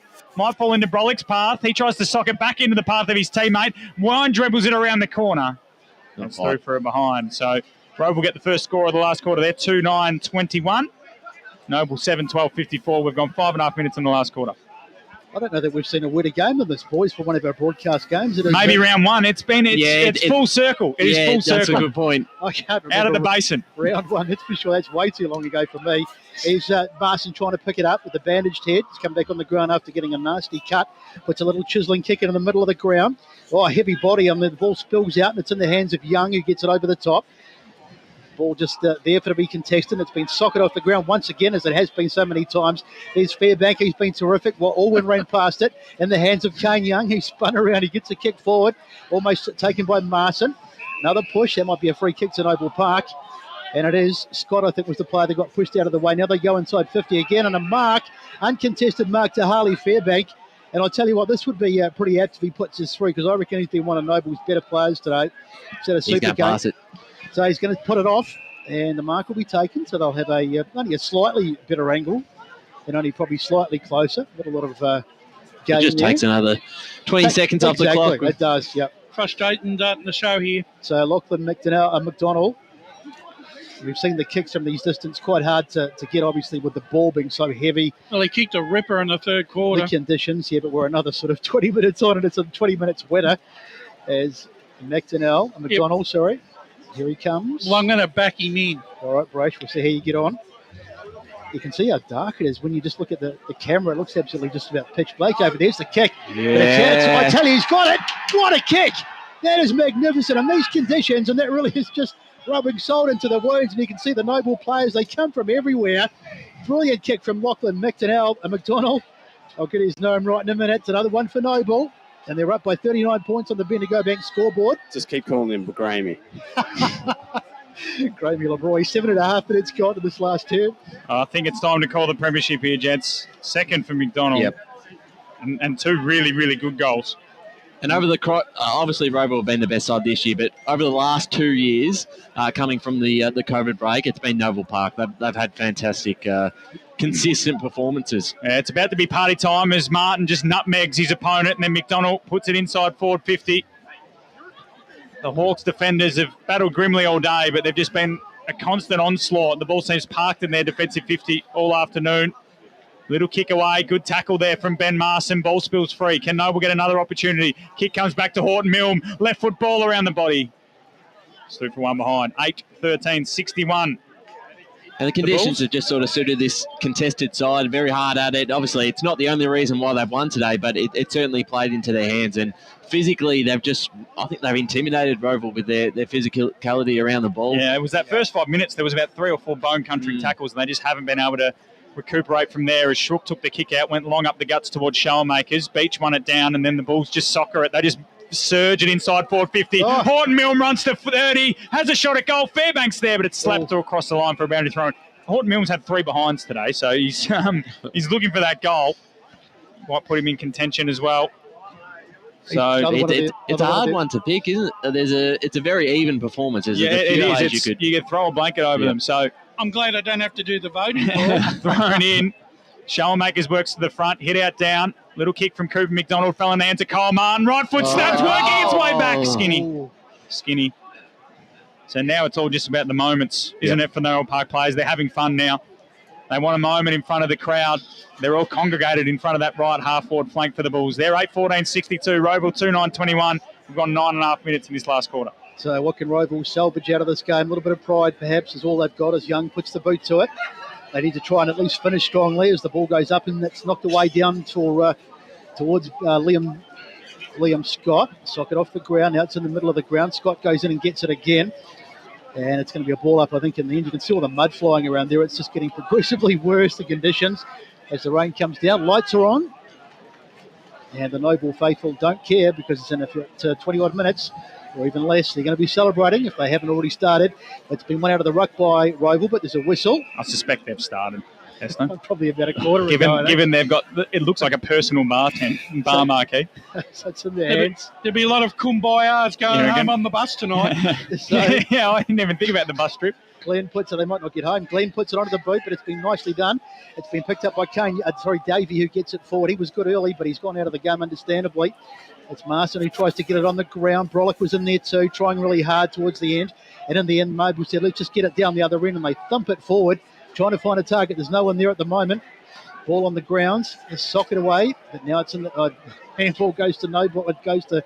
Doesn't go to hand. Now it's been socket forward again. Allen gets one over the top. Here's a chance for Marston. I think it is. Fires for goal, and it's not going to get there. It's been marked in the goal square, and Roval will rebound. Just thinking about it, Brash. Roval's 2 goals have come from a ruck infringement and downfield free kick. That's how good Noble's defence have been, as the kick comes out to Mav Taylor, who's got one of those goals. He handballs to Josh Clark, who kicks it to the defensive side of the wing where Frawley marks.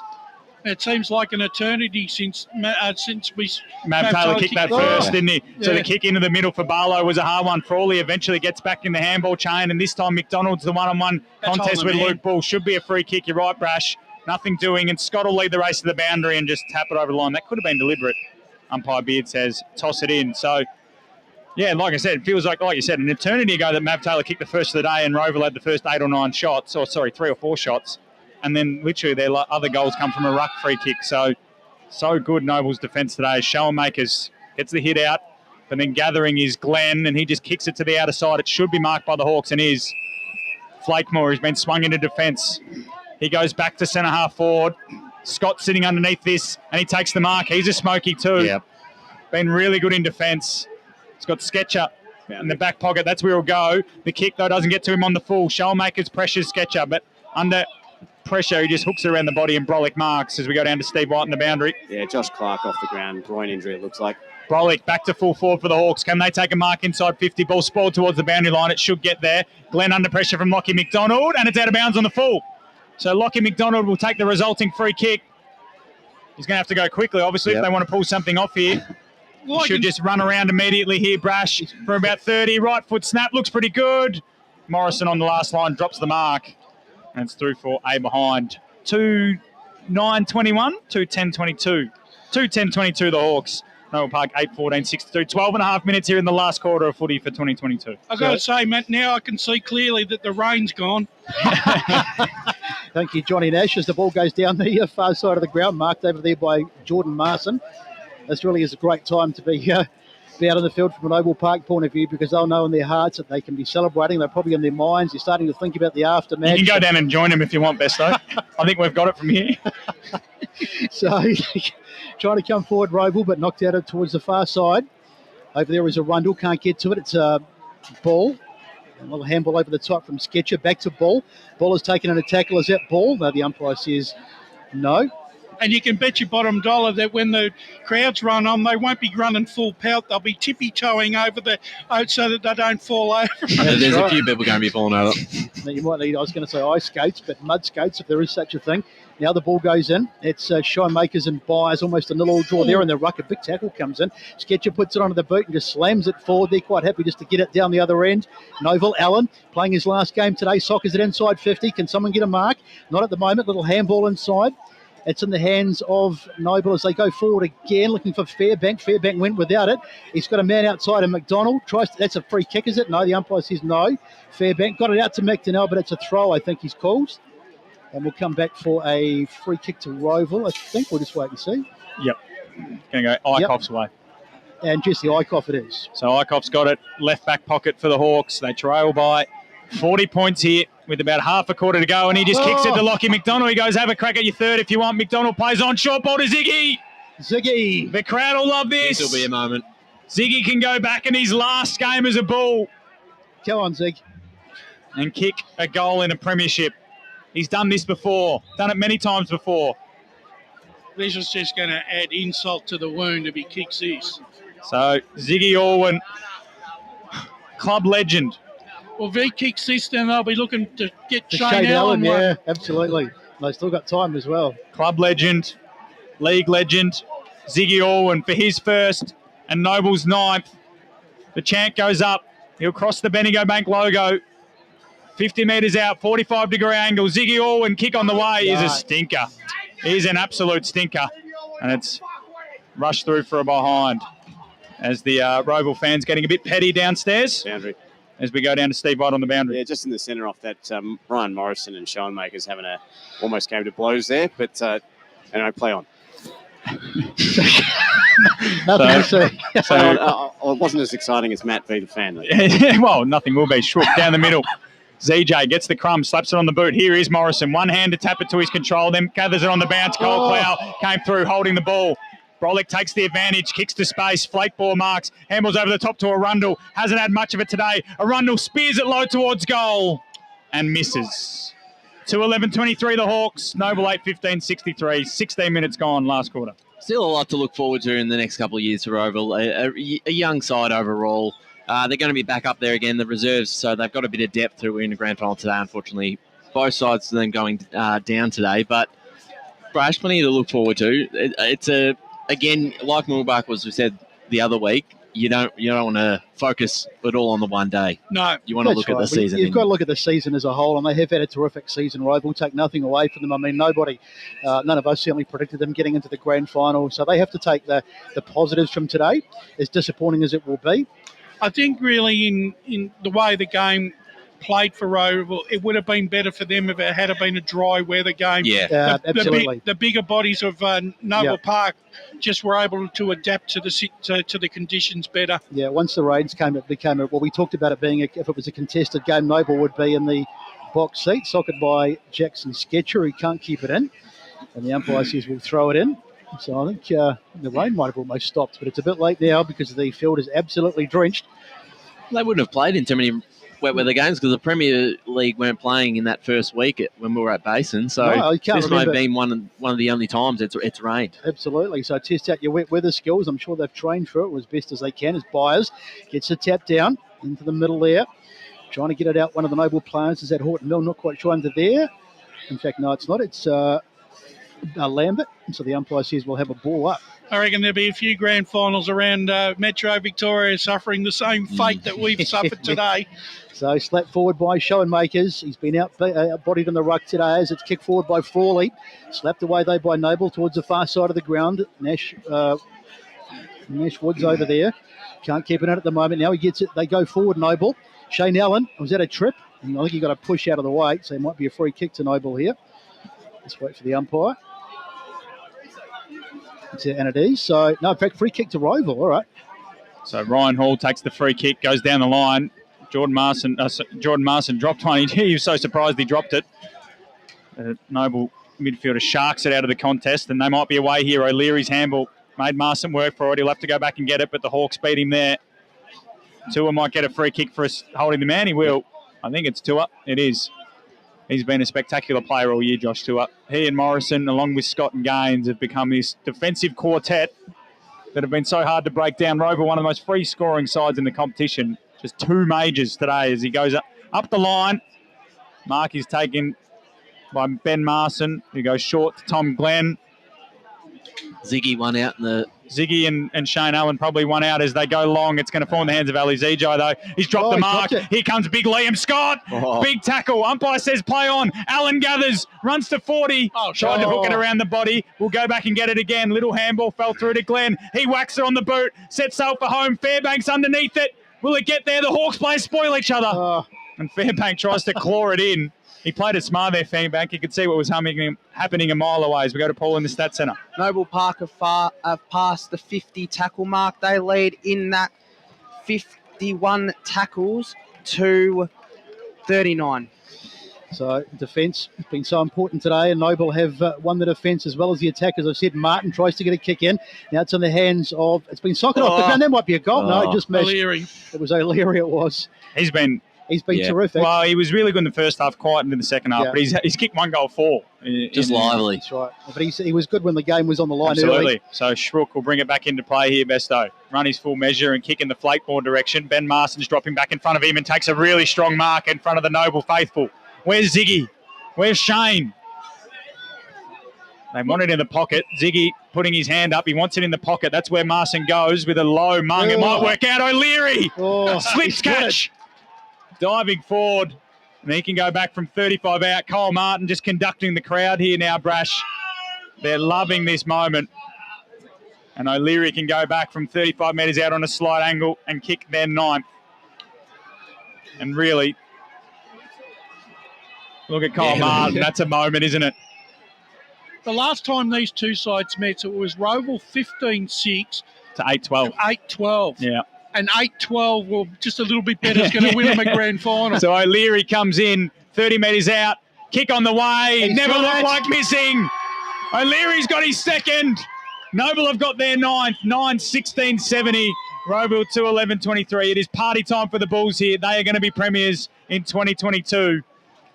It's been a long road to get here since 2013 when they were pumped by Baldwin on the last day of the year, following 2 sets of back-to-back flags under Mick Fogarty. It's been an incredible journey, Brash. Great journey for Noble Park. I mean, look, it once again, you know, the cream rises to the top, and unfortunately the professionalism of Noble Park has really come to the fore on the day that it really counts. So umpire throws it up in the middle, up they fly. Shinemakers might have got the hit out that time. That might be a high tackle, I think, to Roeville. That's a fair point, Brash, because, of course, we talked about it before the game. Roeville have won all 3 encounters this year, but this is the one that counts, in a yellow card. Unbelievable. Who's that coming off? I think it's Liam Horton Milne. Actually, I got O'Leary for 3. That's 3 goals. I didn't see too much in that. I mean, I've got 2 for Mcdonald, 2 for O'Leary, 2 for Lambert. Okay, that's who I've given the extra one to. Okay, so you got the yellow card. Not that it's going to matter. Well, I don't think he'll care. He's happy to sit on the pine. He can crack one. He can crack one open, Besto. Year over. That was all part of the plan. They're hugging down on the boundary line. I don't know if we've got our roving cameraman down there yet. So we'd love some footage of the Noble Park bench. And they go towards the full forward mark. A ball's been dropped over there by Stapleton. Going in there trying to pick it up on the ground of the Noble players. Wrapped up. But he won't care. And all the Nobles faithful, 22 minutes played. 70-23. So it's been a resounding victory. And it's going to be a premiership that's been long in the making for Noble Park, should I say. Ball on the ground again. Socket hacked forward. Gaines is there. He'll be happy just to see it through. Well, we'll see it over the boundary line. Still in over there, but now it's out. And the umpire says we'll throw it in. When the season concluded last season after 9 rounds, Noble Park were the side that had all the run, and that they were the side to beat halfway through before the season got cancelled in 2021. Yeah, we will never know how it would have gone last year as Beach gets there. Well, they were very annoyed, Brash, because they didn't get a chance to play Vermont. Both of their games that they were scheduled were missed through COVID. They really thought they were the best team, and only played Vermont once, was it this year, and absolutely smashed them. Yep. So Rove will get it forward for the moment, but it's going to go out. I think it's a free kick, is it? There's a hit off the ball. Going to Matt Davey. So it's all got a bit messy in this last term as we go through the motions. It can't be maybe another, or maybe 4 or 5 minutes to go. Brash, you're the expert with the time. How long to go? I think it'll go around 27, 28 minutes. So Davey it is. Time. Yeah, the comeback's got to start now if it's going to happen. Here's Davey. Tough kick in these conditions, as we've said, for the last sort of half or so. Davey's kick on its way. It's not a bad kick, though, but it's going to go a little bit short, and it's been helped through for a minor score. So 1 more to the total, 71-23, 23 and a half minutes gone. Maybe Jared should have stayed in Barcelona. Wow. Yeah, he definitely didn't bring the weather with him as Morrison plays on from the kick in and goes along to the outer side. Can they get a goal for the 2 retiring champions? Surely that's the aim now, Brash. Although I don't even know if they're on the ground. No, they definitely are. Allen's down at half forward as the Bulls continue to surge on. Little handball towards Stern. Slipped through his hands. Schrook, been good all day for the Hawks. There's Ziggy. Ball comes forward. Owen, handball over the top in the Stern direction. He'll gather just inside the boundary, 50 from home. Wants his right boot. Little drilling ball will find its way to Ben Marston. He goes outside of the boot. He was looking for Tom Glenn. In the end, Matt Davey intercepted. Kicked it into the centre corridor. Can ZJ pick? Oh, it's a Rundle, sorry. Might have got a shove in the back. Umpire said play on Mcdonald. Handballs over the top. Found a man there in Gaines. He'll dribble one inside forward 50. Tough ball to handle there for Eichhoff. Handball off to Cooper Mcdonald. He spills the footy. Handball to ZJ under pressure. His little kick goes towards a Rundle. Gaines might get there first. Eventually it spills free to a Rundle. He'll go down the line looking for Lockie Wind, who should get there. No, he gets there on the bounce. And it goes out of line for boundary throw-in. That's one thing that Roeville haven't been prepared to do, is kick the ball off the turf this afternoon to gain any vital yards. Which Noble have been brilliant at. Yes. Yeah, they've done it a lot, haven't they? They've just won the territory game every time. So 25 minutes played in this last quarter. Up they go again. Ball knocked down into the hands of Edwards. He's taken. The ball comes out. That'll be a high tackle, I think. So it's going to go the way of Roeville. I'd like to see the possession time for both these sides this afternoon. I'd like to see the territory. The territory would be about 80-20. I'd love to see the individual tackle count. That'd be fascinating as the ball goes forward from Edwards. Inside 50. On the ground is Coldclay, can't quite get it. And they're going to get it out eventually, but whether they can get any clear air or not, it's all become very messy. And it might be in the back, is it? Liam Scott on the ground, but the umpire says, yep, he's paid it. So free kick to Noble Park. 25 minutes gone, so the celebrations, well, not that they haven't already started, but officially they can start probably in about 2.5 minutes or thereabouts as the ball goes out into the back pocket. So just taking their time, Noble, just soaking it all in. We've seen a couple of the Noble players sort of almost celebrating with each other at times in this last quarter, and they're well within their rights to do that. Ryan Morrison before, been on the side for a long time. Here will be one of the players that will really soak this up. There's Beach in the middle of the ground. Nice pun. It's wet. So. Yeah, thanks, Betty. No pun intended. So when it goes, I had Jack Beach for the best on ground, and I reckon he's been pretty good. May not quite get that job, but he's that award, should I say, but he's been terrific as Noble gets it forward again. They just slam it onto the boot. Where's Ziggy and Allen? They're in there somewhere. There's Shane Allen, but he can't get it. Hook forward, but it's in the hands of Roval. Little handball out. They're going to try and get something going in the hands now of Edwards. Edwards gets it out. That'll be ball. I think it's Clark. No, the umpire says play on. They've turned it over. Now Sketchup gets it off to Martin. Martin trying to find a target. He can't do so at the moment, but it's on the ground. Getting in there and trying to get it was, I think it was Scott. Now the ball comes out. They hack it out towards the boundary line. It'll probably go out of bounds far side of the grounds. We've probably had the best conditions for the afternoon. Yeah, in the last five. Roval will pile on a couple of late goals here, Brash. There's about a bench of blue sky up there. So we've got the camera crew ready to go down on the Noble bench. There can't be long left in this one. The Bulls will be champions once again. Cole Martin's birthday, I'm told, as well. What a present for him. Shellmakers hit down. Has to crumb his own work in the end. Hemmed in on the boundary line. Kick down the line. Should be all Noble and is. Mark not taken as Davey, one of Roeville's best. Spoils, and Frawley will hack it forward. Luke Bull should get there. Wine comes up and meets him. Got the handball back to the runners. And they hack it inside 450 by Mav Taylor. And then picking it up there, Coldcloud chips it over the top to Arundel, the speedster. Can Mcdonald get across? He can. That's the story of the day for the Hawks. Every turn, every corner, there's a Noble Park player waiting for them. And Lockie McDonald knocks over the boundary line, and the celebrations are starting here as the players give a few ceremonial hugs, Besto. They're just moments away from a premiership. 11 years since their last one, 9 years since their last grand final. Ball thrown in, Shellmakers to the front spot. Tried hard all day. Hands and knees, flicks his little handball out, but it's trapped back in there again. Jordan Marson kicks it into the shins of Alex Frawley, who you've got to feel sorry for after a long and storied career with the Hawks, although he is going around again. Noble Park players on the bench there anxiously coming out. Jack Francis has got the jacket back off. Just reminding everyone he was playing. Of course, knocked out in the first or the second quarter. Kick comes away to the half-forward flank. Josh Clark marks, 55 from home. Little poking ball in the pocket and finds a target there in Tyler Edwards. You might have to go easy on the Shandies tonight too. Well, I have a feeling Brashy's going to take the risk. Not that we advocate it, but I have a feeling he's not going to heed your advice, Brash. Probably not. As Edwards is going to come in here for about 50 metres out, hemmed in the pocket. Be a great finish if he kicks this. Not a bad effort. Spinning right, but it's out of bounds on the full, and Ryan Morrison will take the resulting free kick. 29 minutes gone here in the last quarter of the Eastland Premier Division Grand Final. It's Roeville 2-12-24, Noble Park 9-16-17, and we'll give Noble Park fan Brett Beston the chance to call the dying minutes. Thank you, Matty. So you can see the Noble Park bench. They're just about jumping out of their skins. Morrison with the football. Objectively as possible, Brett. As absolutely. Morrison, I'm always impartial. A little kick into the back pocket, marked over there. So I think it's Marson, or one of the Marsons over there. That's it. It's all over. Noble Park, it's been 11 years since they won their last flag back in 2011. 11 years is a long time to wait, but Noble Park are premiers for 2022. We're from Noble Park, it's true. Well, we're a fantastic effort by Noble Park. They've been the best side today. Oh, they've been fantastic. They're pressure brush all day. This is what finals were about. They play a finals brand. They were very disappointed a couple of weeks ago here in Steve Hughes, and they've absolutely redeemed themselves. They have that side all day. It's really fantastic. And standouts all across the field. I know we're going to have to pick a winner here. Well, not us, but you could name 6 or 7 blokes who would be well deserving of a best on ground. I wonder if we can ask that guy now whether we can turn the lights on. I'm having a feeling he was a Roeville fan, Brash, and I reckon he might have gone home on the early bus. Right under our umpires, tough conditions for them as well. It's pretty hard to be so close. They let the game go as much as they could.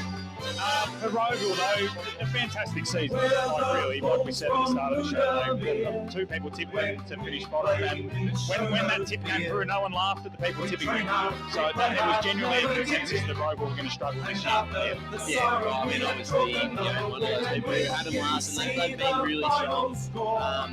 Again, today's not a reflection of their year at all. I mean, they beat Noble Park 3 times through the season, so they're going to be fairly disappointed with how they played today. But that's what that really is how it comes to the best side of the season comes always to win the flag. It's just the way our game is, and that's the reality of it. There's no such thing as, deservedness. You got to earn it, and grand finals, they certainly can make a liar of you, can't they? Yeah. Because, like you said, you can be the best side all year, but if it just doesn't work for you on the day, then you're in trouble. Yep. And I think that was the problem with Roeville. They didn't have other options that they could use throughout or go to throughout the contest to get them back into the contest. It was just Noble Park's back six boys that really just, they didn't allow Roeville's forwards to have any sort of space up forward. They really just didn't get many opportunities, and they had no transition run today. And maybe that's a bit to do with the conditions out there, but especially in that first quarter, they weren't allowing the ball to go over the back. They won those important contests on the wing to provide more opportunities for themselves. That was the thing with Roeville, was the fact that they were able to run off their half-back line and push through the lines and kick over the opposition's half-back line for their small forwards to run onto the contest. Today, that wasn't allowed. And Noble Park had obviously learnt their lesson from 2 weeks ago, but I think they sort of knew that if they brought their A game together today, that they really could challenge Roeville, and there was going to be a time where they thought that they could break that game open, and it was the second quarter really that, where the game was won. Yeah, absolutely. I think special mention to the Noble forward line though. Whenever Roeville got in their forward line, they just weren't clean enough with the football and didn't make the most of any sort of opportunities. But O'Leary, I think he's kicked 2 goals 3 or 3 goals 2 and set up 2 with very good ball use. He was clean with hands. There was a couple of goals, like Lachlan Mcdonald, 2 brilliant goals in these conditions. They're brewing goals in perfect conditions, let alone these conditions. And I reckon, and there was just moments of clean little hands where they created space and took the opportunity. And when Roeville did have chances, they just didn't take them. I think the thing is, though, Matt, with a guy like O'Leary, right, he was haunting Roeville all afternoon because every time he looked like he was going to touch the ball, he was going to produce something. And that really makes it hard for an opposition who doesn't actually know how to play this guy. Yeah. And I think the element of surprise, especially in a grand final, we've seen players come out, right, and produce, moments of magic, right? You've got Angel, you've got Nathan in a Baldwin grand final where one of the guys kicked 5 goals in a quarter of football. There's sort of moments where a player can do something or throw the fear of God into you because you don't know how to handle him. And the defenders were under the pump all day. And a lot of that also, Brett, has to do with the clearances, especially in that first half. Noble were just dominant. The centre clearances, Paul, spoke about the stats during the day that they were just, brutal in the middle, and they gave their forwards the opportunities they needed. 100%, and I spoke about that before the game. I just felt that Noble would have the edge in the middle of the ground, and in the end they did. And of course, as the rain came and it became a more contested game, it just played more and more into Noble's hands, but they were absolutely outstanding. The midfield, the defence was absolutely amazing, the Noble Park defenders, and of course they were great up forward too, but the defenders often don't get the kudos, but today they just shut the Roeville defence down, the Roeville attack down, and once the conditions became wet, it just played right into their hands, really. But also, too, Brett, when you've got 2 players that bring 67 on average 67 possessions to the table week in, week out, it's a great. Add in which one are you Martin and Sketcher? Yeah. Or add in Horton Milne averages about 30 as well. So there's 100 possession. There we go. So when you add those 2 or 3, and that makes it it's a great platform to build your side around. Well, Horton Milne's a bit of an unsung hero, isn't he? He probably doesn't get the kudos that Martin and Sketcher did. But I think they've got about 5 or 6 years of just being known as the dynamic duo. But yeah, he goes right under the radar and comes across from Dingley, where he won league medals after being a Noble Park boy originally. So the thing is, a good move from him to come back. The thing is, though, Matt, both Sketcher, Martin, and Horton Mill all did their part and had important moments throughout the game where they were able to influence the contest. And sometimes you don't have to dominate a contest for 15, 20 minutes. It can come down to touches or kicking to position or handballing or creating a half opportunity. And that's what happens when you've got quality players. They can create that, and that's the difference between winning and losing. Before the medal presentation gets underway, we'll just run back through the scores. So it was Noble Park Premiers here, 9-16-70 to Roeville, 2-12-24. 2 goals to Blake O'Leary, Bailey Lambert and Lachlan McDonald. Singles to Jordan Marson, Kieran Byers and Joshua Stern. Was for Roeville, just the 2 goals. Maverick Taylor kicked the first of the day and Nicholas Schoenmakers kicked one during the third quarter. Gents, it looks like the medals are about to get underway soon. Quickly, who's our tip for best on ground? I've picked it, so I won't give you my tip because I know my tip's correct. Ryan and Paul, who do you think was best on ground today? I really like Liam Scott. For me, I thought he was just really strong, especially when the game was on the line in that first half. Paul? I liked Kieran Byers' effort. He was really good in the ruck today, along with Beach as well. They really won the ball out the middle and got it forward to Noble Park to really take advantage of. But all round, they were very, very good today, the Bulls. Brash? Look, I'll go Sketcher for the sake of being different. Besto? I'm going to go Blake O'Leary. I think he did enough in that first half. Yes, he went out of the game a bit second half, but he was absolutely fantastic when the game was on the line, so I'll go with Blake O'Leary. Well, I'll tell you what, one of you is correct. I bet it's fresh. For Jared down there on the boundary, no, we are not hearing you, so not sure exactly what's happening there, mate. But it looks like the medal presentation is going to be close to get away. We're going to stay on the stream until 5:30, gentlemen, so there's going to be plenty of time for interviews after the medal presentation. Let's go down to Dyson Baker, who's going to be presenting the medals. Well, ladies and gentlemen, finally a culmination to an Eastern Football Netball League season, the final game of the 2022 season. Congratulations to both sides. Commiserations to Roeville. A round of applause for the Roeville Football Club for their efforts this afternoon.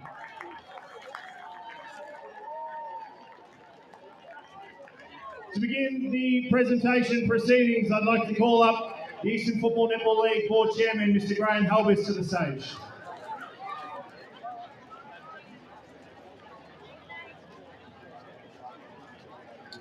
We begin the presentations with the best on ground, receiving the Cliff Tompkins Medal and the Blue Ribbon Medal from the Noble Park Football Club. Number 31, Blake O'Leary.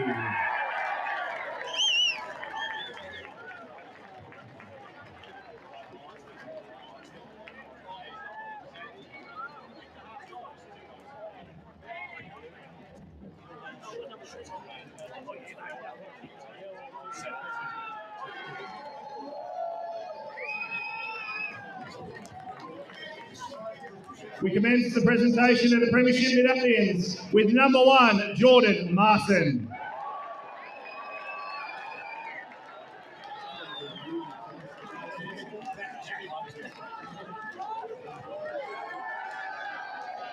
Number 2, Luke Bull.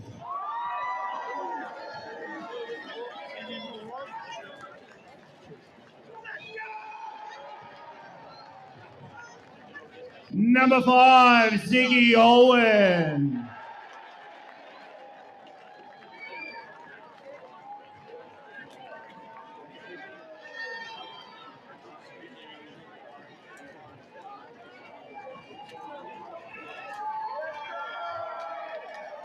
Number 6, Chris Horton Mill.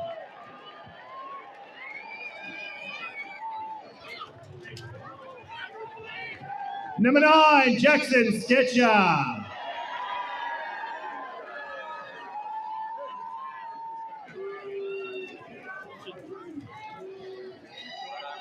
Number 10, Kieran Byers.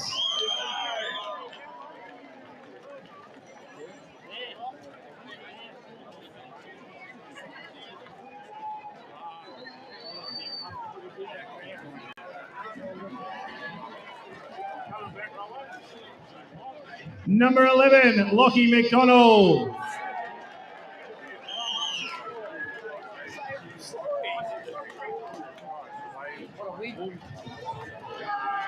Number 12, Tommy Glenn.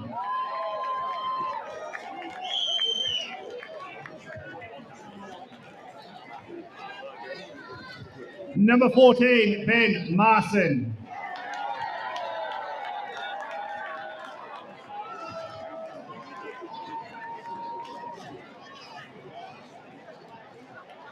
Number 15, Shane Allen.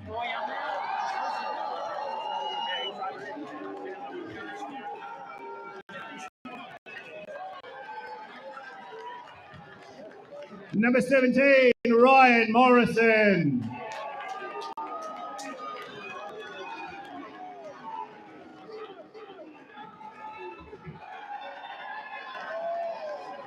Number 18, Jack Francis.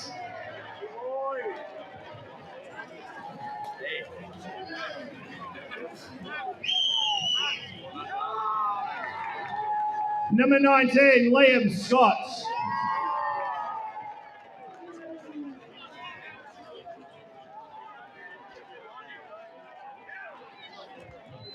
Number 23, Jake Gaines.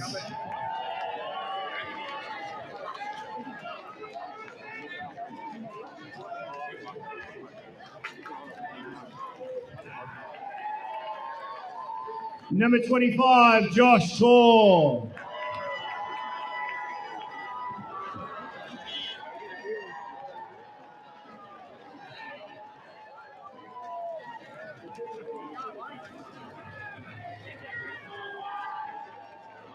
Number 30, Jack Beach.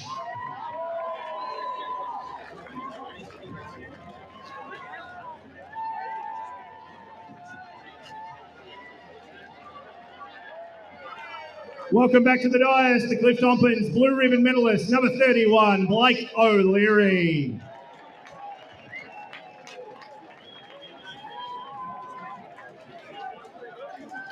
Number 32, Bailey Lambert.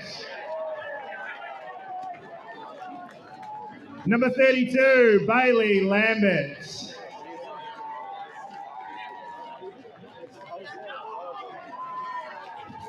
Number 35, Anthony Marson.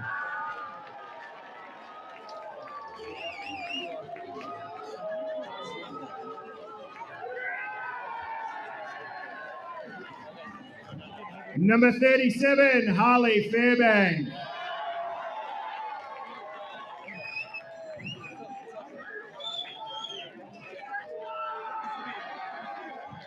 Number 65, Josh Stern.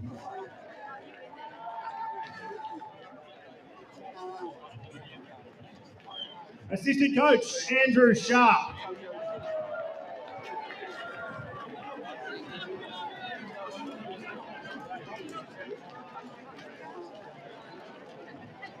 Assistant coach, Shavin Vassallo.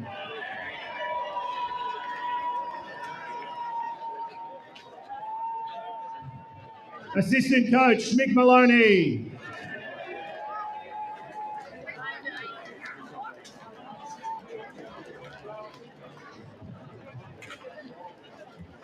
Head trainer, Georgie Walker.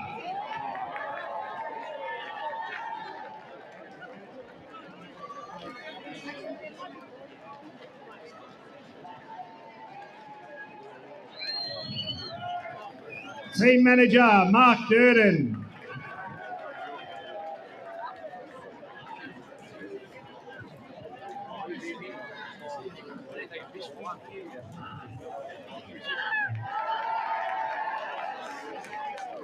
Football manager, Stephen Coates.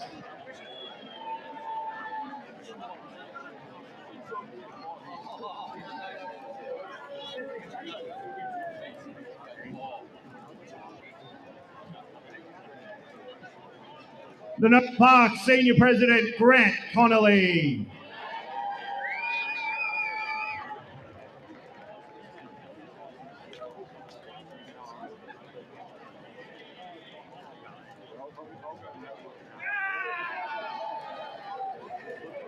Wearing number 8, the captain, Kyle Martin.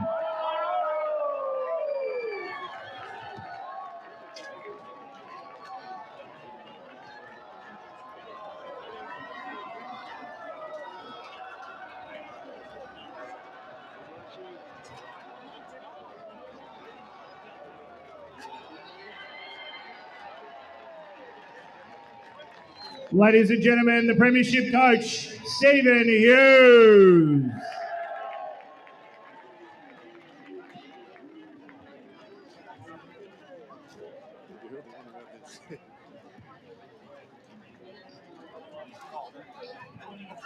Steve, I'll ask you to say a few words.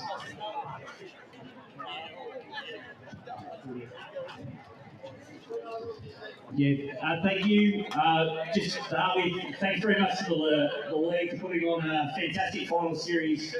It was obviously competitive across all divisions and reached the pointy end today. And they put on a great show. Thanks to all the volunteers and also to Rowville, who've had a wonderful season.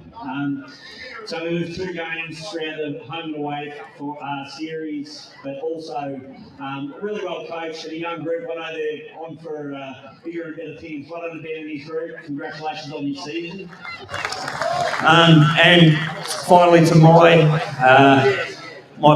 players, I couldn't be prouder. We were outstanding today. Today we've created a memory that we'll never forget and a bond that we'll never forget. So I'm unbelievably proud. Thank you very much.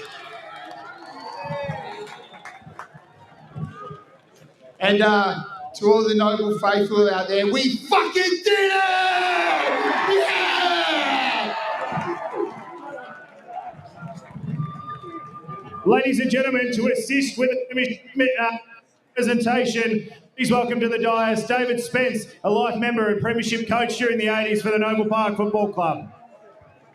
Ladies and gentlemen, the 2022 Premier Division Eastern Football Netball League Premiers, Noble Park.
We get another chance, but you cannot guarantee it. You absolutely cannot guarantee it. No, absolutely not. You know what, Kyle Martin almost went through a 15-year career only having won. What was it? Did he win? Maybe he would have won the early ones, wouldn't he, Brash? And then he was playing for Collingwood during the other two, so or something like that. So you think about how good some of these players have been, you know, and you can't guarantee it. So it will be very hard to talk to the Roval people today. However, Matt, history has shown in Premier and First Division that the quality clubs like the Baldwins and the Vermonts and the Noble Parks are more than likely. Oh, yeah, of course. Right, to make it to the final dance because, like I said before, sorry, Brash, got to cut you off. Right. We got Steve White and Jared Beanland down with Steve Hughes. They've been bugging him all day, but I'm sure he's happy to talk to Jared now. Thanks very much, guys. Yeah, Steve, fantastic stuff for the club here, obviously. Just what are your thoughts? What are your feelings right now immediately? Yeah, a million thoughts. My head's spinning, to be honest. It's a bit of it's a dream come true for me. I grew up at this club, so I'm just so proud of the boys. It was I'm not usually emotional, but I just hard to hold it in at the moment. So I can't tell you how proud I am. Oh, absolutely. Like throughout the day, your boys gave every effort. It was pretty obvious the sort of mentality that you've drilled into them. Absolutely ruthless to Roval today. Is that sort of is that the epitome of what you've tried to achieve this year? What underpins the way we want to play our brand is we call it elite defence, and our pressure acts. That's what we base most of our KPI stuff around. Is it our tackles, disrupting the opposition, dispossessing the opposition. We put that together for bits and pieces. Today was just the whole hog. Like 4 quarters of just sustained, relentless pressure, and that kick-started our offense, obviously with the conditions, and so it all worked out so well today. So again, I'm just incredibly proud. And you've had 3 cracks at Roval this year. Finally cracked them at the 4th occasion. Does that mean even more? Look, they're a quality side, and we did have a 6-7 goal lead on them at one stage in round 16. So we knew our best footy was good enough, but we totally respect the way they go about it. Ben does an outstanding job from a coaching perspective. They're always going to be tough to beat. So we had our day today, and over the moon. And I'm sure the boys upstairs will have some questions for you as well. Steve, at half-time, it was eerily similar to round 16. I know I've talked about this game a lot, but what did you talk to the guys about at half-time? Because, as you mentioned, they've been putting together 3-quarter performances against sides like Roval and Baldwin this year. But today, as you mentioned, it was an amazing performance from everyone. It was so hard to pick a best on ground because every person you went through on the sheet had done something important across the day. So what was the message, especially at half-time? Just process, Matty, mainly. It was, we had a really good heart-to-heart at the club before we jumped on the bus to come here about those very things, about, there's going to be periods in the game where Roval are going to get some ascendancy. We've got to work through those periods just with sticking to process, our defensive mentality and our mechanisms behind the ball and the way we set up. And we did that, we're outstanding. The boys were amazing. Down back, it was led by Morrow, but our back 6 were outstanding. I thought our midfielders were just brilliant today. And our frontal pressure. So, we just talked at half-time about making sure that, we use that UFC analogy where they, once they're on the ground, you got to basically keep them down. There was a bit of that. So, that was the main message. I'll go quickly. That first 5 minutes as well, you guys laid 4 or 5 bone-crunching tackles. From a coach's point of view, did you think, we're on today? Well, we've got a KPI. It's called 6 in 4. So we aim to lay 6 tackles in the first 4 minutes of every quarter. We don't traditionally tick that off. We did a number of times today. So it just gets our defensive mindset going. And we feel like it's a good process to follow. So, our pressure was amazing around the contest. Steve, it's a great day for the guys that have been here for a while. Of course, you've got 2 departing veterans today, and Ziggy and Shane. I mean, what do they mean to the club? And then you've got a bloke like Ryan Morrison, who's been around for a while, who was so strong at the back. You've got the young guys as well. So you've got a great mix in the club. But those older guys, it must be really special for them. Yeah, it's a special day, no doubt. We talked about that as well a lot throughout the week. Ziggy and Shane both announced their joint retirement together last week before the South Croydon game. So we're playing for more, no doubt. You can't hide from the fact that this is finals footy. And whilst you like to say, it's the same game, it's not. It means more. It's sheep station stuff. So, and the added layer of Shane and Ziggs, who they're absolute out and out champions of our club. You got to live for them, and the boys did today. The other thing about your side too over the last few seasons, probably when Hudson Thomas was around, it was a bit more of a focal point. But you haven't had like a noted sort of a guy who kicks all your goals. It tends to be a good spread right across the board, and we saw that again today. Yeah, we like to share the load. We like to be a little bit unpredictable. Obviously Kieran Byers is always going to draw a key defender just based on his size, but the likes of Benny Mars and Jack Francis, who got concussed today, so he didn't finish out the game. Shane Allen, obviously, is our leading goal kicker, but the young fella with wheels in front of me, Harley Fairbank, he's busy and, hard to manage. And you add the class of Bailey Lambert to push forward and Blake O'Leary, obviously, today. So we always felt throughout the year we had, different avenues to go, and it panned out that way. Well, Steve, you've been fantastic all year, mate, both with your time you've given us and also just in terms of your coaching. So I know you're sick of talking to us, mate, so you better get over there and sing that song one last time for this year. Will do. Thanks, boys. Appreciate it. Good on you, Steve. Steve Hughes there, Noble Park. Senior premiership coach. It means a lot to the great man, as you can hear there. And look at Ziggy and Shane Allen being chaired off, Brash. Yeah, a real poignant moment here for Noble Park Football Club as a farewell. Two of the greatest legends of the club, Ziggy Orwin and Shane Allen, both fantastic servants of the football club. And they've been duly rewarded, Ryan, with a premiership in their last game. Yeah, absolutely. That's I love to see that, the scenes, and both being chaired off as they come off now with the cup in hand. They've been fantastic servants to the club and to the league, and it is very great to see that they are rewarded on their last day with a premiership. And this is my favourite part of grand finals, seeing the side celebrate. The sides have worked. They work hard for local footballers. They work hard all year. That they don't get much of a break, and they have been fantastic, Noble. Absolutely. That's the second time someone sledged me today, Brash, but I've held my tongue. I've bit my tongue when Cole Martin's telling me something. I didn't quite hear. I think it was something about don't down this midfield or something, Besto. Well done to Noble Park. They deserve every bit of this success. It looks like Jared's following them there. I hope Blake Tennant's already in there. I've instructed him to be in there, Besto. He'll be loving it. Well, he already had his mitts on the cup before the game, Brash. He'll be trying to get a second feel of it. But, an amazing performance. And there was that sort of sense at quarter time, Brash, I said to a couple of guys, I don't mind the underdog being in front early because you sort of guaranteed a close game. But in hindsight, it was game over from 5 minutes in, wasn't it? Really, if we look back at it, like Steve said, they got 6 tackles in the first 4 minutes of almost every quarter.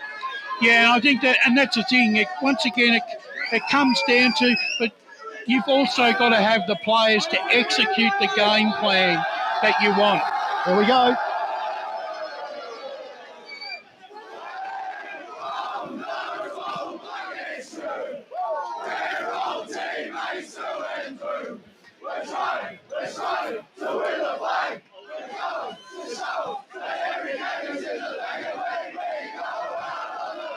I reckon we might hear an expletive again.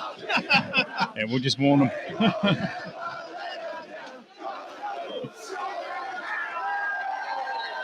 There you go. I'm sure that one will get belted out a few more times this evening. Noble Park premiers for 2022 by 46 points over Rowville. And there's already 3 slabs of Carlton draft heading straight into the rooms. You eyeing one off, Ryan. Yeah, you thirsty boy. Paul, run us through the stats from today's game. The stats, the clearances, 30-20 in favour of Noble Park. In marks inside 50, 12-2 in favour of Noble Park. Intercept marks, 10-7 in favour of Rowville. Tackles, 54-41 in favour of Noble Park. Turnovers, 15-12 in favour of Rowville. Inside 50s, 51-28 in favour of Noble Park, and free kicks 20-16 in favour of Rowville. There you go. So statistically, it was that centre clearance dominance and clearance dominance, Brash, that we expected really from them anyway, and then the rain just made it even more important. Yeah, look, as soon as the rain came down, it was going to be the bigger bodies and the experienced bodies of Noble Park that were going to take control of the contest, and it was that 10-minute period around that 12 to 25-minute mark of the second quarter where they really exercised their authority on the contest, and in all honesty, the game was probably over at half-time. Absolutely, and I think that the old adage of defence wins premierships, and I remember we spoke to Steve Hughes, I can't remember what game it was much earlier in the season, and we said to him, what's the key to winning? And he's so focused on defence first, get it done in defence, and I just thought the guys... It wins flags, doesn't it? Yeah, exactly, and the guys down the back today were just absolutely outstanding. When we always look towards the midfielders, and the forwards and everything, but the defence was where it was won today, and Morrison and Co just absolutely outstanding. And you're right, Brett, because I remember when I asked Steve Hughes my first question when he took over on the media team, and what was his mantra? His mantra was defence first. That's right. That's exactly right. And it stuck true all the way through this afternoon. There's also a number of people, volunteers that have been there for years. So Mark Quaife, who, I'm pretty sure is the team manager, he's deaf or very hard of hearing. He's been there. He got the service, OAM, I think, service to sport last year for being there for so long. Tracy Walden, who literally bleeds blue and yellow. Yeah. There's countless people at that football club, outside of the playing group and the coaching staff, that this will mean so much to. And I don't think people understand how much football and just sporting clubs in general can mean to certain people that it may fill a gap for them that they haven't been able to fill otherwise. Some of them it's their life. Well, exactly. I wouldn't be surprised if Tracy Walden and other people, these players are they're all her sons. And so on. And there will be tears. Shed she doesn't tonight. have to wash all the jerseys. No. I'm sure she has across the journey, though. Clubs don't run without the volunteers and the people that stick by every week. And unsung heroes. Yeah, you're right. Exactly. And the thing is too, look, we've been really blessed this year in the EFNL. The final series as a whole has been a great success, but really it came down to all the volunteers and all the clubs that made sure that the EFNL final series was the best it could be after a 3-year hiatus. And I doff my hat to them and to every single person that's contributed to make it a successful season. Well, that's the thing. I mean, there's so many people involved in a footy season. I mean, we just look at the sort of the main players, but there's, as you say, Brash, there's all the unsung heroes, the volunteers, everyone behind the scenes. And just a shame we couldn't have got a better day for it. I mean, the rain obviously came down today. Well, can't you see it? We've got the best conditions now. Well, let's play the game again. 20 minutes into the last quarter and the rain decided to stop. But look, all things considered, I mean, it got pretty scrappy in the second half, but even when the rain was coming down probably in the second quarter, I think, later in the first quarter, the quality of the game was still pretty reasonable up until then, but obviously it degenerated as the game wore on. We were being reminded to turn the lights on. What a moment of the day, Brash. I did threaten that on my last day I would throw a few barbs out there. I didn't expect it to come to fruition. Actually, Matt, it's been decided because you didn't turn the lights on. You're gone, mate. I'm sorry. I'm definitely going to be blamed for the Rowville loss. I'm sure, absolutely. I think when you look back at it, you spoke there, Besto, about that elite defence that he spoke about. And even Brash was mentioned. The difference between these last two games that we've watched them, they'd probably given away exactly the same opportunities. It's just Rowville didn't kick them. So Rowville, when they won that time around 16, I think it was 16-4, 100. And then as Brash mentioned, 15-6 last time. Yeah. So 21, this time only 14 scoring shots. But again, the kick, that's just the little things. Rowville weren't able to kick that incredible accuracy they had in the early parts of the year. And I think, Brash, sorry to cut you off there, but I think that's why we looked at last time. We said before the game, if they get themselves in that sort of position where a bit of a hole where they're getting killed in the middle, they're not winning on the scoreboard, they're not going to have the same luck to come back again, because their performance last time, kicking 10 straight, you can't rely on that on a weekly basis. That was a phenomenal performance, but it's not a thing you can rely on.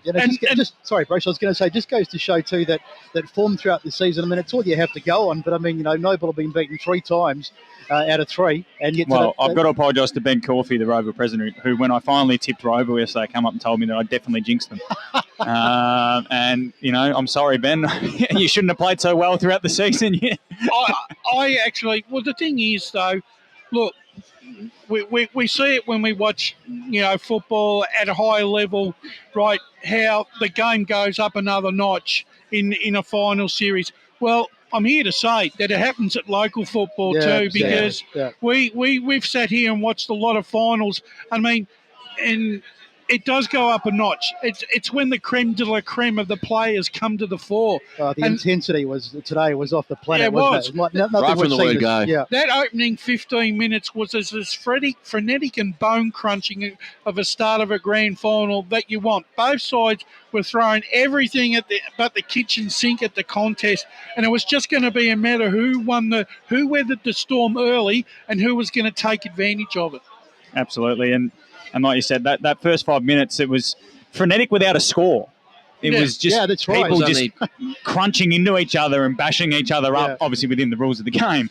And, Paul was having the time of his life the first 5 minutes because there was tackles coming in everywhere. He was all over it. It was, high pressure, intensity stakes. I was wondering whether we're going to give you an ink pot there for a minute, Paul. Well, he uses a pencil, so he's got more room. Well, in that first quarter, I was thinking halfway through I was going to run out of room to put the tackles in. Exactly. So I know what we're going to get you next year, Paul. Yeah. We're going to get you a 4-colour biro.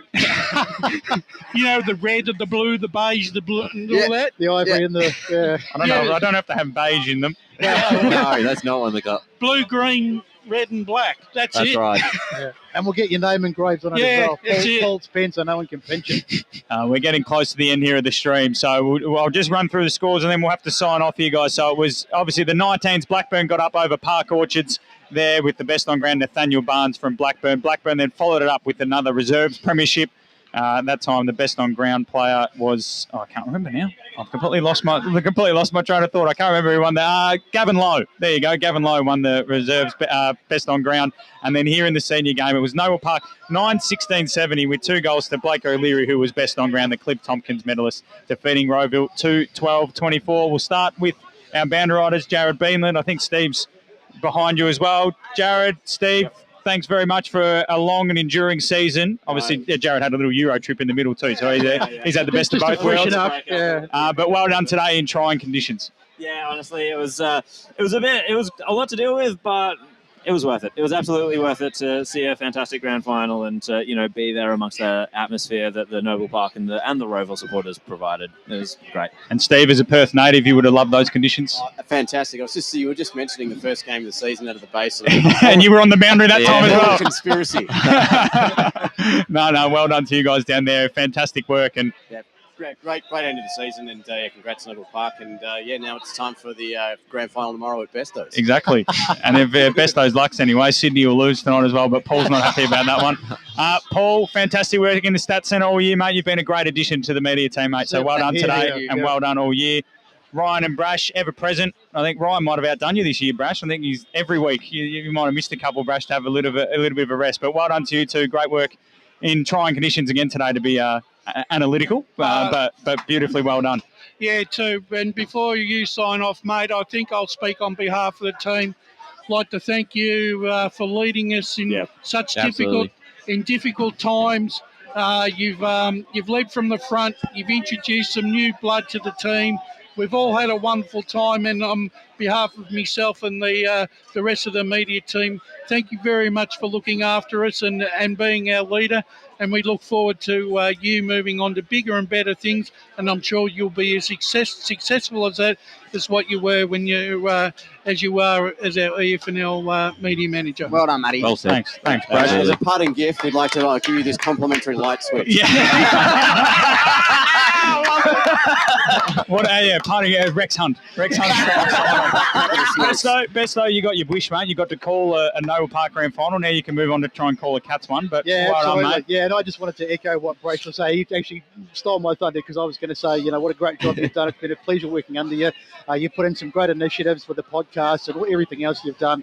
And all the best, mate, going forward. And thank you, Besto. Thank you. It would be remiss of me to not thank Bruce Prest, who does the buttons. Yes. He's all giggles in the background, always offering special comments, despite the fact he's not mic'd up. He forgets that sometimes. Oh, he's on. Look at this sign off in the season. So well done to you, Bruce. Always here bright and early and ramming the crowds. Lee. Well, about leading up to that, Bruce, and then we've got to finish with LKLM Media. Lee Green does a mountain of work. He slept here last night, Brash. He slept at Bayswater Oval to make sure everything was in great position. We've added to his workload this year. We've streamed more games than ever. We've streamed a women's game every week. We've had multiple grand finals. Our streaming content with the presentation nights has gone through the roof. We've reaped the rewards. And the team, Katie, Megan, the rest of them, they're absolutely fantastic. LKLM Media. The stream you get is second to none across the state and probably the nation when it comes to local sport. So to Lee Green and his team at LKLM Media, we can't thank you enough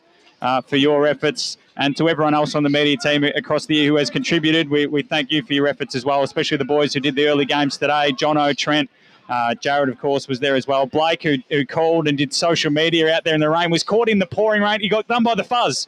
He got done by the police today for being on the wrong side of the bench, Blake Tennant. He's brought a different dimension a matter of time. to the coverage. The Troes Highway Patrol. Exactly.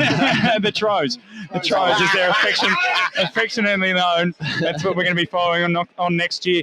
We're going to sign off one more time here from Bayswater Over. It's been the Eastland Premier Division Grand Final for 2022. It was Noble Park 9-16-70 running out 2022 Premiers, breaking an 11-year drought, defeating Rowville 2-12-24.